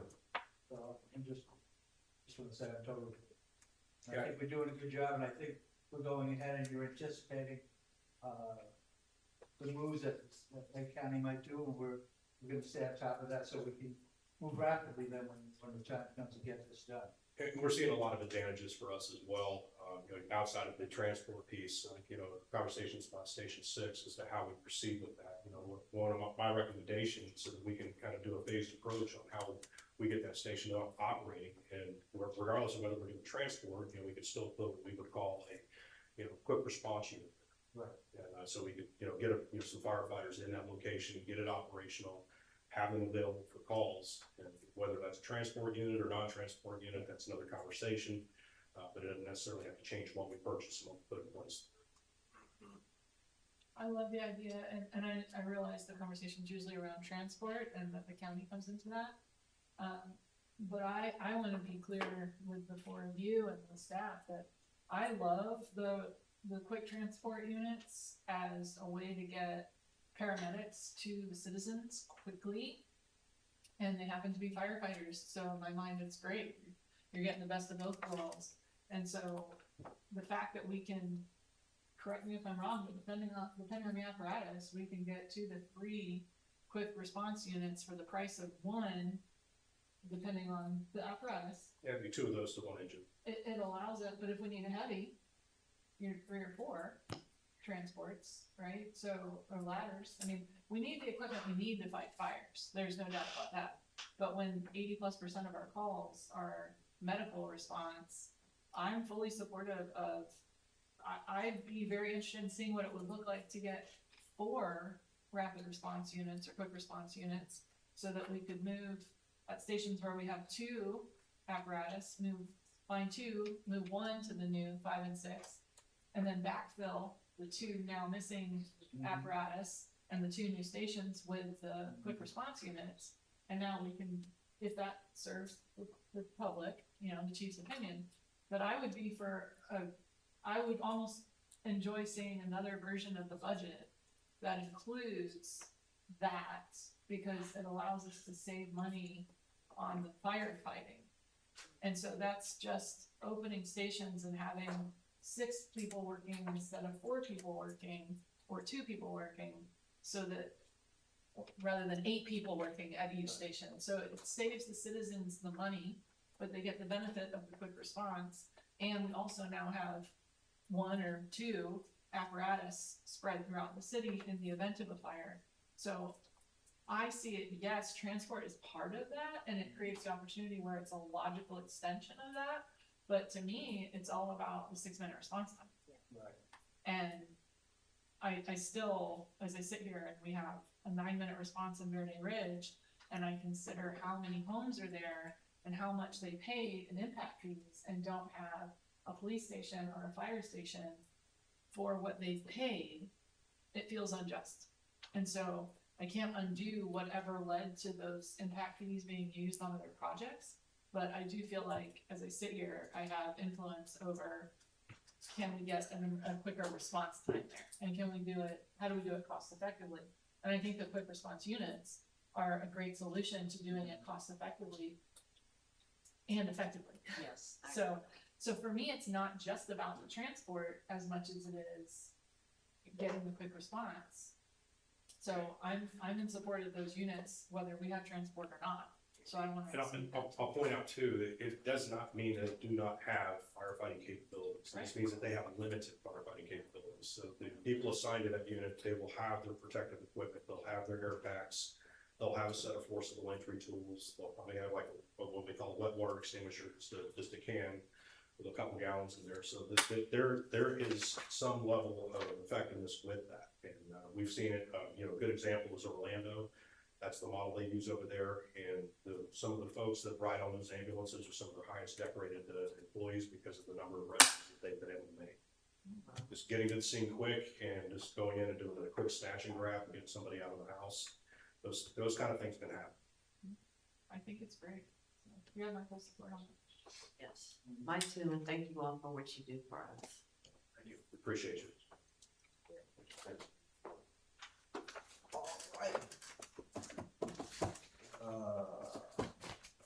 Who you have next, Mr. Post? Okay. Mr. Mayor, before I get there, I gave you a package just now. On the back of the package, they gave me some photos. I think, huh? No, I think I'm gonna take 5 minutes. You didn't get the photos. Whether we all take it or not. After sitting here for lunch. Last time, yeah.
I guess the microphone worked.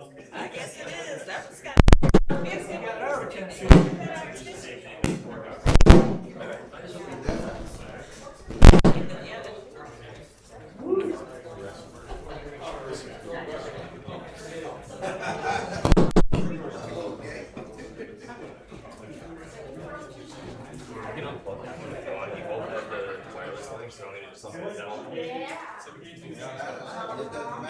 I support you. Just so it's clear, and I think you're right, I think finishing with that. Yeah, they'll do that one. That just takes a little bit. Okay. Yeah, we'll leave it. Maybe we just won't put it up tomorrow. Okay, I like to get the a little bit of green. Well, that mine's green all the time. Cause that I don't. I don't be turning mine. That one picks up. It's like how he hits, like it picks up. These you have to really like kind of talk. We're ready whenever you are. That cabin already. Everybody stopped if they didn't hear you.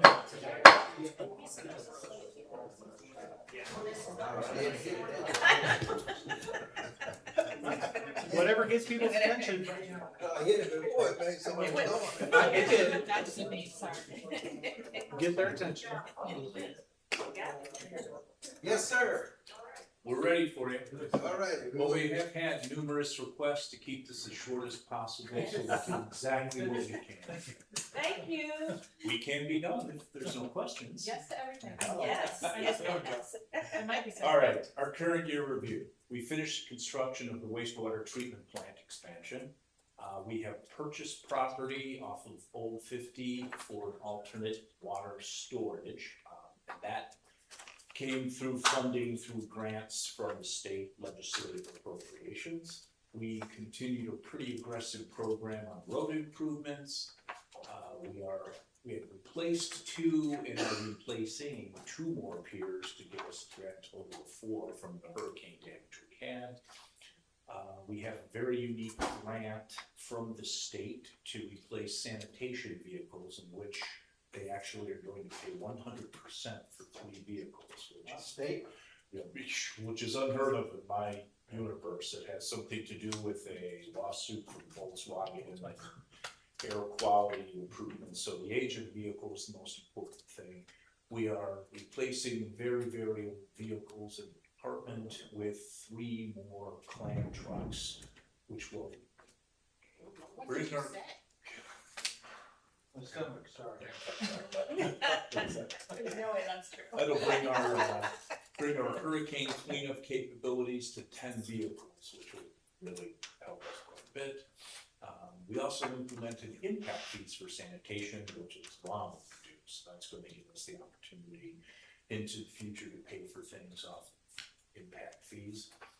And then Elaine and Milton, we've got $15 million worth of impacts in mitigation. We're still waiting to hear back from the state on those. We reached out to the consulting firm that they're with us when we implemented this. So far, what they're hearing from other people, some of their other clients, they have still not received all of their paperwork back from the state yet. So we are still in a holding pattern. It does show us it's still pending final review at this time. What is SRF? The state revolving funds. That was when we did that presentation for council for that $14 million for water projects. That's what those. So we're waiting on 15 million that we requested, or 15 million is available at the state level that we apply? We have about $15 million worth of projects that are eligible for that funding. We're still waiting on the state to get back to us with that information, of what they are going to actually approve and what the terms of that approval are going to be. This would be a $15 million, technically a loan from the state with 50% grant forgiveness. I remember now, sorry. We, the council approved the application of that back in March or so. We were told originally that by May we would have a response from the state. And Mr. Griffin just said we're still in a holding pattern. Well, the state hadn't even approved their budget. I was So about to they- say that. They did they not? They just finally approved it, but Okay. May it wasn't. It's taking a while.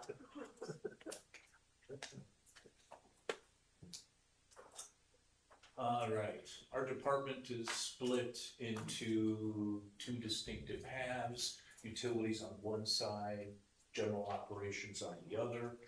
This is general operations, utilities, okay? General operations. Okay, keep going. All right, highlights for this upcoming year. With the expansion over the years of all the different vehicles from all the different departments, we are requesting the hiring of a specific fleet services manager. Currently, the fleet service operation is managed by the same individual that manages our facility. So he pulls double duty, and while our fleet was much smaller, that was an efficient and effective way to go. With all the expansions that we've had and those in the future, it's time to get somebody that's very specific and very technical about how to manage the fleet to maintain our efficiencies. We're looking for an additional mechanic to help repair everything that we've got. The key piece for those two positions are the fleet maintenance is in the general fund. The actual salaries and benefits would be split between all of the enterprise funds. So only 20% of both of those the fleet manager and mechanics positions would come out of the general fund. We're looking for an additional 3 sanitation employees that would cover our expansion to the south of the Wellness Way area. Additionally, cover some of the new annexations that we've already handled. An additional 5 utility workers and proposed land acquisition for a transfer station to give us some independence in dealing with our future waste. Okay. The 3 sanitation, you gonna be able to, that's all you need with all the Wellness Way and all the, intersection along Henry Bridge and all that? Over the past couple of years, we have been expanding. So we anticipate this should be the last 3 employees we need in sanitation until we build a transfer station, and that becomes a different facility. But for collection on the street, 3 more people should cover us with our current annexations, that being Wellness Ridge and Parkside Trails and anything else. Now, that could change if we pick up additional annexations or anything else. So we're just looking at it right now as to what we currently have. Okay. Oh, wow. Sorry. 3, that's all. Capital proposal, road program requesting funding at 2.9 million. Sidewalks, trails, we already talked about that this morning a little bit, 575,000. We've got vehicle replacements for 244, that would be in the water division. New sanitation vehicles to go along with 3 employees for 470,000. How many vehicles is that? That's 3 vehicles. 3? That's 2 smaller rear loading garbage trucks and 1 small flatbed that we use for white goods and other miscellaneous pickup items. So if you put your refrigerator at the street, we'll come pick it up. Right. So we didn't need another claw truck? Side loader? Yeah, side. No, and clam trucks. With the addition of the 3 new ones that the state's paying for on a grant, that will give us a total of 10. Okay. Those are the same vehicles, again, I want to emphasize, we use for hurricane cleanup. Yeah. So it's, you know, we're one of the communities that gets cleaned up the fastest. Yes, we do. So this is really good. How much of this is in the general fund versus the enterprise? Well, road programs, infrastructure, sidewalks are infrastructure, vehicle replacements are in enterprise fund, water, right? Sanitation's enterprise fund, property acquisition for transfer station enterprise fund, the buildings for 60,000 is a roof replacement, that may be the only one that we have left in the everything else is under process. And the enterprise funds are, correct me if I'm wrong, this might be for Scott, they're fairly well regulated by law, right? I mean, how much discretion do we have in the enterprise fund? I mean, Creativity. Creativity, I like that. I mean, Scott and myself argue about this all the time. This is like, I can't tell you how often we have this very same conversation within the finance department, sometimes to the detriment of what the departments are trying to acquire. But as long as we can reasonably attach a service or an action to the utilities, we can at least allocate a portion of that cost to those enterprise funds.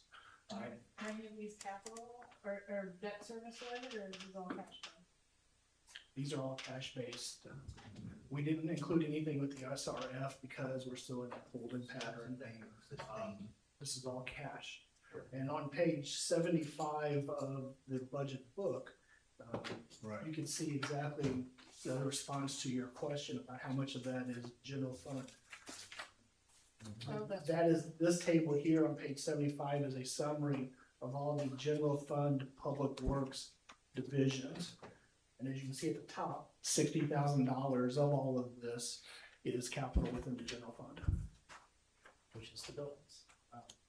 Why are you I mean, not complaining, but why are we spending less in 27 on infrastructure? Well, as a general rule of thumb, when we determine the funding source for capital purchases, we begin with the least restrictive source, or excuse me, the most restrictive source. Okay, So we'll look at the impact fees first, or the infrastructure fund first, and so on and so forth. And then with the state fund that we're talking about, I mean, $15 million, if we don't get it and we approve these items, are we denying the citizens something that we need in exchange for a want?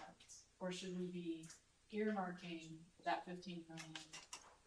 These projects that are listed in here currently are needs, they're not wants.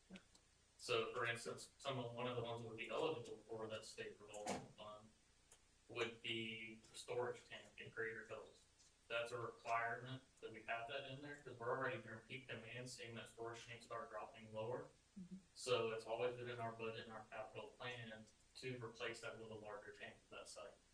The benefit is now that it's eligible for state revolving funds, so it offsets that out of our regular budget. So where is the Wellness Way station that you mentioned earlier? You said there's a Wellness Way. Well, that was expansion, that's for sanitation. Trucks. Those are the trucks, that's the 3 new sanitation vehicles for $470,000. I thought we wanted a storage unit or a water treatment facility. A water treatment facility down in Wellness Way, that starts taking up, we start with some design costs in this upcoming 27 budget. But when we start getting into construction costs, we're pushing out in the 28, 29 budget. Should we be saving for that now? Absolutely. Yeah. So as part of the rate study that we're getting close to concluding, we do provide the consultant a 5-year capital plan. So as long as we have a solid plan in place, that is included in their analysis. And that project is included in the 5-year plan that they have also.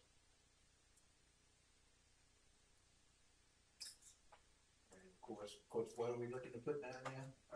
In the Wellness Way area? It'll be a water treatment plant, storage Treatment tank. plant. And how big of a plant? It's gonna be probably somewhere close to being, I would say in the 4 to 5 million gallon in storage. And we just cost us what, 48 million, the increase? That was wastewater. Wastewater, yeah. Yes, sir. But, We're talking about potable water. yeah, but I'm just saying with that, what we did with the increase, 3.5 million gallon, didn't do the increase on? It was 2.5, on the wastewater plant, so. So to do that one down there, we probably looking somewhere around 20-30 million. We're probably closer to the high end of the 30s, possibly in the 40s, depending on how increases go with material. Well, I'm just, running, knowing what we just ran for wastewater and everything, so, Yes. okay. So as I'm looking at the fund, thank you, Mr. Bain, for bringing this to my attention earlier. So it looks like, and walk me through this, because I'll be honest, your department's the one I have the least handle on, but we've got the water fund at the end of 27 with the projects you proposed, we'd be left with 8.5 million, the sewer fund 12.3 million, water impact fee 5.1 million, sewer impact fee 2.3 million, stormwater 1.7, and then 1.9 in sanitation. Do we have the funds anticipated at the end of fiscal year 27 to support the needs of the water treatment facilities in Wellness Way based on those numbers? No. It would have to be a loan, and with additional grant funding, we would continue to reach out for grant funding on those costs. Which fund, from which fund would that normally be paid? The wastewater treatment, the new wastewater treatment plant down there. We could certainly use it. Well, I was Which just saying one? that, Water or sewer? It would be water. what they doing with water, right, 3.5 million, I think you said, you look, I think you're gonna need at least 30 million for that project. We'll be close to that $40 million one. We're anticipating, we're hoping it's going to be less, but we're anticipating. So the water fund, we're starting at 20 million, we're anticipating 17 million revenues, and we're being asked to approve 28 million in expenditures. So our net change is 11 million this year. But we know we have 38 million coming down the pipe. So is it prudent for us to spend 28 million when our revenues are only 17 million? Are we anticipating we're gonna have grants to make up that difference, and therefore we're not gonna have a net change of 11 million? Like, talk me through it so that I know. As we go through the process, we're gonna continue to reach out for grant funding. We do not know what that total number will be yet. Mhm. But we are anticipating that we will have to take out some kind of bond to help pay for the water treatment plant. At Wellness Way. Yes, So more debt services. yes. Well, in our debts, in fairness, our debt services are coming close to an end, right, Scott? Or we've got a significant reduction We coming got soon. one, 30, 33 is There it? was a picture, there was a chart of that in Yeah. here somewhere. Yeah, page 16, you'll see the debt service schedules. The two final columns on the right-hand side show you those that are related to the enterprise activities. So we do have the one that is concluded in 2031. And then the second one we just got started on with the wastewater One in treatment. 31, that's Victory Pointed. I don't know what the original project was, sir. It was refinanced in 2017. So I think that goes back to late 90s. I thought Victory Point for a minute. Yeah, I think Victory Point is 2033. I think we're on the same page. That's Oh, the that was part of the 2030. master plan note. Yeah. Thank you. But we're seeing two of the debts are falling off from 29, and then two more fall off from 31. Right. When's our time frame that you would say we need to have a water treatment facility up and running in Wellness Way? Yesterday or 2031? We're currently working on a proposal with Sunshine for an interconnect to help out with the water loss issues in that area. Okay. We need to have, our master plan identifies it being online within the next 5 years, which is why we're starting the planning now, moving into a couple of years of construction. So is it normal that we would spend more from our funds than we have in anticipated revenues? For a large capital project like that, it has typically been from some other kind of funding source such as bond issuance to pay for those.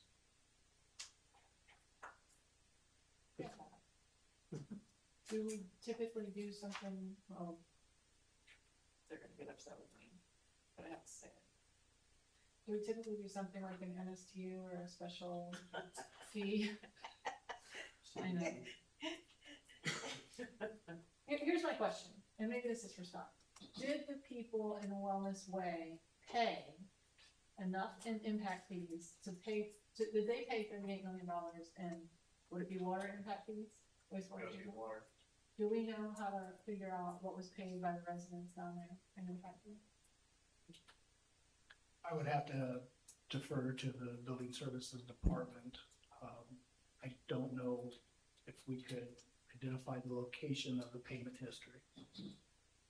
Target the whole Wellness Way area. Yeah, because that's, a lot of that's county, it's pretty much county, so they got a lot of. Time out, what? Well, you gotta remember, Olympus is still Yeah, county. Olympus is city, but there's quite a bit of it in the county. Yeah, county. County. But this is the County. Hold on, let me say what I heard you say. Let me Yes. make sure I'm hearing you right. So we have to build a water treatment facility because the county approved homes and collected the impact fees? Yeah, this additional water treatment plant will service the entire southern area. So it's anticipated to help as another water source for the water system as a whole. Okay. It just happens to be that that's at the end of the service line right there. So it makes sense to put it down there for reliability reasons and the additional growth in that area. No, I totally agree. But are we servicing county residents who paid impact fees to the county? We always have. I'm getting no's and Well, yeses. I would think only if they may. I don't think down there we provide any services for county. I think Sunshine is No, not. Yeah, Sunshine not in this way. Sunshine does water. Sunshine But the provides, city but does waste. No, but The city does doing that. wastewater there now. We're handling like some of the subdivisions that are in there right now, it's split service. So we do some of the service area, so right about where, if anybody knows on the map, right about where Trout Lake is on there, that's the divider between the service lines. So anything south of that area is Sunshine, north of that area. And wastewater? In the neighborhoods we have so far, we have water and sewer. There are some neighborhoods down there, like some of the apartment complexes that are down there, and some of the new residential that's getting constructed down there on the 27th side. Some of that falls in Sunshine's area. They provide the water and sewer in that area. It's confusing. I know. It's confusing. I need a color coded The actual service line cuts, you're familiar with the Ridgeview neighborhood? So it actually cuts north of that. A small portion of Olympus is in Sunshine Service Area. So the Integra apartments that were built originally, that's all handled by Sunshine. And Sunshine handles both water and sewer.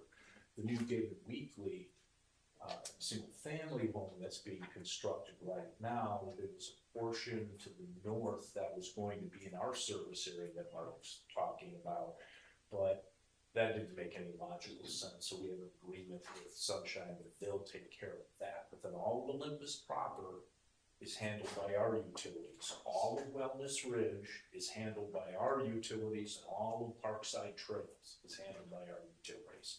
So that's the extent of it. And anything new that would be built within the city's utility service area would be handled by us. But Parkside Trails is pretty far from that's a lot of line that we're talking about. And that's the reason why we're anxious to build a plant down there. Okay, so this plant would service the folks in Wellness Way, Parkside Trails, and the David Weekly home. Olympus. Olympus. And Olympus, yes. We'll provide water to the ones on Harvard Marsh in the event that the other plan went down. We have a looping system resilience. Yeah, but we just built a $48 million water treatment facility for that, so I'm. Wastewater, that's wastewater. Oh, that was wastewater. That's wastewater. We're talking about. No, I was just looking at, trying to figure Yeah. out money when I said that. No, it's good. I'm not gonna be as confident with this conversation as I normally would be with money. So I guess what I'm just trying to understand is, and I want to be sure that before, first of all, I feel like there's an elephant in the room, which is the wastewater treatment, the new water treatment facility. Like that is looming on the horizon. I don't want to ignore it or be accused of kicking the can. Where's this on the bar? So what I'm trying to understand is, I guess what I really want to understand is why don't we have the money and impact fees to build the facilities that we need? And I'm not pointing fingers, I'm actually like asking, you know, why wouldn't when development, this is new construction, new facilities for new construction. I can understand to an extent, old facilities that need renovation. So because it doesn't make sense to me, I'm asking this question. It's not, I don't know, I'm not accusing anybody of it. If I'm, sorry, Richie. Yeah, go ahead. Sorry to interject, I thought you were done. No, If I could help possibly alleviate some of your concerns. I can't speak on the fly here about the spending history of the water treatment, or excuse me, of the water impact fee fund. However, my point is, the rate study is the first step in determining what the funding plan for this project, which is scheduled to begin 2 years out, will be. From there, the consultant is aware of this project in their analysis. We believe in the next 60 days, we'll be bringing this to city council, Yes. the study. And then from there, we can start closely looking at the rest of the funding plan on that project. well, you know what I'm not saying, and Bill, I know that you've commented on this in the past, is there's a desire by the people that we save them money on their utility expenses. And so what I'm anticipating is that we're planning on fee increases because we don't have the facilities that we have today. But maybe that's not right. Maybe we don't need to raise their fees. Like maybe we can lower their fees and still have debt service. I don't know, but I think that's where I'm coming from, is this overlying concern with the utility fees.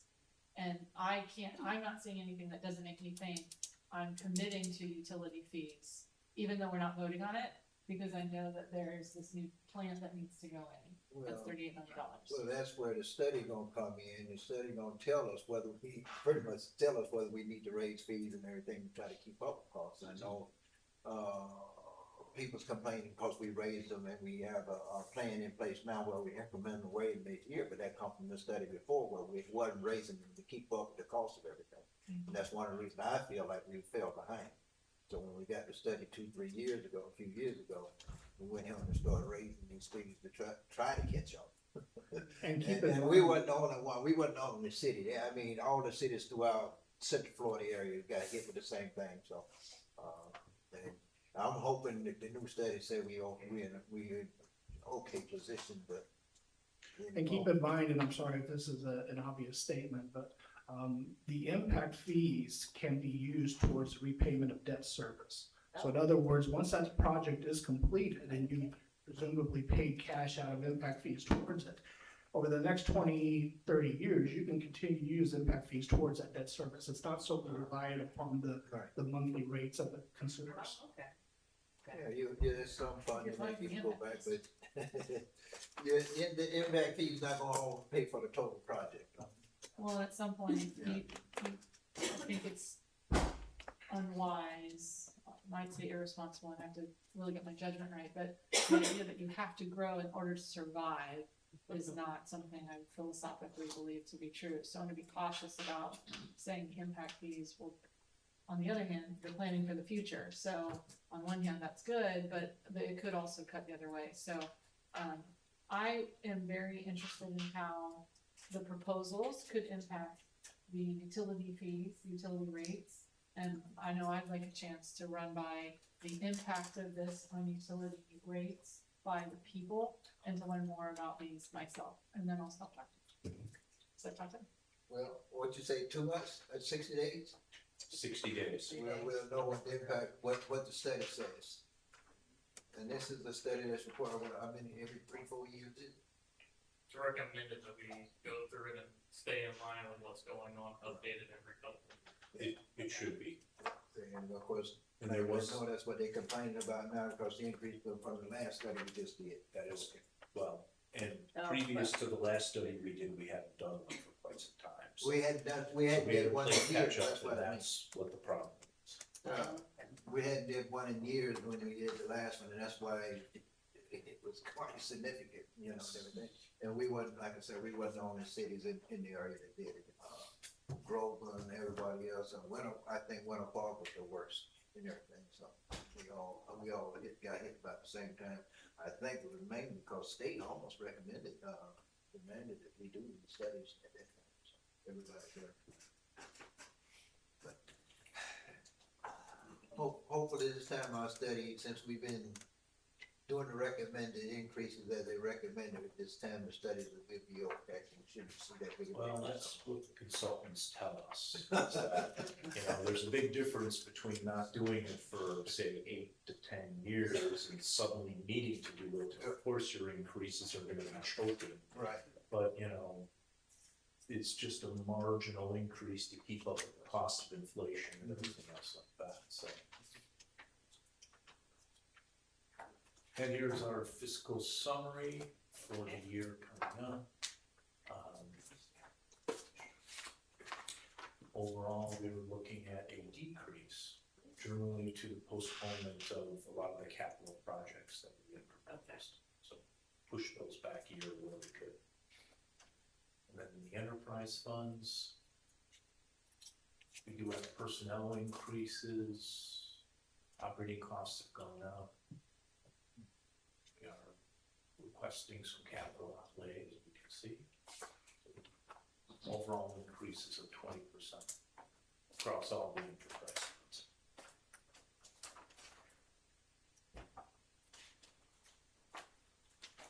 More questions? Yeah, I meant to ask you about the transfer station. You said that you had up there, $1 million for Property this acquisition. transfer station? Yes. We're not still looking at trying to put that, if we do a transfer station down on 12th Street as well? Well, that was our original location. Okay. And, our access would have been off of the extension of Montrose, which was on the, next to the Catholic Church on the south side of the ball field. We would have come in from that area. That's still a possibility. The advantage to that location is we own the property. We own the land, yes. And we would build something reasonably modest. A transfer station doesn't have to be elaborate. Right. Everything else, it's basically the spot for a truck to unload, to reload into a larger truck all to the dump. Now, we will, during the course of designing and discussing with the experts, there'll be questions regarding, do we want a compactor? There's efficiencies if we compact our garbage into the truck to take it to the landfill. Which just, give us fewer trips and everything else, but that becomes a higher construction cost, higher operating costs. These are some things we'll have to explore and go through. We're looking for property to see if we can find something in case the 12th Street site doesn't want to work out. Okay. So have we went back to really look and see if that's what we really wanna do, or look at, how much savings it'll be? Cause I know right now we take it all to broke. Our trash is broke. Yes.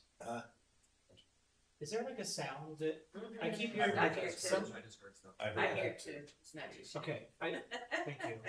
Okay. So by doing our own transfer station, what kind of savings would that be, is it worth us even doing this? Well, we think it's worth it so that we can control our destiny and our savings. One key point in the whole discussion and the reason the transfer station came up is that they have fire at the existing transfer station, which shut down Groveland for a month and a half. Okay. At that point in time, we're stuck. We have no place to go but to take our garbage trucks to the dump. Our garbage trucks are not really built to do that. Right. That is an hour, 2 hours, hour there, hour back, 2 hour round trip to dump the garbage truck. We dump the trucks when they're up collecting 2 to 3 times a day. Right. So now suddenly my 10-hour day picking up your garbage on your collection day may not happen because I'm spending too much time driving back and forth. This was several years ago. At that point, we became very concerned. Right. What if they choose not to rebuild this transfer station? We don't have any other local options. Our entire operational model for sanitation is built off the convenience of driving to Groveland. So we started going down the path of, what if we operated our own transfer station?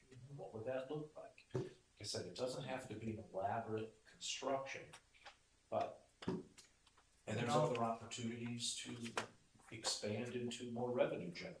We can all, of course, if we had our own station, we can also, we utilize other services, which we can collect revenue involved as well. Absolutely perfect, there's that opportunity. More easy. Well, but that's where the 12th Street site may not be to that advantage, because that might end up being too small, Well, because it's when more you say- shared with police and fire, so. Yeah, if you're saying you have to come off of Montrose, which is by the church, I was thinking when we looked, we thought about it before, I was more than impressed we could come off of 50. And there's a possibility for that too, so we, you know, without engineering it, I can't completely tell you what the circulation route would be, but there is access off of 50. I don't know what would go into creating that, there's an awful lot of swampy land out there. Yeah, So, yeah. have to be somewhat. This is true, so. Well, okay, well, I know, I just sort of think of it, transfer station and a land acquisition, so we look at more different land. We're just trying to keep our options open right now and keep our eyes open. You know, we were successful in finding a spot for alternative water off of 50. That prompted the thought, hey, maybe there's something else close by. You know, operationally makes good sense for our operations to keep the costs as controlled as we can. So we're exploring. We can find a piece of land that's more to the east side and more centralized and everything, that'd help us save us anyway. Maybe next to Costco. Go ahead, that's fine with me. Thank you. Well, no, I was just, cause I would like, I think I would like to see the transfer station, get the transfer station. I think it's to save us in the long run, we can. Yeah, but it would allow us down to our residents. to control our future costs. Right. If we're disposing, our costs to tip at the landfill are fairly expensive. I mean, right now, our cost to tip a truckload or a ton of garbage at the transfer station is $57 a ton. Solid waste, $125 a ton recycle. If we take that and bring it to the landfill, that cost us $18.24. So and we haven't done a lot of the math yet because we're still in our infancy, but right there it shows you that there's some pretty good cost savings. So, Well, yeah, and then you mentioned the recycle, which is one of the things I think I've mentioned before. I really like for us to think about getting rid of recycle, because basically nothing being recycled, and this costs us a whole ton of money. Recycle right now, and everything being dumped together. well, we no longer, the recycling no longer goes to Miami. It does go to Orlando, to a municipal waste sorting facility. Miami ran out of space down there. Yes, something happened. May I ask a follow-up question on that? Because I hear that frequently in the community when we're talking about this now. That I hear we don't actually recycle. But that's not what I'm hearing you say. We do. Right. We collect single stream Correct. recycled product that gets taken to the same transfer station, loaded on a separate truck, taken to Orlando, And sorted. offloaded and sorted. At that point, what happens to all the various products, I can't vouch for. Right. Um, But we take it to a facility with the intent that it goes to a facility to be Yes, recycled. that is correct. That is the service that we provide in that way. And that we're paying for. And that we're paying for to do We're that. paying for someone to recycle the goods that we give them. Yes. Is there a way Well, for us to know they for sure? own the goods. Once we drop the material at Groveland, we no longer have ownership. Right. You know, but we're aware that we can trace the path to this municipal sorting facility where other people bring their materials too. And then plastics go to plastics, glass, metals, goes where it goes. But then what happens to those products after the fact? There's probably no way to do it. Right. But to make the blanket statement that we don't recycle. We don't. We recycle, well, let me say it this way, I understand, we doing the recycle, but it's all not, my understanding it wasn't, but once we put out a recycle, we do the recycling, but we take it in, and it wasn't being sorted at one point. It was just all being done. There's various times where probably that didn't happen. I And we're out there every single day watching the trucks haul it. What I can tell you for sure is we pay a significant premium, or $125 a ton. Well, that's what I was looking for, is Yeah, where is it's that more in than the double, budget? right? Like, ways. Where can I see the numbers? Enterprise that we're talking funds, sanitation, Yeah, we're paying almost twice, 3 times as much for recycling than we do regular trash. But I was told at one point, we were doing that for recycling, but it wasn't actually being recycled. Okay.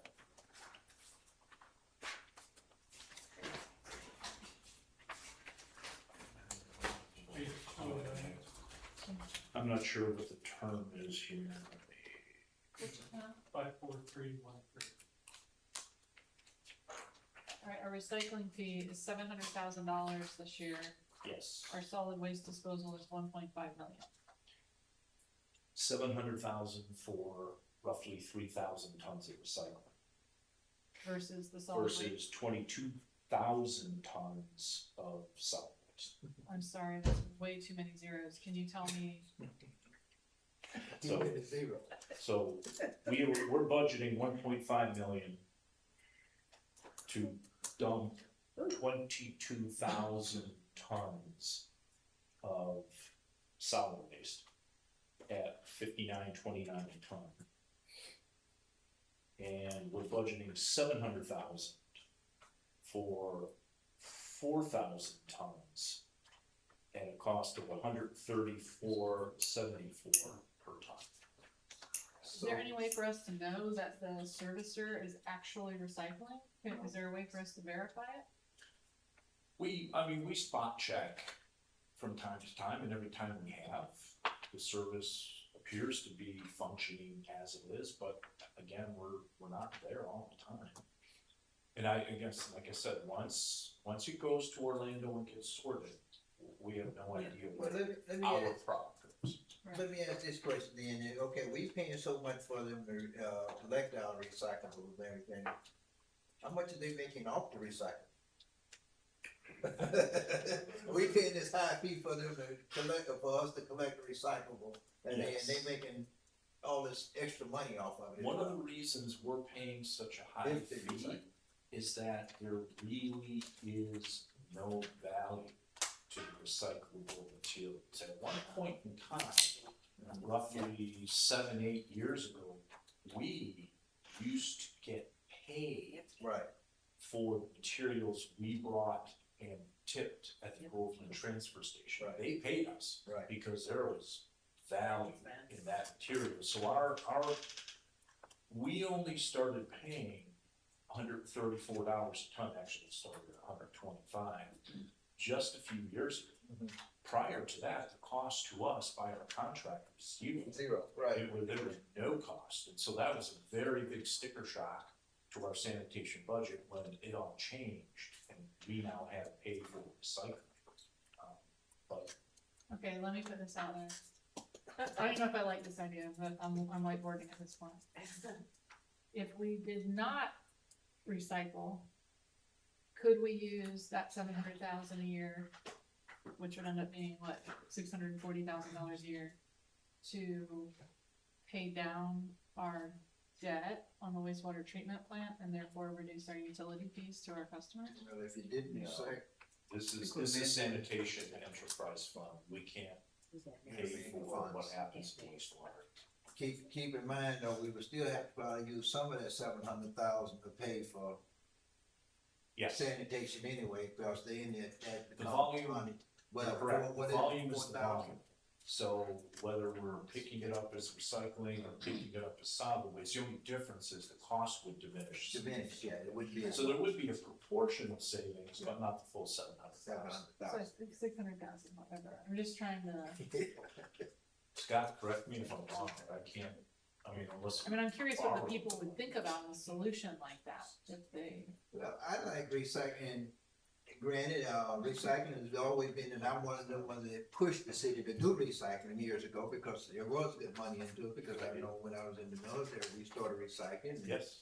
In 1 year, we we made so much money on the one base and just off of paper products that we opened up a whole recycle. I mean, we made millions of dollars. We ended up buying trucks. One of the downfalls of recycling nationwide is the single stream. That was done as an effort to encourage people to make it convenient to recycle, but the contamination problem became just pandemic.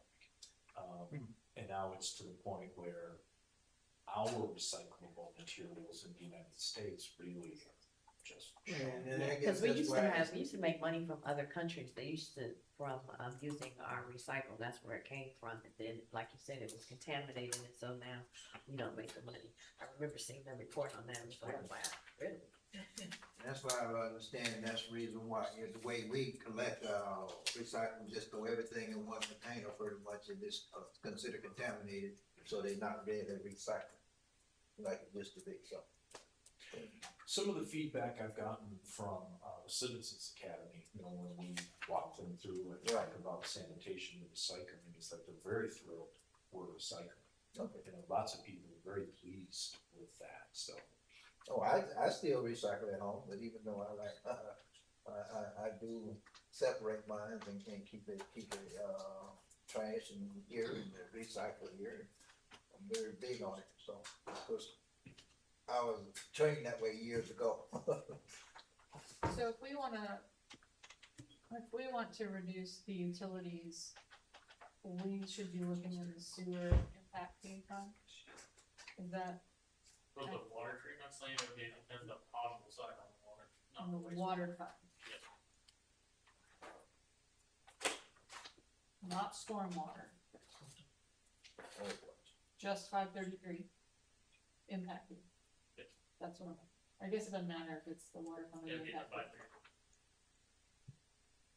5 Is there anything in there, Jim, that's like recycling that we wouldn't necessarily think? Not that I'm aware of, unfortunately. Well, meter replacements are going up 182%. Is there something there we could do? If we went with, so meter replacements, what we're requesting in the upcoming budget is to increase that. There's still the old R450 meters that are in the system. In order to get those switched out in a approximately 3-year time frame to get everything off of the old system, so just to touch base on, we've had this conversation before related to the old water meters. The old system's going obsolete, and parts are getting harder and harder to get a hold of. So in this budget, we propose a 3-year replacement program to get the old meters out of our system, which resulted in that increase that you're seeing. Okay. So we're having to reach out to other places that had the old R450 system to get repair parts for that. Well, and then we also have the meter replacements and meters for new customers. I mean, we're Correct. looking at Overall, $4 million. yes. Now, you said, we still got some old meters out there that's not what they call, those so-called smart meters that we use? They're smart meters, but they're on the old radio frequency. Oh, okay. Which the manufacturers no longer support the old radios. Everything's moving towards the cellular side of things. So all of our new meters are cellular based. Those old radio towers, because they're so old now, they don't support them anymore, so we have to reach out to other places that had that system, see if we can purchase repair parts from it. It's getting harder and harder to source those things. How many of them do we still got to have out there roughly? It's right around, I believe somewhere we're still got.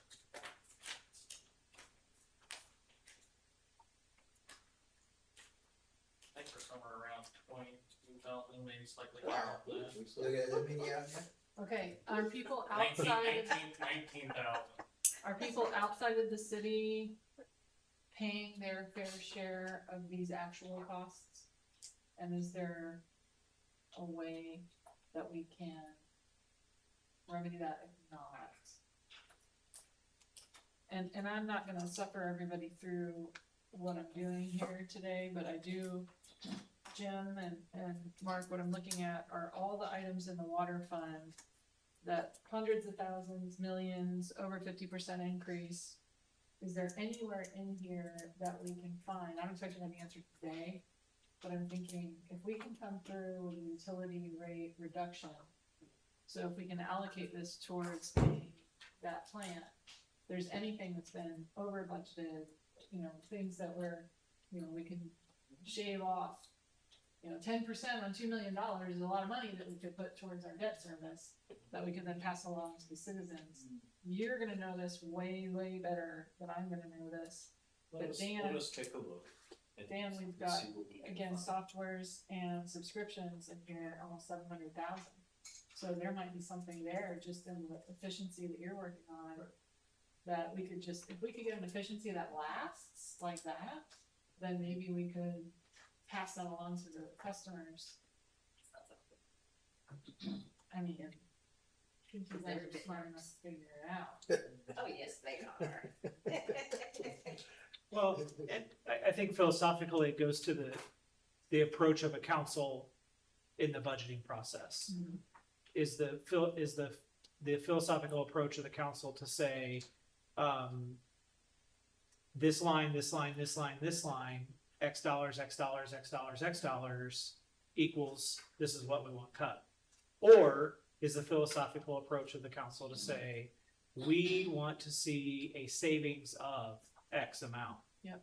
Professional staff, city manager, work with your staff to save these accounts and report back to us how you plan to do that. For me, it's the latter. And, you know, because the kind of fault we might run into of looking at each of these lines is we don't know all of the details that go into those accounts. Yep.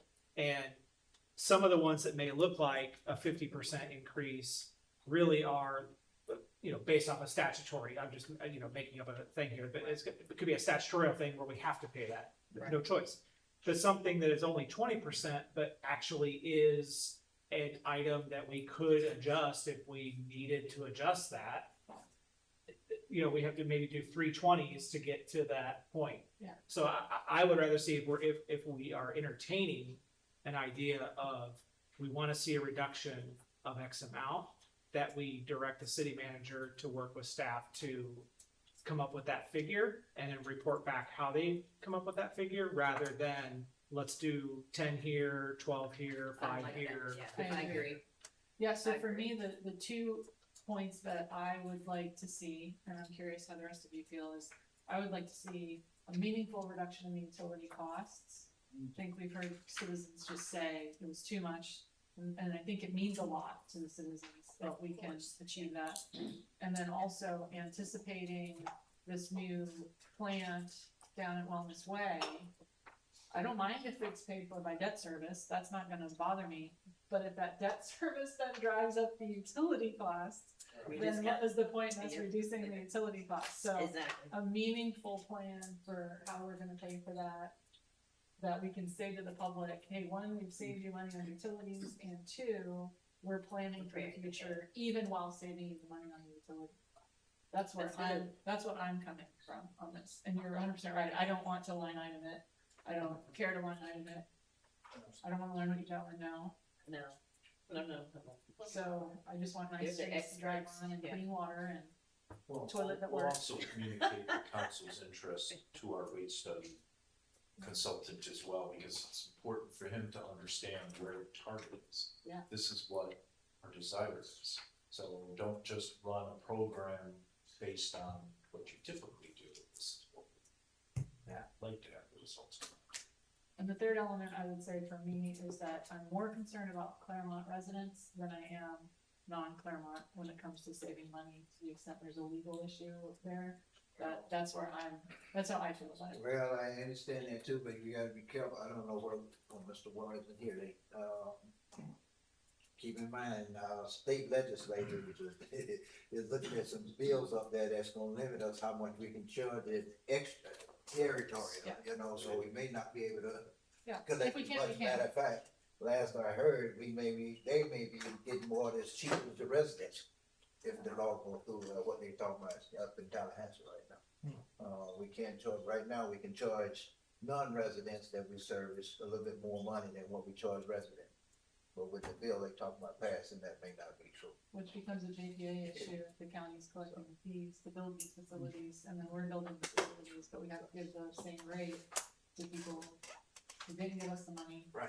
You know, we got here. Well, but I'll say it, for us on the council, I don't wanna get too far away from the budget process conversation, but we don't provide a utility unless this council approves a utility agreement or annexes a property into the city. The JPA, if they're within the JPA. No, he's Right. right, we have the option, If- if it's outside. the If it's city, outside the city, We don't. we have to do a utility, we have to pass a utility agreement. This council has, or if future councils, past councils have done it too. They have to pass a utility agreement to provide a utility to a non-city of Clermont property. But our current JPA says. Excuse me, if we y'all, I have an emergency at home, so I've gotta go, so I just sorry. want you to know that. Good luck. So, but if we have capacity, the JPA says we have to provide. it. Well, So no. that's why I say it's a I don't- JPA. Is that No, true? No, I've been through this. I don't recall ever seeing it, but I asked her. We do not have to provide service, and we challenged that a couple of years ago. We came in, we started looking at that, and they saying we would have to, but we went back and we challenged it. It doesn't say we have to provide that service. If county to approve a service, they come and ask for service, we can say no. Okay, and all that means is they have to do it themselves. They can do it their own individual plan. or whatever. They can do their own plans. They can't force us to provide service, even if we have the capacity. I thought if we issued the letter, we had to No. provide the service. No, If we issue the letter yeah, and we've committed, yeah. then yes, we need to But that's not provide. at the staff level. That's- That's not a council issue. That's an analysis, that's. It comes to council, these projects have come to council several times since I've been here. And, well, 2-3 years ago, we kinda looked at it and we started saying, hey, well, we don't like the project, so we're not gonna refuse the project, we were gonna refuse to give them service. Right. And we've refused to provide the service, okay? The letter, Perfect the letter example that we was the provide one that. doesn't technically commit Right. to providing them. The question asked is, do you have capacity to provide? And we will verify to their engineering groups, we have the capacity to provide, but the decision to provide is made by the By city the council, by the not by staff. And maybe that's just a clarification we can get from the city attorney on We need clarification. what the staff level, yes, we actually have capacity, which is basically what you're saying in that capacity letter. I don't know if that's what it's called, but I'll, for sake of this conversation. And then the actual utility agreement is approved by the city council. And Is the that's actual- when the city actually says, yes, we are going to provide X Absolutely correct. to this, to Y, basically. Okay. Well, like I say, I know we denied a few projects. We had the capacity, we said no. Of course, one of the perfect ones is the one out there on Hardwood Mark, on Hammond Ridge, the rental property. And when they first came to us, we said, no, you didn't want to provide by our ordinance and our rules, we won't provide you the service. They went back to county, did everything, but somehow, we still are providing, once they went to county, we ended up providing some kind of way it came back through, but originally, we refused. Apartment complex out there behind CarMax, Automax, whatever it is out there, behind Publix and everything, we refused them the first time around. Okay, and we had the capacity, but we said no. Unless they would meet some of our guidelines, and once they did that, we came back and gave them service. So we were kind of like using that at one point with leverage. Yeah, we definitely need clarification on that. That was not my understanding. My understanding was if it's in the JPA area and we have capacity, that we have to provide it, or all we're doing is opening ourselves up to a lawsuit we're gonna lose. I don't mind a lawsuit, but I'm not into just causing lawsuits for the sake of it. But You that also is have- not my understanding. You also have, when it comes to the agreements between the utility providers, the first right of refusal. Right. So if we refuse to serve that, we're ultimately giving up our right and allowing another utility to take that. Sunshine, So anybody come else. and service that area. Yeah. They can build their own plant, they can do it themselves. Yeah.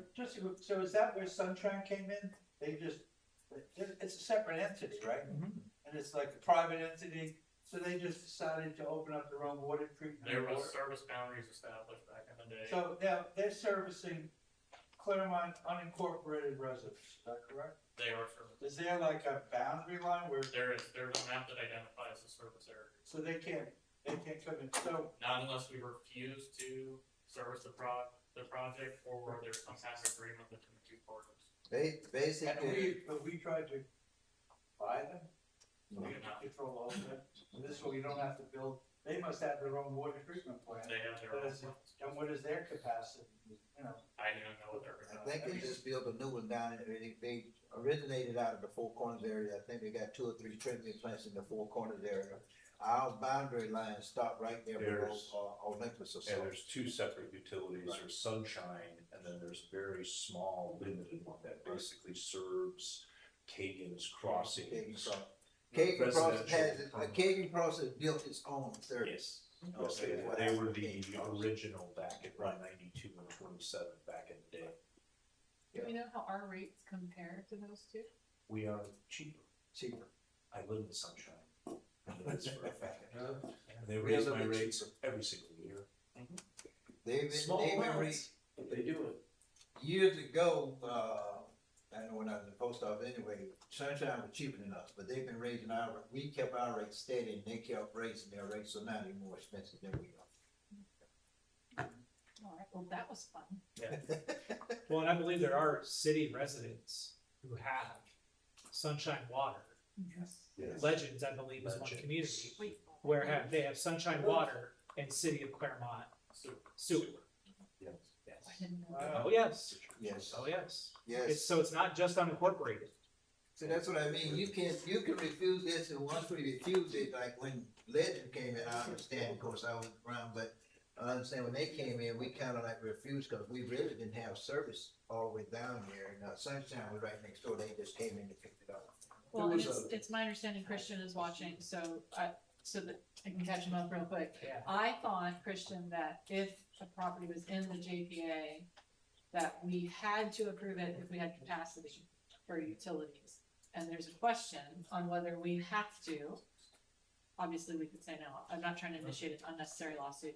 The question is, does our JPA say if a property is in the JPA and we have capacity, does the JPA require us to provide the utility? So we would like an answer to that question. I'm speaking to the ether because I don't know which camera might be on me right now. Yes, Christian. So he's watching, so that's what the discussion said. Yeah, he's watching. He's watching. So now he knows what the discussion was. But yes, I would love to get an answer on that and then it'll help us, but we have heard this loud and clear, I think, from the people that if we can lower it, that's what we'd like to be able to do, but I don't wanna do that if I know I'm staring down the barrel of debt service that's gonna just raise it right back up in 2 years. That seems, I'd rather just do it all at once to keep continuity than have the customers go kind of up and down. And this is one of the things, I would love to see a reduction in utilities, because as you Mr. Bad Mike, I've been fussing for a while now about my irrigation, where I'm paying for irrigation that I don't even use every month. I use 0 gallon of irrigation, but I still gotta pay $9-10 a month for 0. I'm like, why is that? Administration. But Administration. then I sit down and I think about the other ones, even when I use irrigation, I'm paying more for irrigation water to irrigate with than I am for regular water. Don't you get the Christmas card from us every year? Well, when I 1,000 gallons of regular potable water going through my house is only 5 something a gallon, but then I'm paying 9 or so 1,000 gallons on irrigation. Well, and I'm okay with that, to be honest, the higher for irrigation, I mean, just philosophically, my concern, so I'm clarifying, is for the water that people are drinking, cooking, what's in their home, potable water. I am more concerned about what's used inside the home than I necessarily am outside the home. I think there are a lot of things people can do with their yards to make them more drought resistant, Florida friendly. And so there's some of that in our control as property owners, whereas what comes out of my tap, if that's dirty, I'm sick. There's not, I mean, there are things we can do, but they're not practical in 2026. Well, I did some of them things. I took, my Augustine grass and put it in behavior. That's why I don't irrigate as much, but yet still, I'm still paying all this money, you know, so. I'm saying, okay, who else is doing this kind of thing? I had a couple people come to me up then and say they got rid of it, they finally got rid of it, but, St. Augustine put behavior up, so, okay, let's see what kind of savings you get next. Yeah. This will be my shameless plug for perennial peanut and sunshine mimosa, and I'll leave it there. But I hear the people complain, and I see it, and I even feel it myself when I look at my my utility bill in the last year, so it's almost double. And everything from where I was paying $50-60 a month, now I'm paying a little over $100 a month for utility, and like I said, I get less water down than I was back then. So I can hear the people and understand where they're coming from. Can we talk about roads briefly? Yes. I noticed in roads there was a significant reduction in expenditures. I think it was about 1.2 million. I saw the piece that you were looking at.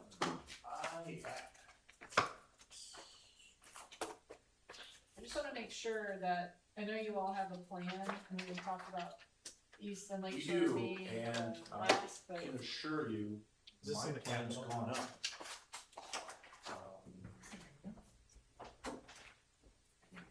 Are we talking about in the capital plan? It's, I first noticed it. infrastructure fund. Okay. Okay, so page 77, which is behind my public services tab, streets, account 541. We went from Correct. 3 million to 2.1 million. Mhm. And again, I'm okay saving money, I just wanna make sure that our streets are on a plan that you feel comfortable. You're doing what you need to do. My overall request in the infrastructure fund, everything that we've got for roads, sidewalks, trails, everything amounts to 3.5 million is what's requested. That's what's reflected on page 138 if you go to the infrastructure fund summary. So my numbers match. So I'm seeing, and maybe Scott, this could be like we discovered in the Parks and Rec. If you look at page 77, 77, you said, yes. and then page 79, we can see on 77, the top graph, capital outlay, fiscal year 26 was 3.05 million, and then fiscal year 27, 2.125. If you go to page 79, middle of the page, 66,304 streets, we're going from 2.386 to 1.2. This could be just the funds. Oh, you could, okay. There you go. Okay, so, thank you, Kyle, appreciate that. Here's your answer. Okay. What you see in streets is only streets. I've got $1.4 million in a street/drainage project that's coming out of infrastructure that matches the $3.5 million request. That's in a separate area in drainage. So we see the 2.125 is under, maybe this is general fund, and then there's That's- additional 1.2 under the infrastructure fund. Yeah, it's that's- actually 1.4, so if you run the two together, you come up with my number of 3.5 that was requested in infrastructure. So So just comparing it's to there. apples to apples, last year it was 6 million. And this year, Last year it was all budgeted under street, this year we moved out the drainage, we figured it was better appropriated under stormwater. okay, Split things out. is it there? Okay, got it, I just wanna make sure you have what you need. We're, And what are the next streets, now that we've done East and Lake Shore, how do Part we of- stay at that level you wanna stay? part of the infrastructure fund, the first thing we're going to do October 2nd is bring our consultant in to reevaluate all the streets we have, because we are now at year 6. We should have done it in year 5, we're at year 6, so I'm anxious to get the new evaluation that can be generally done in 60 days. From that, I'll build our new program. I've got an idea of where I'm going, but that might change based on the evaluation. There's some roads that I believe I'm seeing rattling and they need to resurface. Block zone right by Pitt Street is one of them. Pitt Street itself is another one. that's starting to show some signs, needs some repair.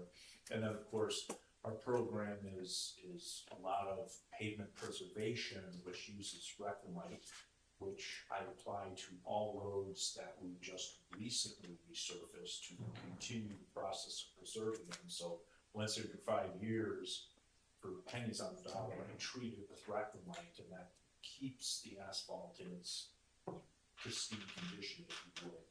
So that's How much really does that study cost, that evaluation? That's gonna be about $80,000. I earmarked 100,000.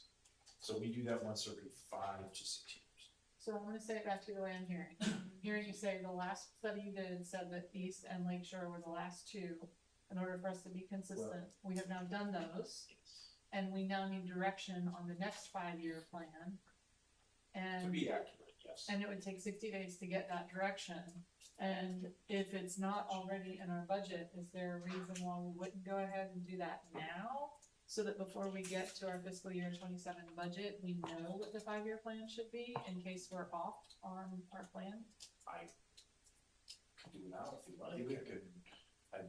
Did we have any extra fund from streets this time? I know that's how we was able to get, It's a possibility. I need to the last time I evaluated infrastructure about a month ago, I was still to the good about $200,000. So what you So I've got a change order coming up for the plate lane that I wanna make sure I understand what that cost is going to be. And paving is now just finishing up. I think they finished up a patch at the arc that we wanted done. All the road paving work, the microsurfacing, reclamite, all of that is now finished. So we probably have money left to be able to do this year. Yeah, I'm saying, with the money left over right now, and once we get the back lane on East Avenue, right? If we got 80,000 left, why don't we? I mean, if it's, That's a good question, Scott. if we can do it now, it lets us not get the answer in December, cause we're working on what the priorities are. I'd rather, if he say he only got 200,000, let's see how much the back lane's gonna cost us first. Yeah, I wanna make sure that I've got my current expenses covered, but I'm anticipating I'm gonna have a little left. But I think the back lanes on East Avenue is very important, if we get those done, now that we got the surface and everything, so. And I think of what you saying you're holding out for it, is what that's gonna cost us. Yeah, I mean, it wasn't part of the original contract, replacing the existing pavement markings was. So actually I have a meeting with the contractor Thursday morning to hand walk them through, even though we provided the diagram, there's still tentativity and confusion about the dimensioning, because it's gonna be tight, but it could work. If we get lucky and we have extra money left over there, what you say, 80,000 for the study? Probably 80,000, yeah. So we can get the bike lanes in for 120. Even if it's a little bit more, I mean, we got a little extra money, maybe the council will pull a little extra. I think out. having the information before we make a decision would be helpful. Agreed. Yeah, because then I can, once that plan is put together, I can bring it back to council and kind of give you a 5-6 year program instead of where we're going with the plan to do. Is he gonna need a budget amendment to do this? Cause it's over 50,000. No, well.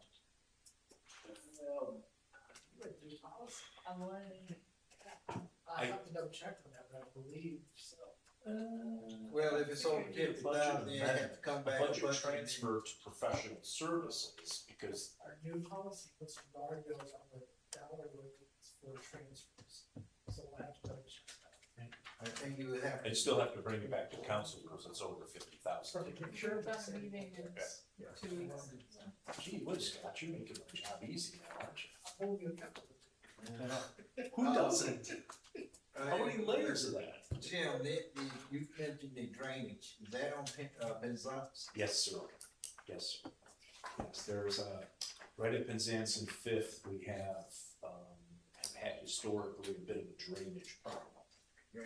It's still draining into the lake and everything down there? Draining into the neighbor's home. Yeah. Over the top of the curb under torrential rainfall efforts, but still, it's easy enough to go ahead and just extend the line up and bring in another catch basin that has the capability to capture the volume, but that necessitates increasing the size of the line all the way down. We also have a problem, two problems right at the intersection of Penzance and Lake Shore, where the charging of the water is blowing the sewer caps off. It becomes so intense, so we eliminate that problem by increasing the size of the storm line. And then we'll drop in a baffle box to provide water quality, at which point we'll probably get grant for it too. So, And while I'm thinking about it, can you have some, if you don't mind, looking at, Drew Avenue? True. You know, where we got the drain over there, I passed that, yesterday, day before yesterday, it was covered, the drain was covered with leaves. yes. So, you know, we have to keep an eye on that one over there. Leaves tend to wash down all the time over there on wood, as far as flood people out sometimes. I'll make sure they get out and do that. That's what a stormwater's after rain. I'm sorry, activities. I passed there Sunday and I saw that I meant to tell Mr. Van Wagner about it the other day, but I just thought about it again. Okay. One of the areas we have to keep a watch on. So, what else? That's it for today. Did Mr. Juan call you back yet? The answer? Yes, he did. Yes. He said the answer to Allison's comment was no, JPA does not require it. So you were right. I Change know my we- vote from now on. I went through it a few times already and everything, so, I mean, we sat down 2-3 years ago and went through it, and the first time the lawyer and Mr. Van Beers and Mr. Both guys came to me, I said, are you sure? I went and we tried it, and it worked. Yeah, that No, changes we're my not- approach. We're refusing the service, give them service, but they let them have to go out and buy their own, they can build their own plant and everything, but how many of them spend the money for that? Brings them to the table. All right, anything else? Almost 4 o'clock. So again, in the morning, at Mr. Van Wyk, you said 8:30, Mr. Congressman from Webster. Yeah, it's gonna be at 8:30, and then we'll start with Nathan with economic development at 9 o'clock. I cannot commit to being here at 8:30, but I will shoot You for don't it and have I'll be to. here by 9. I think he's coming to present us a check or something as well, some kind of like saying. I mean, that's nice. Yeah, I forget what the check is, 700, For what? Mr. Van Wyk, what is it? It's at 750. $7.50. 750. 750,000. For what? It's a great. It's a grant. For what? I forget what the grant is. Anybody know? We don't. I forget. It's earmarked as a stormwater project, but I have no Can we use it to build recollection of. bridges across 50 or 27?